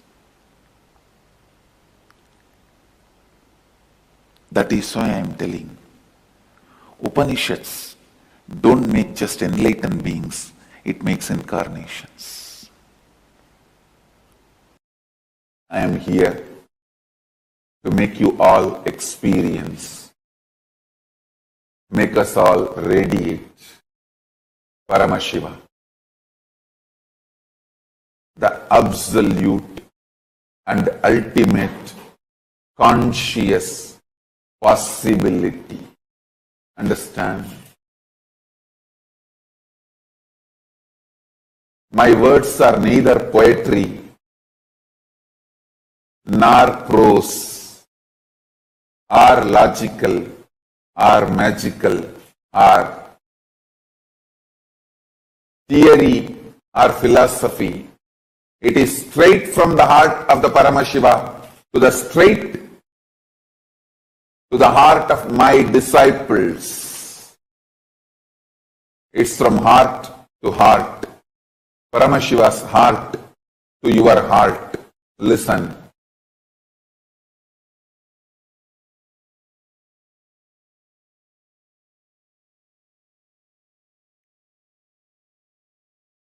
My Guru, Vibhudanandapuri, Kuppammal, she used to say, I am the explosion happened in Arunachala Linga, the Arunachaleshwara.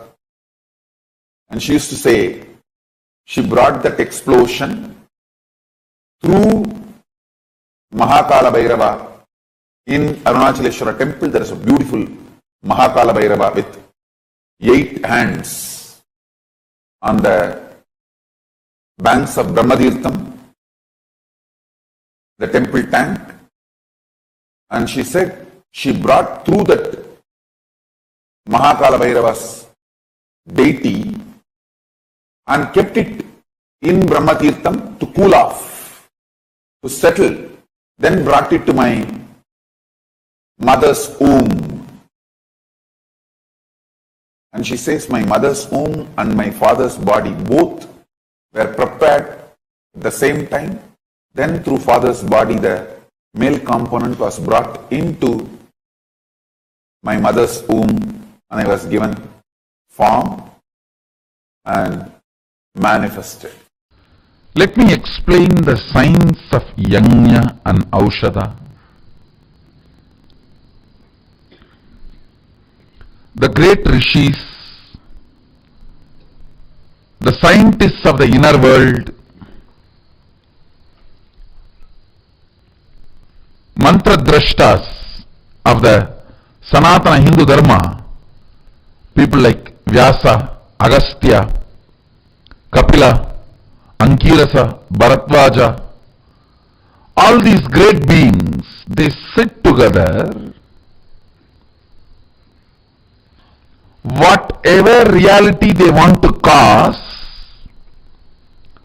strong thought current which expresses those reality, they bring that thought current and energy into these 5 elements. Bringing that thought current into these 5 elements is Yajna. They bring those gods, goddesses who are embodiment of that thought current. For example, if they want to manifest huge wealth, they bring down the energy of Lakshmi into fire and please her by offerings and receive the boon from her for the manifestation of wealth. If they want the divine city to be constructed, then they bring the energy of Vishwakarma and offer the offerings, take the boon to manifest the huge creativity and construction. So for each action, they bring that energy and please it by offerings and make that thought current into reality. And the thought current which they manifest, when it become reality, means when that blessings, that boon is given, that energy is consolidated into an aushadha, a herbal product, and shared. Whoever receives that aushadha manifests that reality. Now, I am going to do two things. Understand, this Putra Kameshti Yagam was performed by Dasaratha, and when the Yajnam was complete, when the Yagam was completed, the whole essence, the result, the phala was infused into a milk pudding, into the milk, and it was converted into payasam, and that was shared to all the three wives of Dasaratha, and Rama, Lakshmana, Bharata, Shatrugna were given birth. Same way, Meenakshi's parents have conducted the Putra Kameshti Yajna, and it was so powerful. Devi directly landed into the fire and walked out of the fire. She did not even want that result to be converted into a matter and conceived, and she did not even want to go and stay in the Garbha of Kanchanamala, the mother of Meenakshi. Meenakshi's mother, father, both of them are not biological mother and father, because she just walked out of the fire. And same way, Draupadi, the Draupadi's parents did Putra Kameshti Yajna, and she walked out of the fire. We have huge references. I was trying to find who is the first person who did the Putra Kameshti Yajna, and I saw it is Sadashiva himself. Because the science of creating the Putra, inheritor, without physical relationship. See, the Manmata's wife Rati has cursed Adishakti, Parvati, that you will not have physical relationship. Of course, the curse is nothing, they could have just thrown out. Anyhow, Sadashiva's form is beyond gender and sex. So without physical relationship, he has to create now Subramanya to destroy Tarakasura and Suravatma. So the first Putra Kameshti Yajna, with the fire of his own third eye, he manifests that whole software with his 5 faces. The energy gathers, and all the faces of Sadashiva contributes their energies. Then his unmanifest, the Avyakta component showers the energy. Then Adi Shakti showers her energy. The whole thing together becomes the form of Vishwarupa Skanda, Subramanya. And now the Skanda Sashti, auspicious time, when this process was done in Kailasa first time, Now we are repeating the same process in Gupta Kailasa again.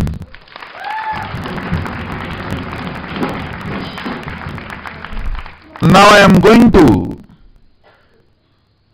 bring that same software through the third eye fire, manifest it,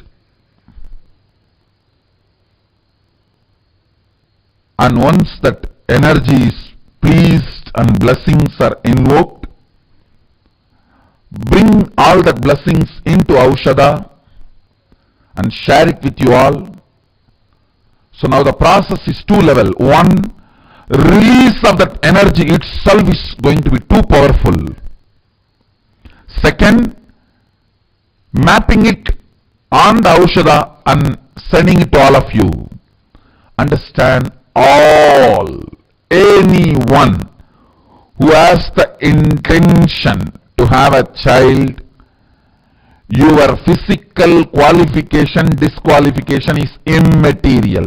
Doctors, medical science has no place here.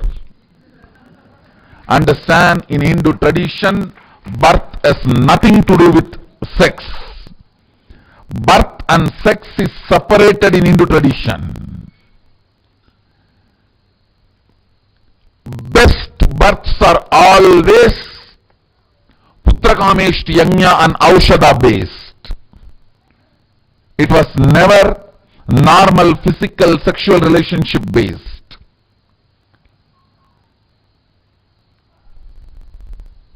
Everyone who is sitting here or online with this intention will be blessed, and all the babies will be embodiment of Subramanya.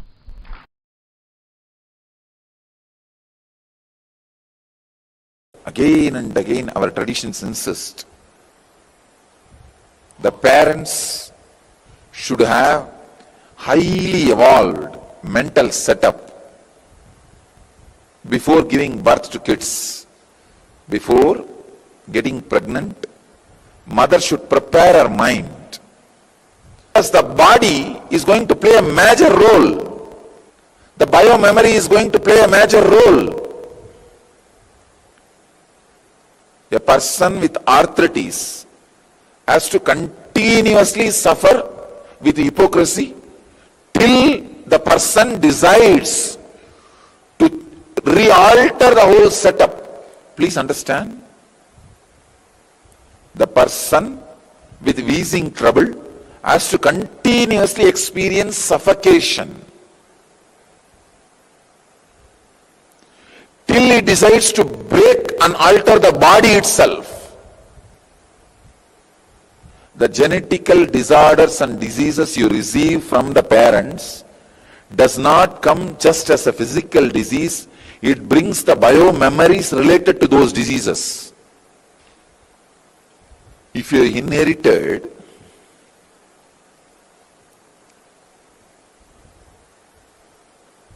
arthritis or asthma, these are the common diseases people inherit. Certain allergies, diabetes, heart problems. You don't inherit just the problem, physical disorder. You inherit the very mental setup, biomemory. Forget about all others. I can tell you from my own experience. I will have to do a complete dismantling and assembling of my body and my biomemory to get rid of the heart problem runs in my father's family. Not only the heart problem, the biomemories transmitted. But fortunately, I had the support of my mother's side biomemory.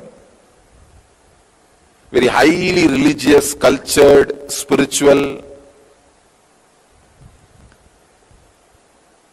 I had only one small portion which needed to be cleared. It was very easy. I wanted everybody to know, If you have inherited some diseases, it is time you dismantle your body and reassemble it. Dismantling the body and reassembling means 3 months spent completely only body related activities like a yoga, pranayam, weightlifting. Become body. Stop thinking. Get into silence. Not just silence in the words you utter, silence even in thinking. Infuse silence into your thinking. Constantly remember, I am not going to think. I am going to think silence. It's one of the powerful samyama. Thinking silence. Wow, how it feels.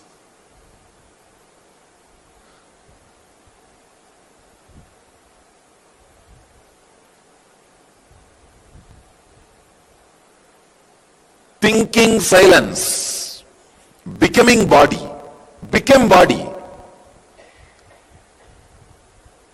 See, when your body gets created, it needs 9 months. But when you recreate, you don't need 9 months. 3 months is enough. Drop all your responsibility, job, business. 3 months, take off. Become body. I tell you, this will not just liberate you from disease, this will liberate you towards enlightenment. Because there are many biomemories which are responsible for the disease are directly the mental samskaras, suffering. Before the end pregnancy program, the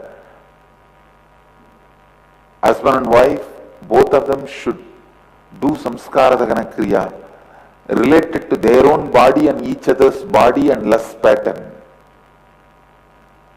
Then they become a pure channel for enlightened being to land through them.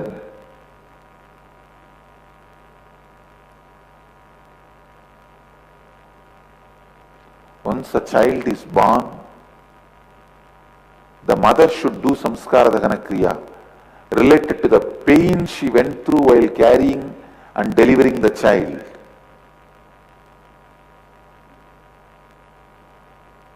That will heal the child completely.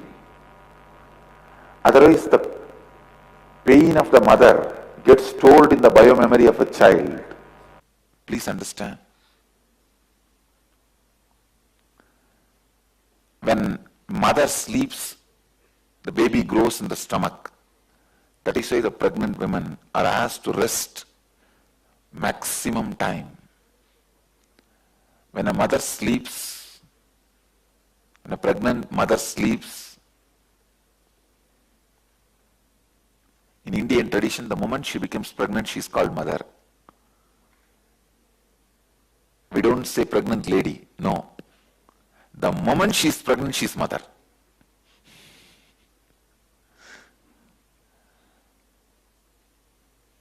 A pregnant mother, when she sleeps, the child, the body of the child grows inside her womb. The avyakta, unmanifest component of Mahadeva directly functions in your womb, carving the body. During that time, you have to be kept in a very deep slumber because you can't handle the pain of the creativity. Like how if you have a fracture or a problem, when that part is getting rebuilt, how you can't handle the pain when your whole body is getting built. How can you handle the pain? No. So you are kept purposely in a deep slumber. That is why in Hindu tradition, when a pregnant lady is sleeping, she can't be disturbed. You can't disturb a pregnant lady's sleep. It can be day or night. If somebody is carrying, you can't disturb the person's sleep because the body is getting created. She is not sleeping, she is in that avyakta space. unmanifest space.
परमसुखदं केवलं ज्ञानमूर्तिं द्वन्द्वातीतं गगनसदृशं तत्त्वमस्यादिलक्ष्यम् एकं नित्यं विमलमचलं सर्वदी साक्षिभूतं भावातीतं त्रिगुणरहितं सद्गुरुं तं Namami.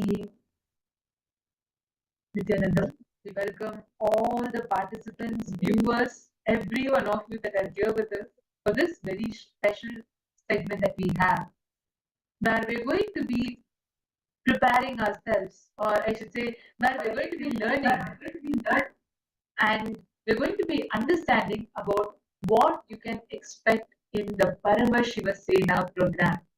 The whole Kailasa is buzzing with this one word, Paramashivoham. What it means to be part of Paramashiva's Sena, what it means to be part of his army, his people. And we have thousands of people that have started applying from all over the world. We actually have it happening in 2 different locations, one in India, one in the US and Los Angeles. And we already have people from all over various different places around the world who are joining us for this very special program. So for those of you that are here with us today, we welcome all of you for Paramashivoham program. What is so special about it? Actually, every December program, right? Any program that happens, December programs are always these special. If you like go back and visit from whether it is cruise, then whether it is Bali, whether it is Phuket, whether it is in Cambodia, each place, every December is special. Like needless to say, Sadashivoham, Mahasadashivam, which happened directly in Adi Kailasa itself in the most grandest way. December programs are always special, right? How many of you have attended physical programs with Swamiji? All those that are here with us in the participants, amongst the participants, how many of you have attended the physical programs? Any physical program, you've been there physically and attended.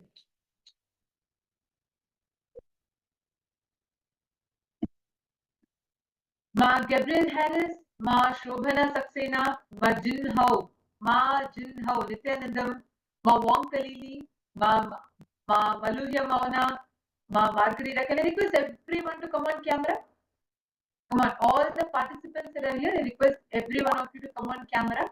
Please settle down.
Nithyanand, sorry for the technical glitch. Hope all of you are able to hear us now. All right. Nithyananda, I request all the participants that are here to please take a moment and come on the camera and please settle down. All the participants that are here, Ma Fatima Dehestani, Ma Linga, Ma Yoga Jnana, Ma Julie Silla. Can I request everyone to come on camera, please? Please come on the camera and settle down. Today, we are going to be having the live darshan. Swamiji is going to be gracing and blessing all of us as Kalyana Sundara Murti, form of Paramashiva. I request every one of you, all the participants, each of you to please be seated, settle down.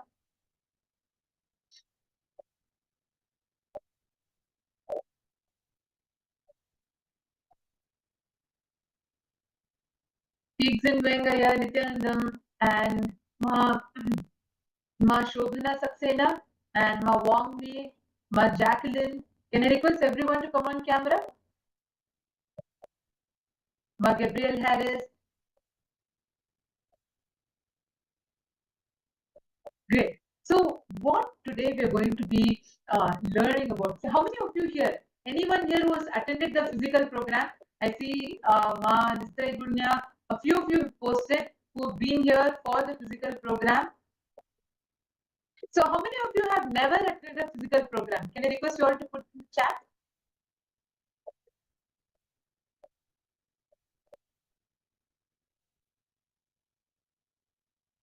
How many of you have never been in a physical program? Like you've never been physically around Swamiji, you've never experienced it. My name is Kusar. I have participated in the program in Davinoti initiation in KAILASA 2018. Oh wow, very nice. My name was wonderful. And Ma Gabriel, have you been part of any of the program?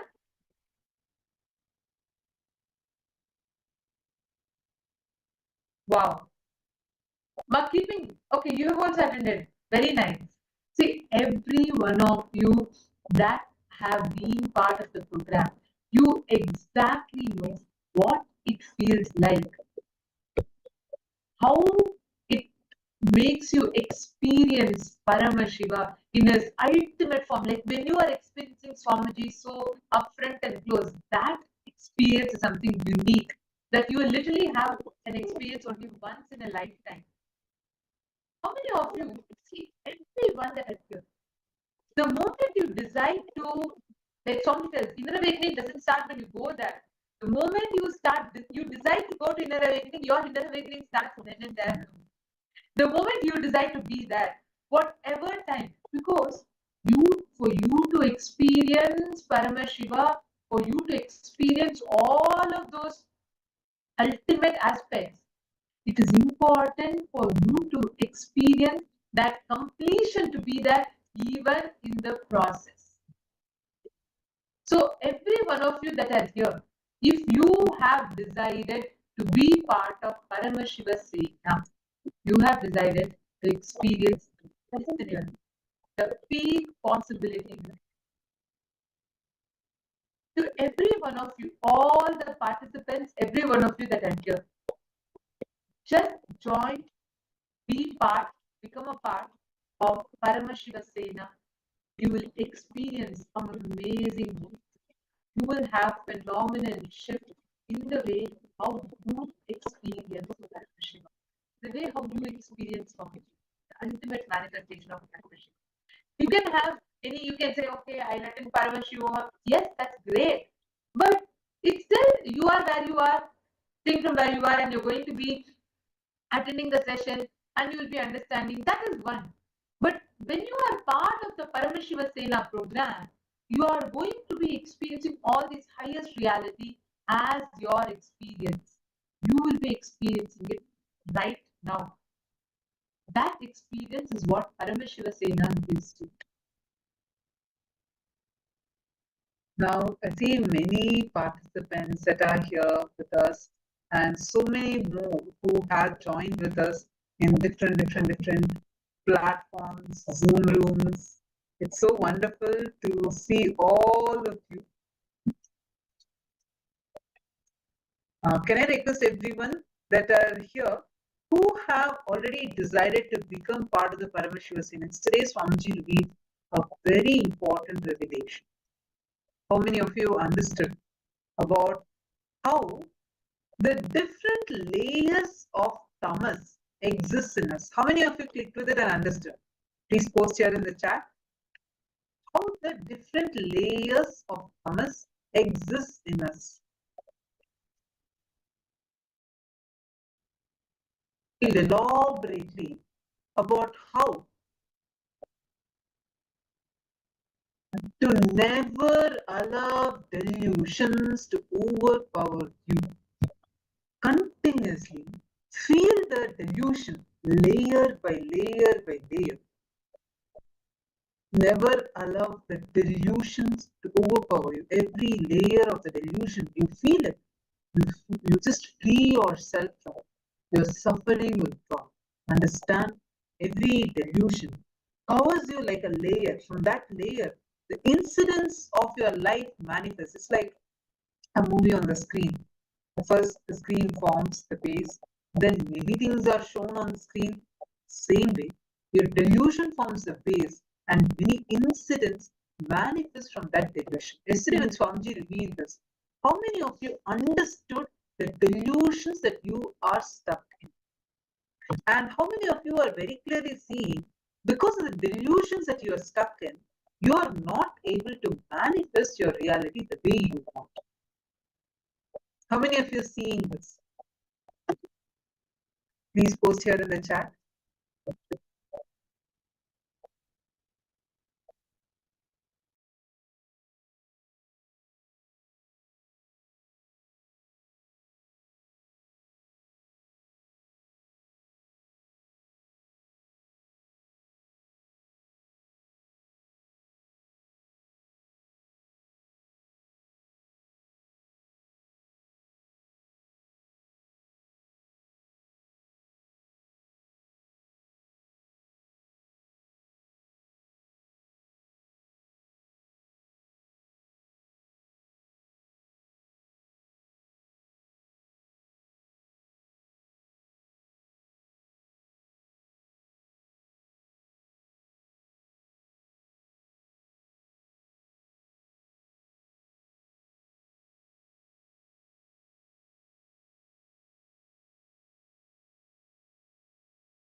little bit. I hope all the participants are able to see us and hear us clearly now. Great. See, yesterday Swamiji revealed some of the most important revelations about how layer by layer delusion blinds us. Like the way you manifest certain situations in your life, some realities in your life, all of these are based upon the delusions that are there in you, actually the delusions. Like how a screen needs a base. Like if there's a base, then the screen is there, then so many things gets projected on that screen. Same way, there is a base that's getting created inside us when you apply a delusion. And from that delusion, really things manifest in your life which matches that delusion. And you go on creating similar situations, and you actually at one point you start even feeling, oh, life is very sadistic. Look how life is chosen. But that original delusion, Ma Teresa Allen is posting, you're not able to hear.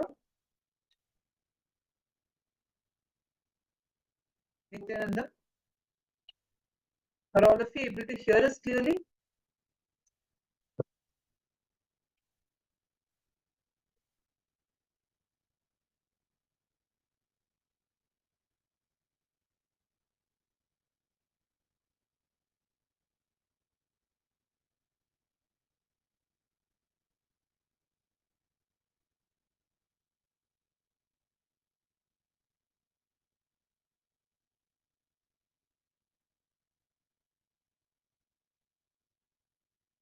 Nithyanandam? Okay, great. Thank you all. See, a very important thing. The satsang that Swamiji gave yesterday is too important. That's why we're repeating this, because it's so every word Swamiji said yesterday and every single powerful cognition that Swamiji gave. All these are extremely important, and because of these powerful cognitions, powerful revelations that Swamiji gave, it's like a very, very powerful way you can just decide and break free from the delusions that you're stuck. So many times your restrictive patterns, whether you may be having a desire to manifest wealth, to become a very wealthy person, you may be having a desire that you're not really wanting something big, but you just want to experience completion with your relationship, someone that's very close to you. And there's nothing wrong with having that desire. But the problem comes when the original delusion is forgotten. So when you fall into the original delusion, it's like suddenly you're inside, like you just start visualizing, dreaming that you are inside a game set, like a video game. You visualize yourself being inside, and there you're fighting with enemies, you're going through different situations, all these, and you go on suffering there. Oh my God, why am I struggling like this? Why this? So many people are attacking me. Why am I stuck in such a situation? Array, the first fundamental delusion, you started imagining, visualizing that, and then you think as if you are powerless in that whole thing. Understand? You are responsible for you to enter into the dream state. You may not be responsible for what's happening in the dream state, but you are responsible for entering into the dream state. How many of you remember the different layers of tamas that Swamiji explained about yesterday? Swamiji explained different layers by layers. Can I request all of you to post here in the chat? Whatever you understood from that, because Swamiji went to the next layers, how deeper and deeper and deeper it goes, and more stronger and stronger and stronger it becomes. Nithyananda, Margin, how? Nice to see you. Do you remember what did Swamiji tell yesterday? Swamiji told a very powerful Nithyananda. What did Swamiji tell yesterday about how the different layers are there of tamas? Come on, let's see who's posting. Swamiji gave one example. I'll give you all an example. Swamiji said, wow, the tamas that puts you into the sleep state, and from that you start dreaming. That's a strong tamas where you're not in your own control. Like this, Swamiji gave 3 more ways how the tamas happens in which are deeper and deeper and deeper layers. What's the second layer that Swamiji mentioned? It's just yesterday's satsang. Let's see who's telling. Come on, Ma Virupaksha, Ma Teresa, Ma Sarojoplish. Please post it here. Rahul Kannaya, do you remember? Yesterday, Swamiji said how the tamas becomes deeper and deeper and deeper. What's the second layer? First layer, Swamiji told us about sleep. Imagine how that's right. You said about how Swamiji told about the Narada story and how the food and anger, each of these also creates the tamas inside us. That's right. The second layer, though, Swamiji mentioned. See, first layer is the sleep. And the second layer that everybody please turn on their camera. Nithyananda, are all of you able to hear us clearly?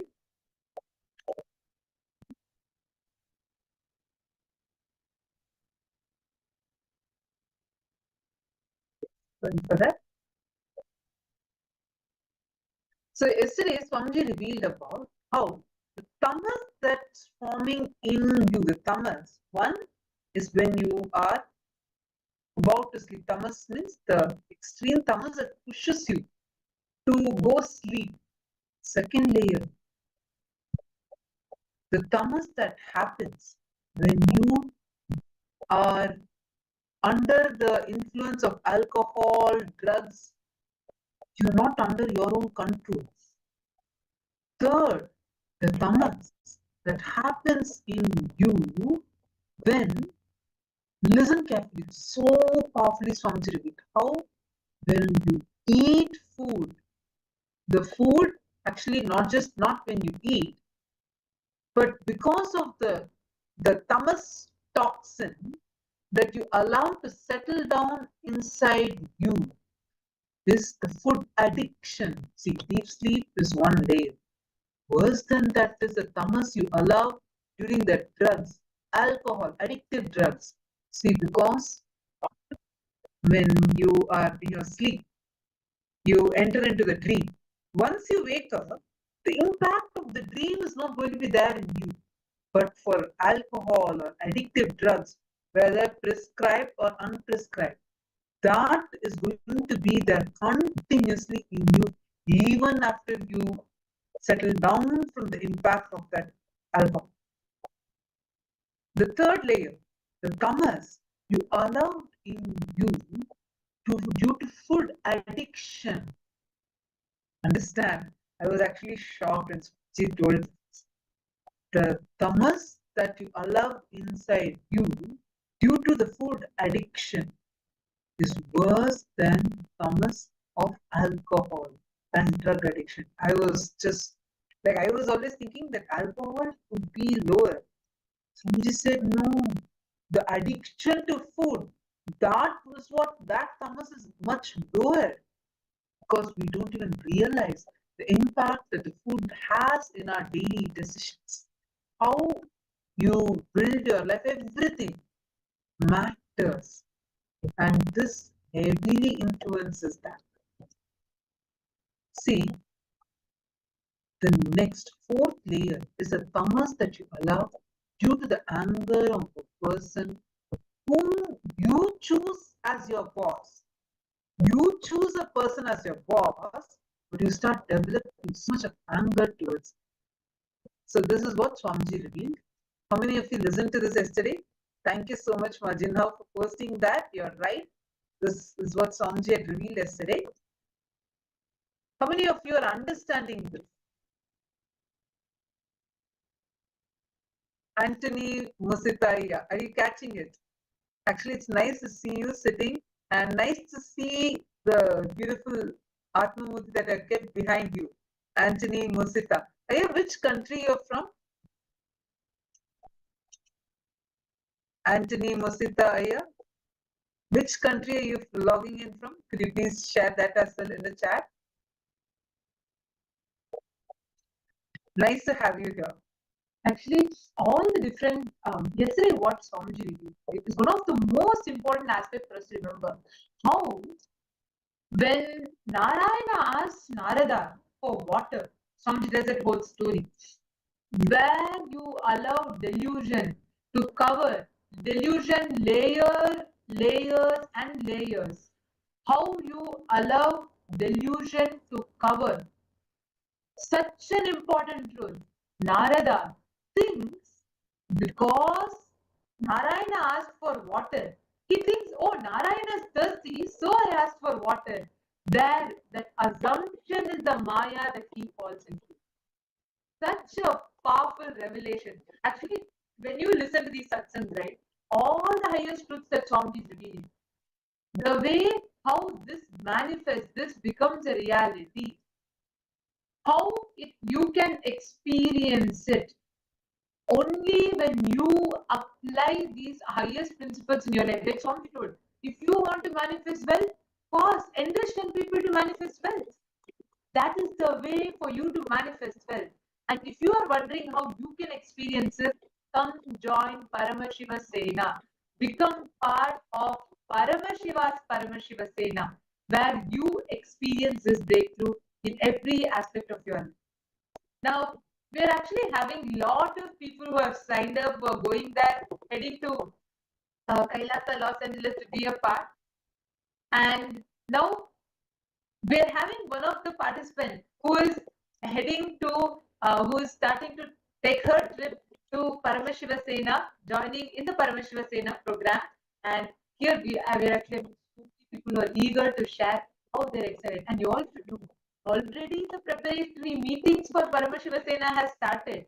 Every day having special sessions of Swamiji, meetings, preparations for that and so on. There's so many things that are happening.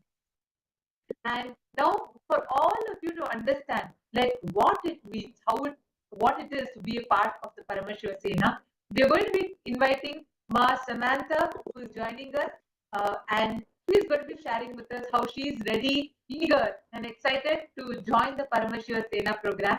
And all the participants, just another reminder, we have the live darshan today. Swami is going to be gracing and blessing all of us live. So please take a few minutes, invite your friends and family members, everyone to join this very special program and to join the live darshan.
Nithyananda, Samantha.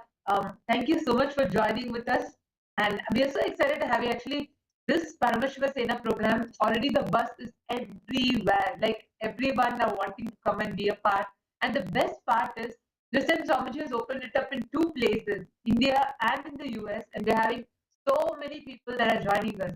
So, welcome. Thank you so much for joining with us. Would you like to go ahead and introduce yourself? Yes, actually, I'm so glad that I decided to join the program. I took the actually I'm so glad that I decided to join the program. I took the It's very different. Um, I've just been having constant breakthroughs really, and I haven't even gotten to California yet. So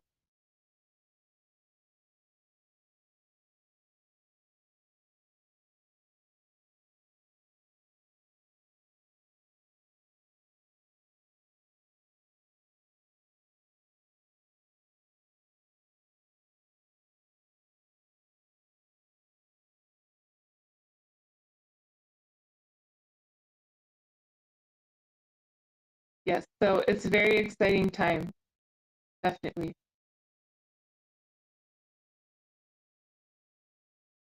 So I just wanted to understand a little bit about your background and where you're from. Could you please share with us where you're from and when did you meet Swamiji? How did you get connected with Swami? Okay. Actually, I'm from Brazil in the United States, right? And when I was pregnant with my 4th child, I felt called to take all of my children to a Shiva temple, and the closest one to us was the KAILASA in our town. And we went there, and I grew up in Ohio, and I had never even known that it existed. And it's just been just constant breakthroughs for me. Ever since um, someone there helped me get connected, the Paramashivoham was starting the next day, and I've been able to. I mean, I've been blessed really to be able to take part in that, and just it's just our lives have just changed drastically and just become so beautiful. It's really hard to explain um, all of the things but when you experience it, it needs to be experienced firsthand.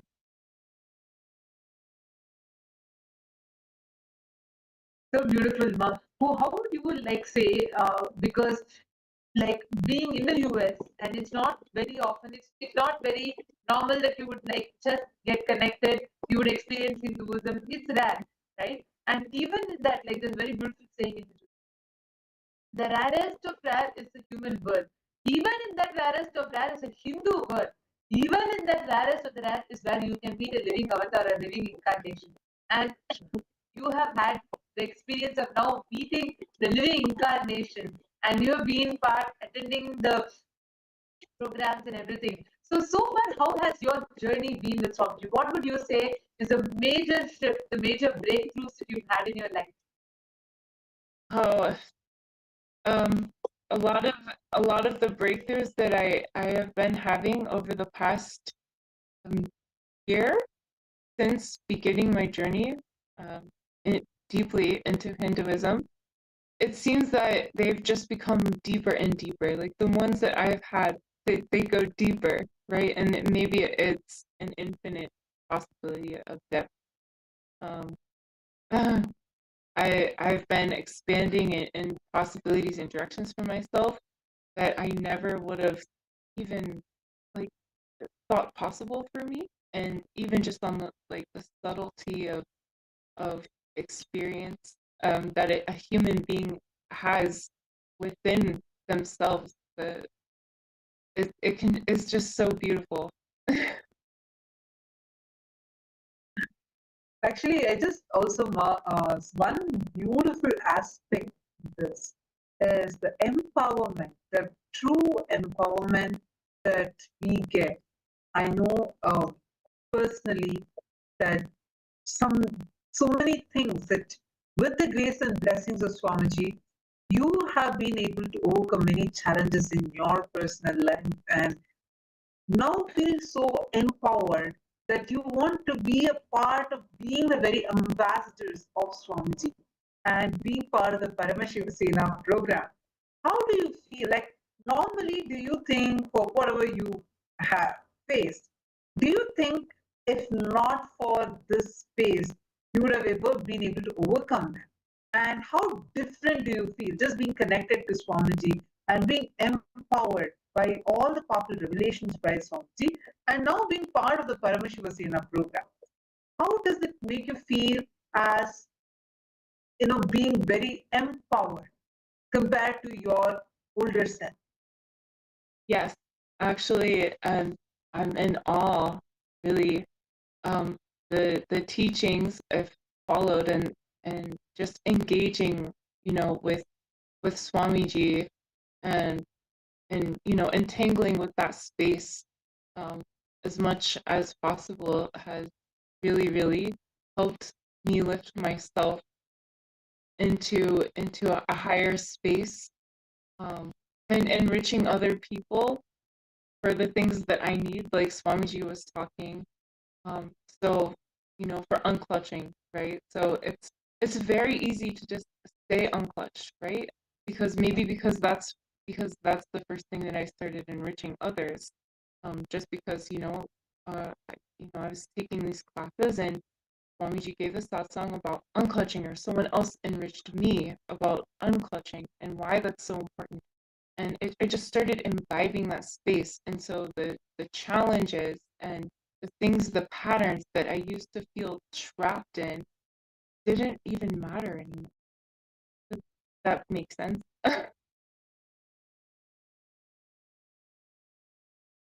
Totally, Mark. And also one thing I would like to hear from you, like what you're sharing is very beautiful. One thing that I would like to hear from you. So, like, what inspires you? Like because you hadn't known much about Hinduism earlier, right? Like there's some spark in you, and now you are here experiencing it in all its glory. Because with Swamiji, everything is the best. So if you want to really experience Hinduism and you're here with Swamiji, so if you see every aspect, Swamiji's scale is just the best. So how is it for you? Like when you see this and when you're tasting or experiencing this? Yeah, so before, as a Westerner, I knew some about him, but any single thing that I knew, I dropped at the door because, learning the authentic traditions and actually getting the transmissions from, this higher frequency and this higher space, it actually, if it really, really helps lift you into the space where you can comprehend, whatever you're supposed to be learning in that moment. And Hinduism is so much more beautiful and profound than I ever actually expected or understood previously. It definitely should be experienced by everyone in this context and space, if at all possible. Beautiful and so well put. Also, like you have been a Hindu, like I mean, you've known about Hinduism before you met Swami, right? So there you were a person, a completely new person to Hinduism, and you had introduction to Hinduism on your own, like your self discovery, I would say. And then after meeting Swamiji, it's surely a whole different tangent to experience Hinduism then, right? So how would you differentiate the two? Like because there are many people out there who are watching us live right now who might be like from any country around the world who might not necessarily have an introduction to Hinduism as such, but they would have some ideas by themselves. And how is it to try and experience the divine by yourself? Like trying to explore Hinduism all by yourself versus having an avatar and then experiencing Hinduism, being rest assured that you have the most authentic experience of Hinduism. So, how is that difference for you? Yeah, so by yourself, you might have to do a sadhana for, 50 years or 50 lifetimes, okay? Like intense sadhana.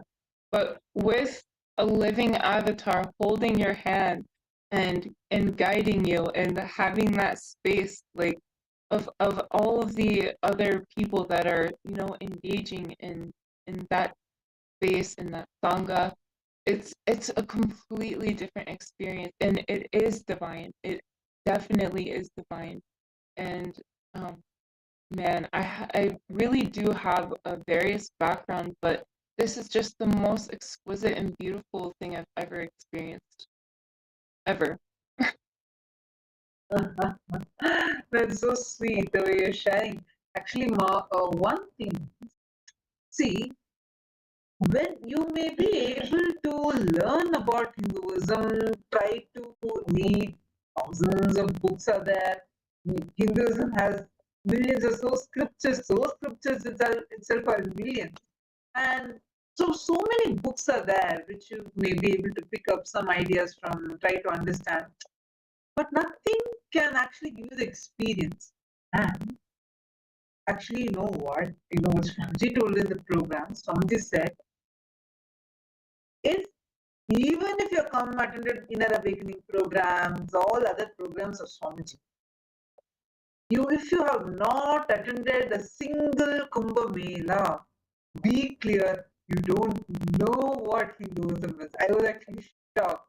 Like Swamiji said, Kumbh Mela is that important because you see Hinduism in a completely different way, and when you are attending it with Swamiji, being part of his Paramashivoham yesterday, actually last few days, we've been having different participants who had attended the previous Kumbh Melas who had come to share their experiences.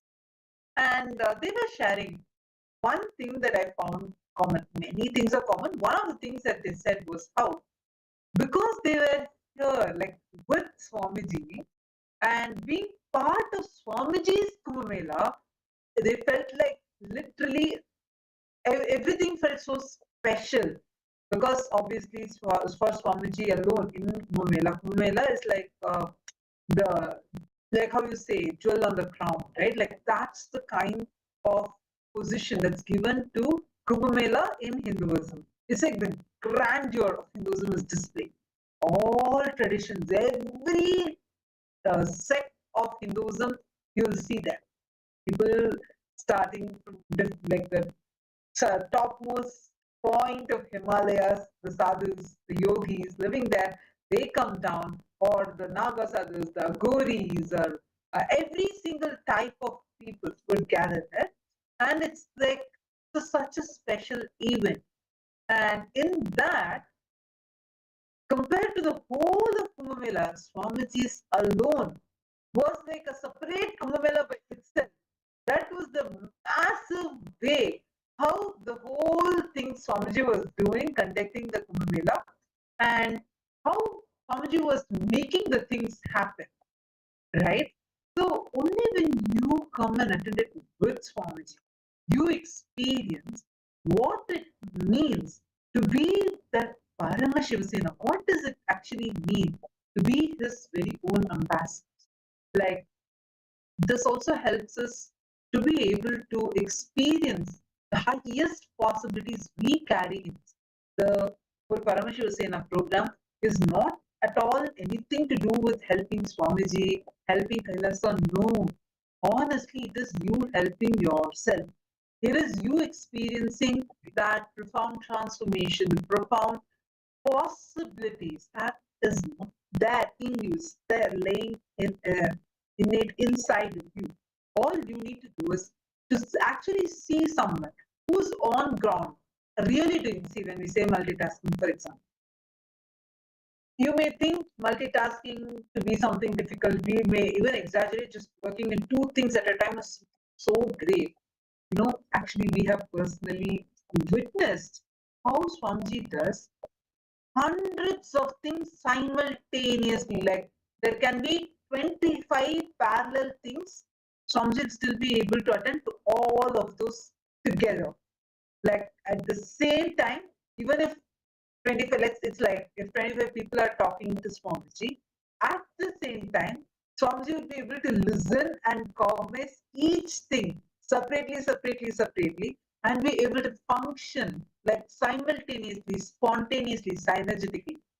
That is the way how single-handedly Swamiji was able to make such a grand formula happen. Now, so now when you come to the Paramashivoham program, you get to experience that dimension of Swamiji manifesting. Did you attend the meetings with Swamiji last so many days? The Paramashivoham program, since it started, we have been having continuous meetings with Swamiji. And you see the way how Swamiji is actually training us. It's so different from the regular satsang that we are listening to. Am I right? Yes, absolutely. What did you enjoy the most in these sessions that you're sitting in? Oh, everything really.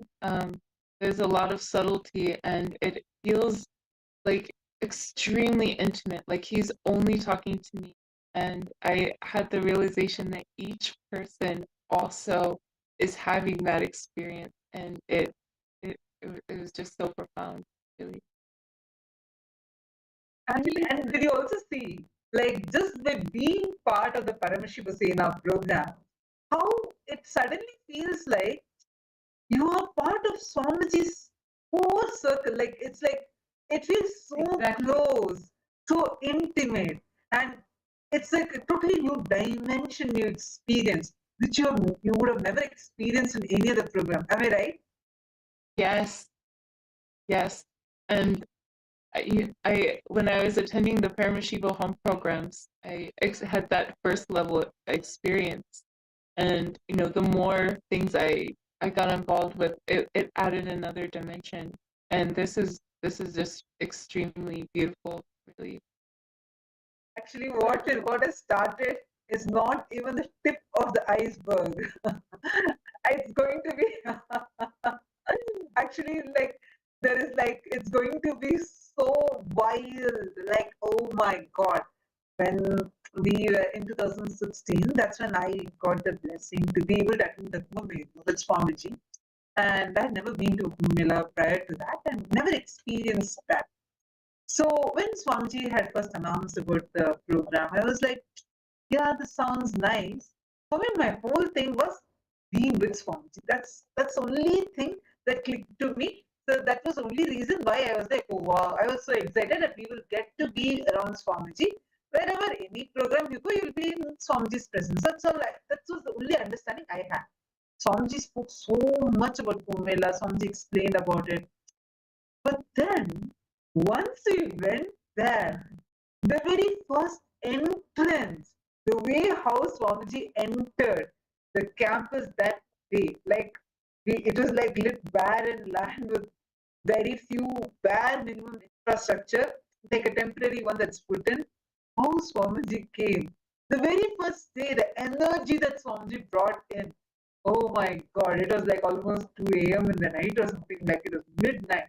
And Swamiji had just came, landed there, and the Swamiji started organizing. As soon as Swamiji came, first thing Swamiji did was Swamiji went around. It's a huge campus. Swamiji went around the whole of KAILASA Ujjain, and like with like just walking, Swamiji went around. And actually, when Swamiji goes around like that, you will see Swamiji to be walking, but everyone around Swamiji will be running. Yeah. Like Swamiji walks so fast, he's so graceful, but Swamiji will be still walking so fast. And Swamiji went to like this every department there, and Swamiji said, "Come on, it's time. Let us start the work." And you will see how Paramashivoham will just make it happen. And the way how Swamiji started. See, I at that time, I think 2006, right? This happened. So this was just 3 years before that I had joined Gurukul. So I had been in different like events and many different places with Swamiji. But that day, like the first time I saw Swamiji like this, it was like, oh my god, it's a completely different scale. Actually, that's why it's like, you are attending programs, you are like right on Paramashivoham, every one of you. See what you are experiencing, like you are reading the menu card. But only when you come and become the part of Paramashivoham, you actually taste the food. Literally, each one, when you experience, when you have that, like when you are part of Paramashivoham, That is where you can experience applied Advaita. That is where you can experience Advaita, oneness. The kind of extraordinary experience that you will have in your own ground. So, Master, I should tell you have made the best decision of your life, because surely this 1 month, what you will experience on hands, on the ground, like with Swamiji, the training, the kind of things that you'll be part of, like you were sharing. You already started feeling how special it feels to sit with Swamiji in meeting. Then you can imagine what it will be when you go there on the ground, becoming part of the Paramashivoham. And this, it's not even the trailer. What you started experiencing, it's not even the trailer yet. Like, because what you are going to be experiencing is unimaginable. See, now itself, like this, imagine and see. Actually, that is why Paramashivoham, if you are actually hearing, even to all the viewers that are sitting here, if you are hearing about Paramashivoham program, especially if you are there in yesterday's satsang, Paramashivoham is for you. Around 5,000 years ago, at the end of Mahabharat War, the ancient enlightened Hindu civilization consisted of 10,000 Hindu traditions, or sampradayas, that existed in 56 Hindu nations, 200 Hindu kingdoms, 1,700 Hindu provinces that covered more than 6 million kilometers square of Asia. The Supreme Pontiff of Hinduism, SPH, Bhagavan Sri Nithyananda Paramashivoham, is the reviver of KAILASA, this ancient enlightened Hindu civilizational nation.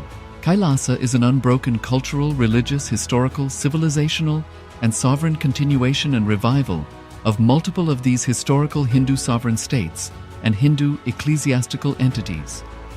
The unbroken continuity of these ancient Hindu nations through KAILASA results in the legal recognition of KAILASA as per the international customary law, particularly the doctrine of continuity.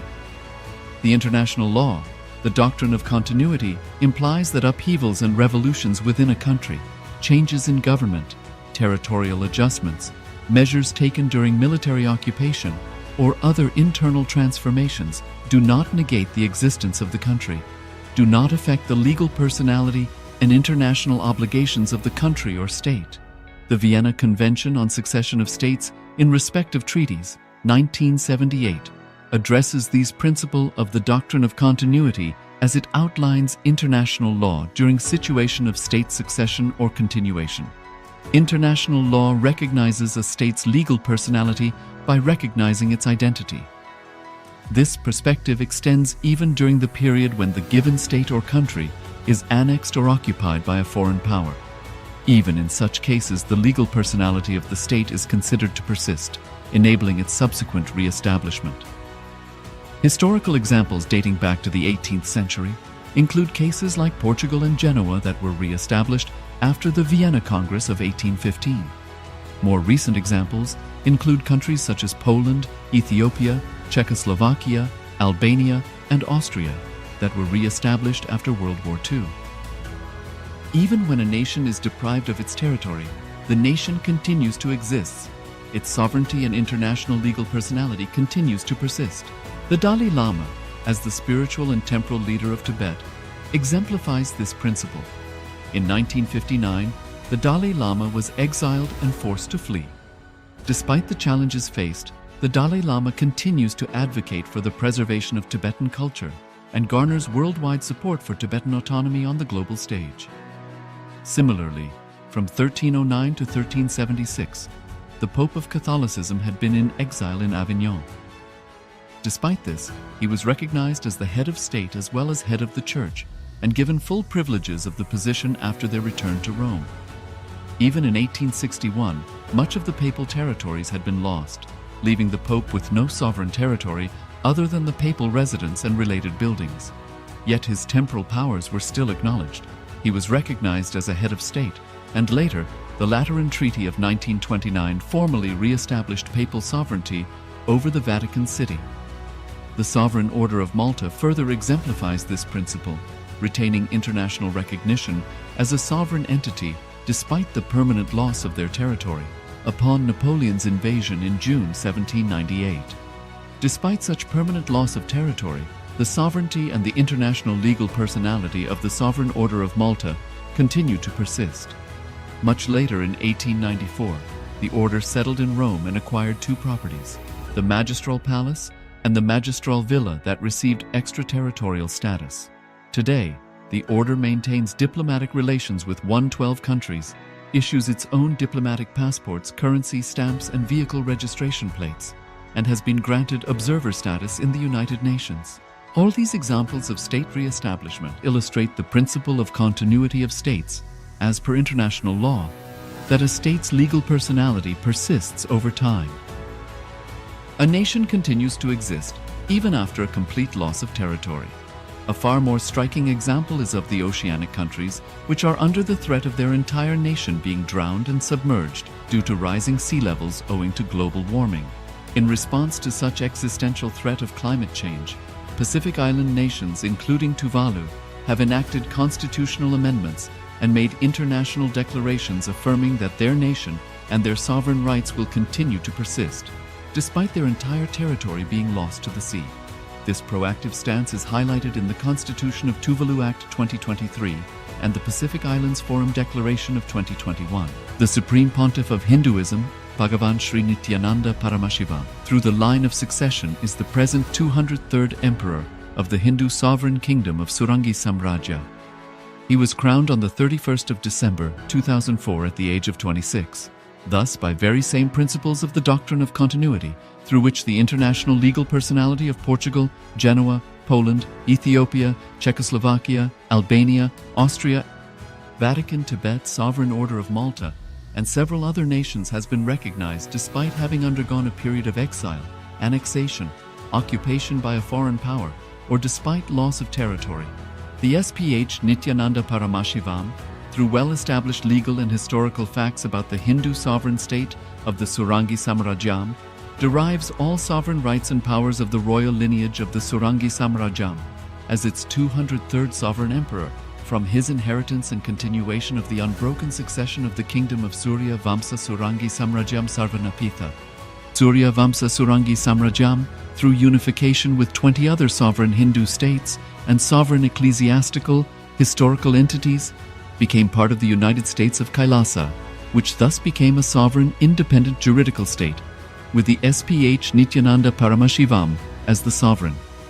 Just as how the oceanic nations like Tuvalu have safeguarded their sovereignty from the existential threat of total submersion by amending their constitution and asserting that their sovereignty will persist regardless of the loss of their territory, KAILASA, which is a sovereign continuation of 21 sovereign Hindu states and sovereign ecclesiastical historical entities, is also reviving and continuing the Kumari Kandam Hindu nations that got submerged.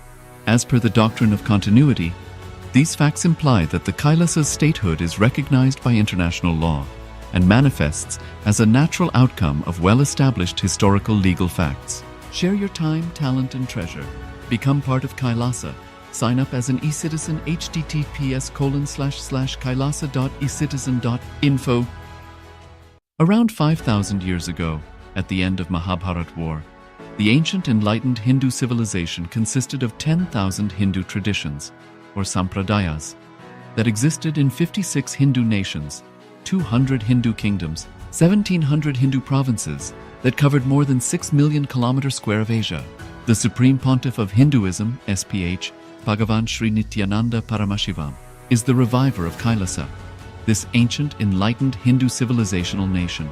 KAILASA is an unbroken cultural, religious, historical, civilizational, and sovereign continuation and revival of multiple of these historical Hindu sovereign states and Hindu ecclesiastical entities. The unbroken continuity of these ancient Hindu nations through KAILASA results in the legal recognition of KAILASA as per the international customary law, particularly the doctrine of continuity. The international law, the doctrine of continuity, implies that upheavals and revolutions within a country, changes in government, territorial adjustments, measures taken during military occupation, or other internal transformations do not negate the existence of the country, do not affect the legal personality and international obligations of the country or state.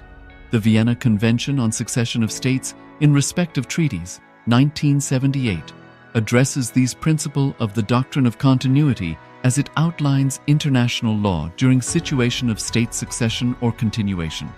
International law recognizes a state's legal personality by recognizing its identity. This perspective extends even during the period when the given state or country is annexed or occupied by a foreign power. Even in such cases, the legal personality of the state is considered to persist, enabling its subsequent re-establishment. Historical examples dating back to the 18th century include cases like Portugal and Genoa that were re-established after the Vienna Congress of 1815. More recent examples include countries such as Poland, Ethiopia, Czechoslovakia, Albania, and Austria that were re-established after World War II. Even when a nation is deprived of its territory, the nation continues to exist. Its sovereignty and international legal personality continues to persist. The Dalai Lama, as the spiritual and temporal leader of Tibet, exemplifies this principle. In 1959, the Dalai Lama was exiled and forced to flee. Despite the challenges faced, the Dalai Lama continues to advocate for the preservation of Tibetan culture and garners worldwide support for Tibetan autonomy on the global stage. Similarly, from 1309 to 1376, the Pope of Catholicism had been in exile in Avignon. Despite this, he was recognized as the head of state as well as head of the Church and given full privileges of the position after their return to Rome. Even in 1861, much of the papal territories had been lost, leaving the Pope with no sovereign territory other than the papal residence and related buildings. Yet his temporal powers were still acknowledged. He was recognized as a head of state, and later, the Lateran Treaty of 1929 formally re-established papal sovereignty over the Vatican City. The Sovereign Order of Malta further exemplifies this principle, retaining international recognition as a sovereign entity despite the permanent loss of their territory upon Napoleon's invasion in June 1798. Despite such permanent loss of territory, the sovereignty and the international legal personality of the Sovereign Order of Malta continue to persist. Much later in 1894, the order settled in Rome and acquired two properties, the Magistral Palace and the Magistral Villa that received extraterritorial status. Today, the order maintains diplomatic relations with 112 countries, issues its own diplomatic passports, currency, stamps, and vehicle registration plates, and has been granted observer status in the United Nations.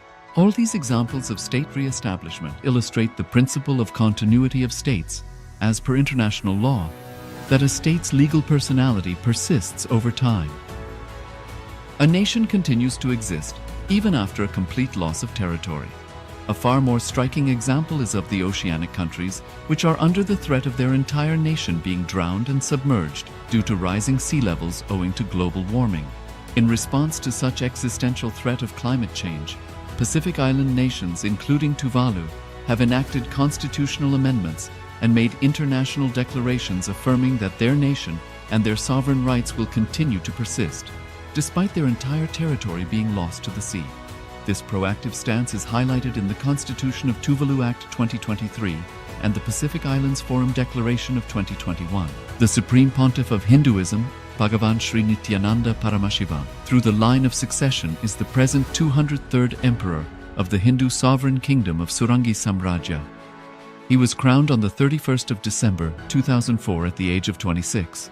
Thus, by very same principles of the doctrine of continuity, through which the international legal personality of Portugal, Genoa, Poland, Ethiopia, Czechoslovakia, Albania, Austria, Vatican, Tibet, Sovereign Order of Malta, and several other nations has been recognized despite having undergone a period of exile, annexation, occupation by a foreign power, or despite loss of territory. The SPH Nithyananda Paramashivoham, through well-established legal and historical facts about the Hindu sovereign state of the Surangi Samrajyam, derives all sovereign rights and powers of the royal lineage of the Surangi Samrajyam as its 203rd sovereign emperor, from his inheritance and continuation of the unbroken succession of the kingdom of Surya Vamsa Surangi Samrajyam Sarvanapitha. Surya Vamsa Surangi Samrajyam, through unification with 20 other sovereign Hindu states and sovereign ecclesiastical, historical entities, became part of the United States of KAILASA, which thus became a sovereign, independent juridical state, with the SPH Nithyananda Paramashivoham as the sovereign. Just as how the oceanic nations like Tuvalu have safeguarded their sovereignty from the existential threat of total submersion by amending their constitution and asserting that their sovereignty will persist regardless of the loss of their territory, KAILASA, which is a sovereign continuation of 21 sovereign Hindu states and sovereign ecclesiastical historical entities, is also reviving and continuing the Kumari Kandam Hindu nations that got submerged. As per the doctrine of continuity, these facts imply that the Kailasa's statehood is recognized by international law and manifests as a natural outcome of well-established historical legal facts. Share your time, talent, and treasure. Become part of Kailasa. Sign up as an eCitizen https://kailasa.ecitizen.info. Around 5,000 years ago, at the end of Mahabharat War, the ancient enlightened Hindu civilization consisted of 10,000 Hindu traditions, or sampradayas, that existed in 56 Hindu nations, 200 Hindu kingdoms, 1,700 Hindu provinces that covered more than 6 million kilometers square of Asia. The Supreme Pontiff of Hinduism, SPH, Bhagavan Sri Nithyananda Paramashivoham, is the reviver of Kailasa, this ancient enlightened Hindu civilizational nation. Kailasa is an unbroken cultural, religious, historical, civilizational, and sovereign continuation and revival of multiple of these historical Hindu sovereign states and Hindu ecclesiastical entities. The unbroken continuity of these ancient Hindu nations through Kailasa results in the legal recognition of Kailasa as per the international customary law, particularly the doctrine of continuity. The international law, the doctrine of continuity, implies that upheavals and revolutions within a country, changes in government, territorial adjustments, measures taken during military occupation, or other internal transformations do not negate the existence of the country, do not affect the legal personality and international obligations of the country or state. The Vienna Convention on Succession of States in respect of treaties, 1978, addresses these principles of the doctrine of continuity as it outlines international law during situation of state succession or continuation. International law recognizes a state's legal personality by recognizing its identity. This perspective extends even during the period when the given state or country is annexed or occupied by a foreign power. Even in such cases, the legal personality of the state is considered to persist, enabling its subsequent re-establishment.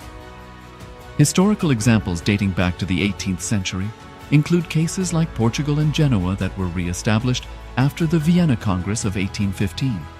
More recent examples include countries such as Poland, Ethiopia, Czechoslovakia, Albania, and Austria that were re-established after World War II. Even when a nation is deprived of its territory, the nation continues to exist. Its sovereignty and international legal personality continues to persist. The Dalai Lama, as the spiritual and temporal leader of Tibet, exemplifies this principle. In 1959, the Dalai Lama was exiled and forced to flee. Despite the challenges faced, the Dalai Lama continues to advocate for the preservation of Tibetan culture and garners worldwide support for Tibetan autonomy on the global stage. Similarly, from 1309 to 1376, the Pope of Catholicism had been in exile in Avignon. Despite this, he was recognized as the head of state as well as head of the church and given full privileges of the position after their return to Rome. Even in 1861, much of the papal territories had been lost, leaving the Pope with no sovereign territory other than the papal residence and related buildings. Yet his temporal powers were still acknowledged. He was recognized as a head of state, and later, the Lateran Treaty of 1929 formally re-established papal sovereignty over the Vatican City. The Sovereign Order of Malta further exemplifies this principle, retaining international recognition as a sovereign entity despite the permanent loss of their territory upon Napoleon's invasion in June 1798. Despite such permanent loss of territory, the sovereignty and the international legal personality of the Sovereign Order of Malta continue to persist. Much later in 1894, the order settled in Rome and acquired two properties, the Magistral Palace and the Magistral Villa that received extraterritorial status. Today, the order maintains diplomatic relations with 112 countries, issues its own diplomatic passports, currency, stamps, and vehicle registration plates, and has been granted observer status in the United Nations. All these examples of state re-establishment illustrate the principle of continuity of states, as per international law, that a state's legal personality persists over time. A nation continues to exist even after a complete loss of territory. A far more striking example is of the oceanic countries, which are under the threat of their entire nation being drowned and submerged due to rising sea levels owing to global warming. In response to such existential threat of climate change, Pacific Island nations, including Tuvalu, have enacted constitutional amendments and made international declarations affirming that their nation and their sovereign rights will continue to persist, despite their entire territory being lost to the sea. This proactive stance is highlighted in the Constitution of Tuvalu Act 2023 and the Pacific Islands Forum Declaration of 2021. The Supreme Pontiff of Hinduism, Bhagavan Sri Nithyananda Paramashivoham, through the line of succession is the present 203rd Emperor of the Hindu sovereign kingdom of Surangi Samrajya. He was crowned on the 31st of December 2004 at the age of 26. Thus, by very same principles of the doctrine of continuity, through which the international legal personality of Portugal, Genoa, Poland, Ethiopia, Czechoslovakia, Albania, Austria, Vatican, Tibet, Sovereign Order of Malta, and several other nations has been recognized despite having undergone a period of exile, annexation, occupation by a foreign power, or despite loss of territory. The SPH Nithyananda Paramashivoham, through well-established legal and historical facts about the Hindu sovereign state of the Surangi Samrajyam, derives all sovereign rights and powers of the royal lineage of the Surangi Samrajyam as its 203rd sovereign emperor, from his inheritance and continuation of the unbroken succession of the kingdom of Surya Vamsa Surangi Samrajyam Sarvanapitha. Surya Vamsa Surangi Samrajyam, through unification with 20 other sovereign Hindu states and sovereign ecclesiastical, historical entities, became part of the United States of KAILASA, which thus became a sovereign independent juridical state, with the SPH Nithyananda Paramashivoham as the sovereign.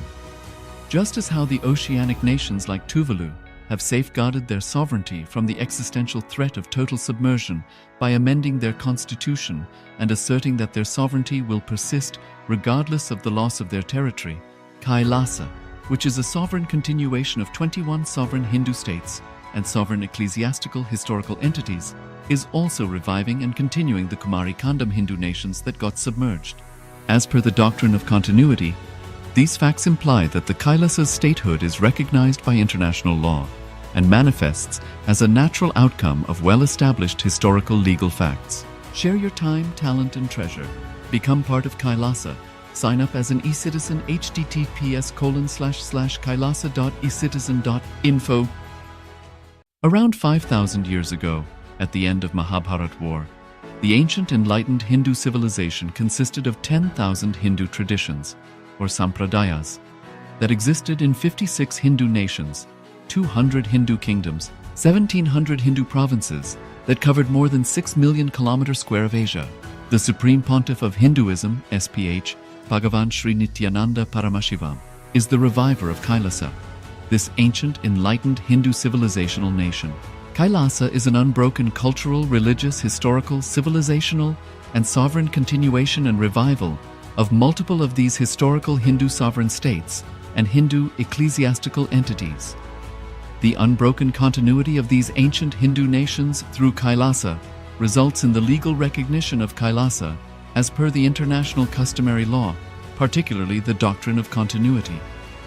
The international law, the doctrine of continuity, implies that upheavals and revolutions within a country, changes in government, territorial adjustments, measures taken during military occupation, or other internal transformations do not negate the existence of the country, do not affect the legal personality and international obligations of the country or state.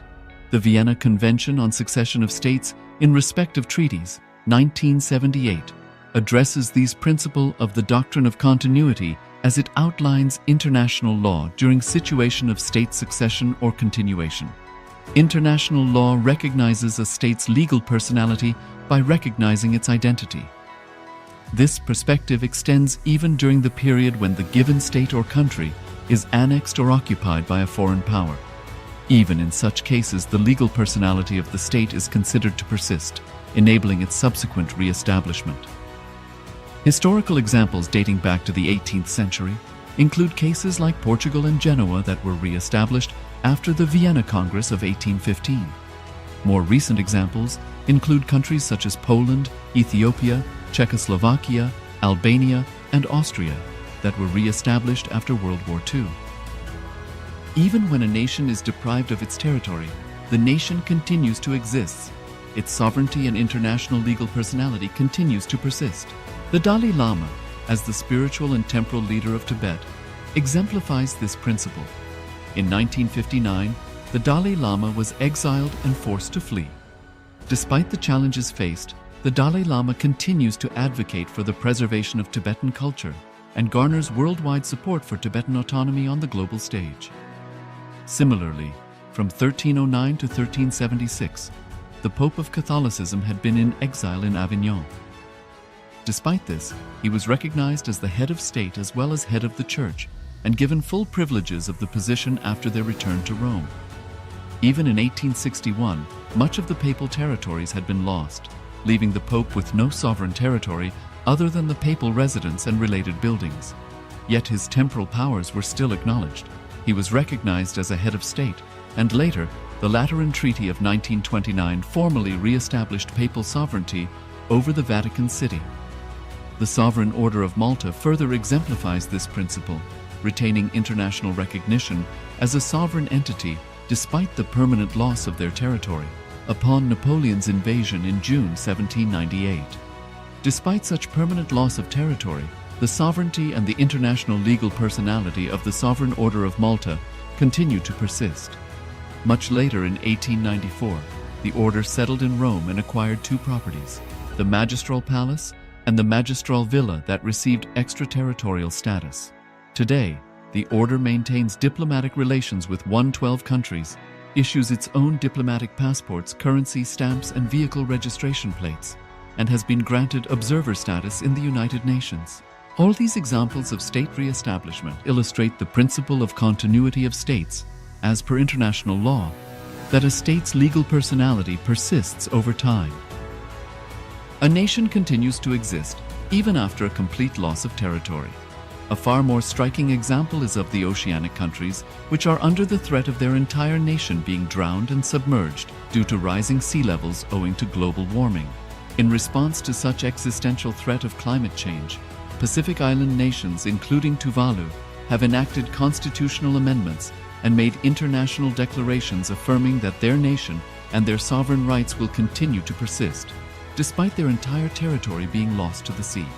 This proactive stance is highlighted in the Constitution of Tuvalu Act 2023 and the Pacific Islands Forum Declaration of 2021. The Supreme Pontiff of Hinduism, Bhagavan Sri Nithyananda Paramashivoham, through the line of succession is the present 203rd Emperor of the Hindu Sovereign Kingdom of Surangi Samrajya. He was crowned on the 31st of December 2004 at the age of 26. Thus, by very same principles of the doctrine of continuity, through which the international legal personality of Portugal, Genoa, Poland, Ethiopia, Czechoslovakia, Albania, Austria, Vatican, Tibet, Sovereign Order of Malta, and several other nations has been recognized despite having undergone a period of exile, annexation, occupation by a foreign power, or despite loss of territory. The SPH Nithyananda Paramashivoham, through well-established legal and historical facts about the Hindu sovereign state of the Surangi Samrajyam, derives all sovereign rights and powers of the royal lineage of the Surangi Samrajyam as its 203rd sovereign emperor from his inheritance and continuation of the unbroken succession of the kingdom of Surya Vamsa Surangi Samrajyam Sarvanapitha. Surya Vamsa Surangi Samrajyam, through unification with 20 other sovereign Hindu states and sovereign ecclesiastical, historical entities, became part of the United States of KAILASA, which thus became a sovereign, independent juridical state, with the SPH Nithyananda Paramashivoham as the sovereign. Just as how the oceanic nations like Tuvalu have safeguarded their sovereignty from the existential threat of total submersion by amending their constitution and asserting that their sovereignty will persist regardless of the loss of their territory, KAILASA, which is a sovereign continuation of 21 sovereign Hindu states and sovereign ecclesiastical historical entities, is also reviving and continuing the Kumari Kandam Hindu nations that got submerged. As per the doctrine of continuity, These facts imply that the KAILASA's statehood is recognized by international law and manifests as a natural outcome of well-established historical legal facts. Share your time, talent, and treasure. Become part of KAILASA. Sign up as an eCitizen https://kailasa.ecitizen.info